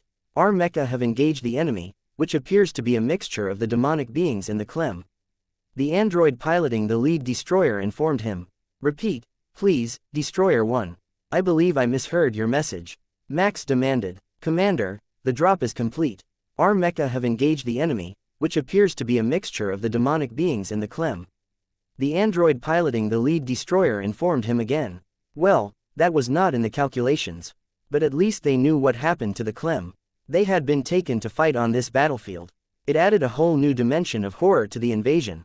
If this fleet got close enough, both the Clem and the myceloids could colonize planets from a distance with spores, spreading destruction through entire star systems without losing any of their own numbers. It was a genius attack strategy.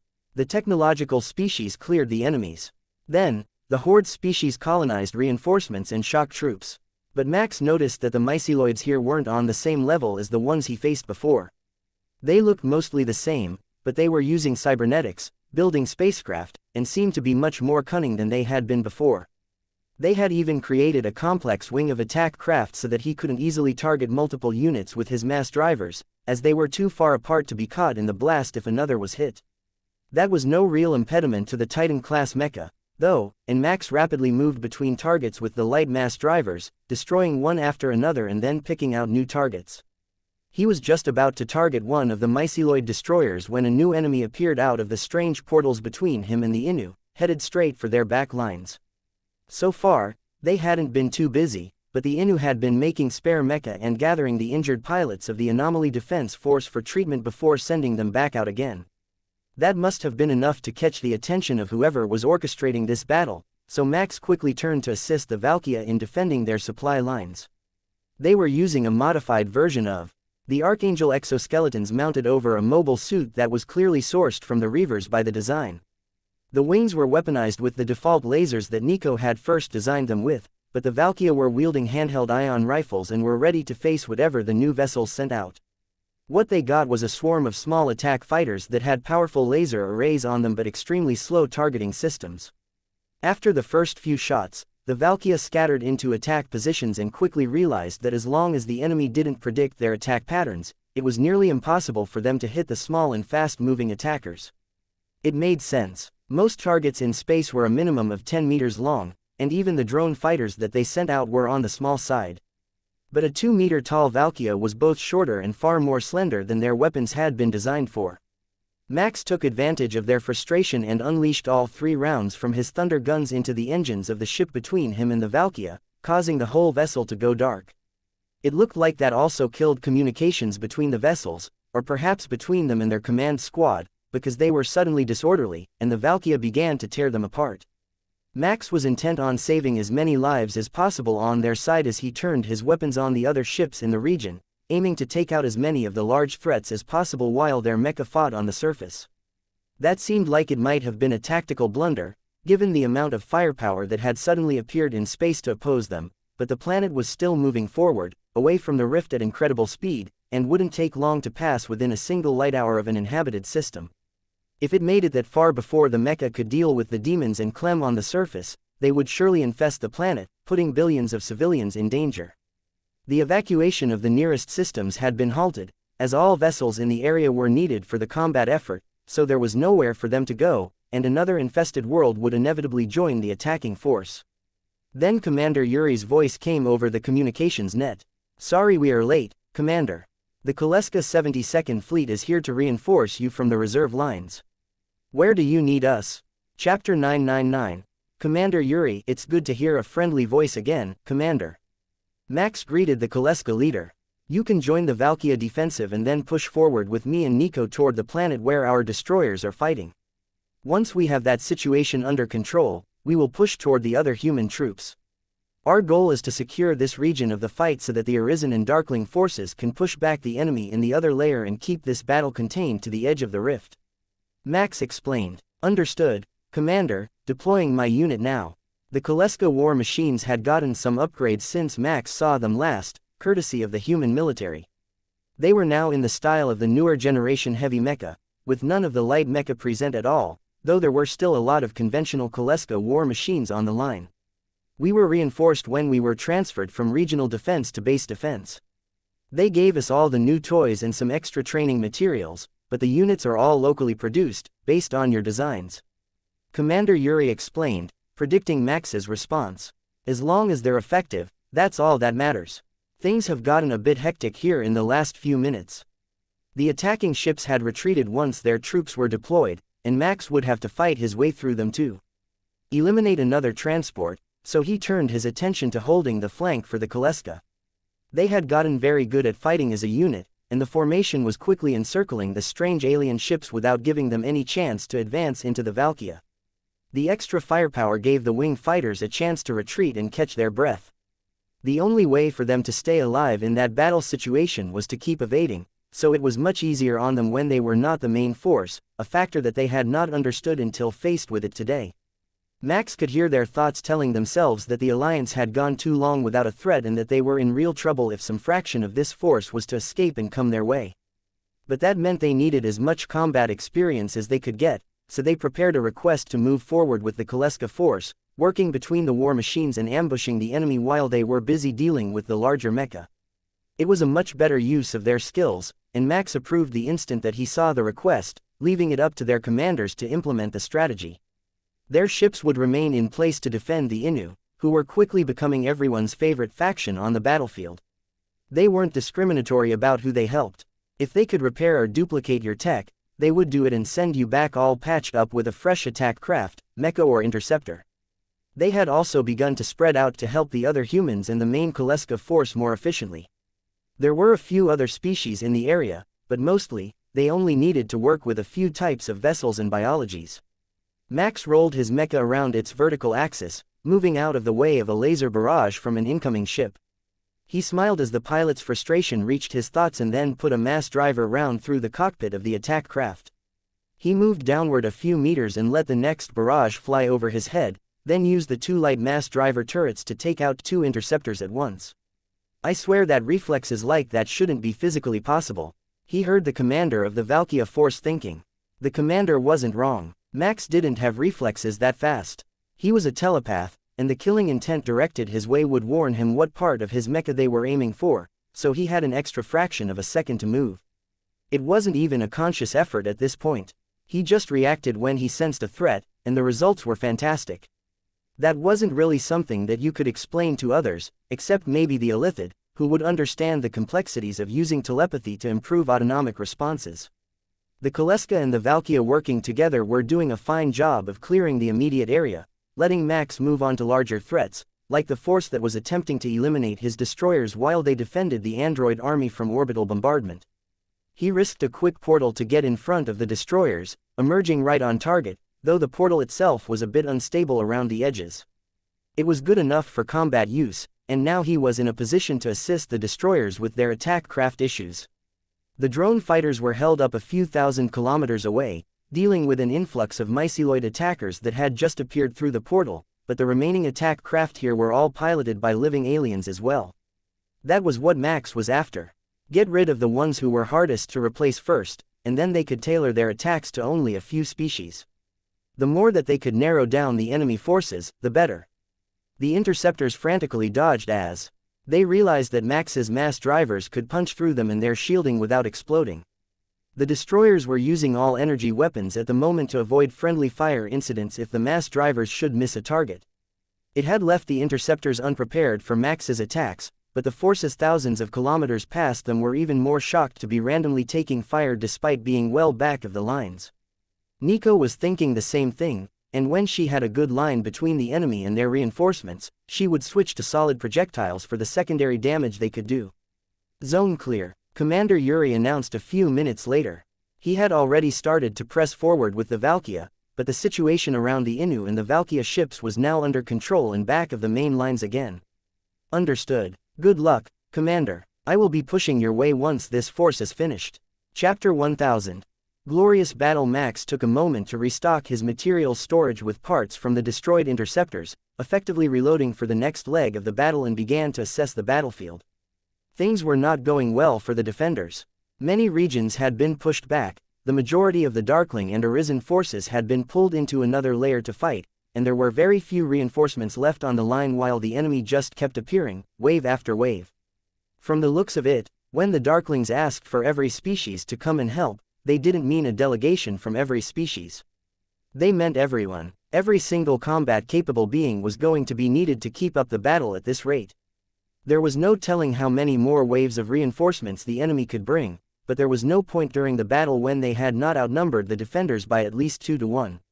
Commander, the planet's surface has been scoured of the Clem, and the demonic beings assisting them have retreated. The android army's commander informed him, bringing the first good news Max had heard in a while. Return to orbit. The destroyers will have deployment data for you. Max ordered. There was another group of attackers coming for the Kaleska unit under Commander Yuri, and there was a massive myceloid force engaged with the anomaly fleet, but they at least looked like they had things under control. 1,000 Titan-class mecha was more firepower than the entire fleet of some of the species present, and the human ships were far more heavily armed than most. An orbital lance streaked out from the lead ship of the Anomaly Defense Fleet, tearing apart a myceloid colony ship and clearing a path through the horde. The sight assured Max that they would be fine for a few minutes. With all their orbital lances, including the ones on the mecha, which he had swapped out on his own, they would be able to keep clearing out waves of enemies with relative ease. Nico joined Max as he waited for the androids so that they could form a unified push into the enemy lines with their full force and hopefully begin to stabilize their portion of the front lines. The mass drivers had crushed the last wave of enemies that came to them, and they had a moment of relatively clear skies, but minute by minute, it became clear that they were about the only ones who did have things under control. Zone 1 flank has collapsed. The Nagara are in full retreat, along with their support fleet. The Koleska fleet general informed everyone.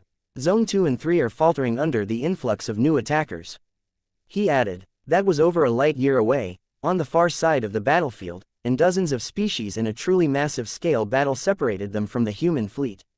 Prepare for incoming. Nico suddenly announced a split second before Max's sensors detected the disruption in space that indicated an incoming portal from the unknown layers. The android army is staged. What are your orders, Commander? The team leader asked. Form up at our location, with the destroyers on the far side, away from that disruption. Max ordered just as the first enemies began to appear. Hundreds, then thousands of corrupted cathedral ships emerged from the profane portal with its strange energy signature, and they were firing before they even fully coalesced in reality.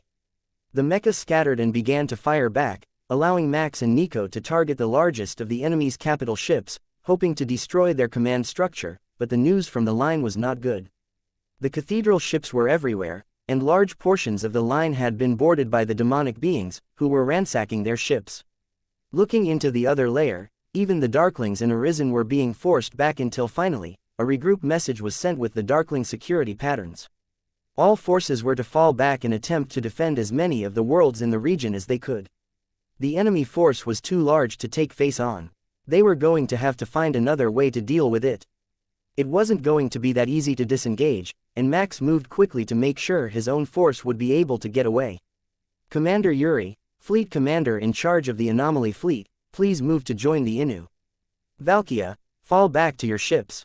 I will defend the position with the android army while you retreat to the Anomaly area and make plans for a counterattack.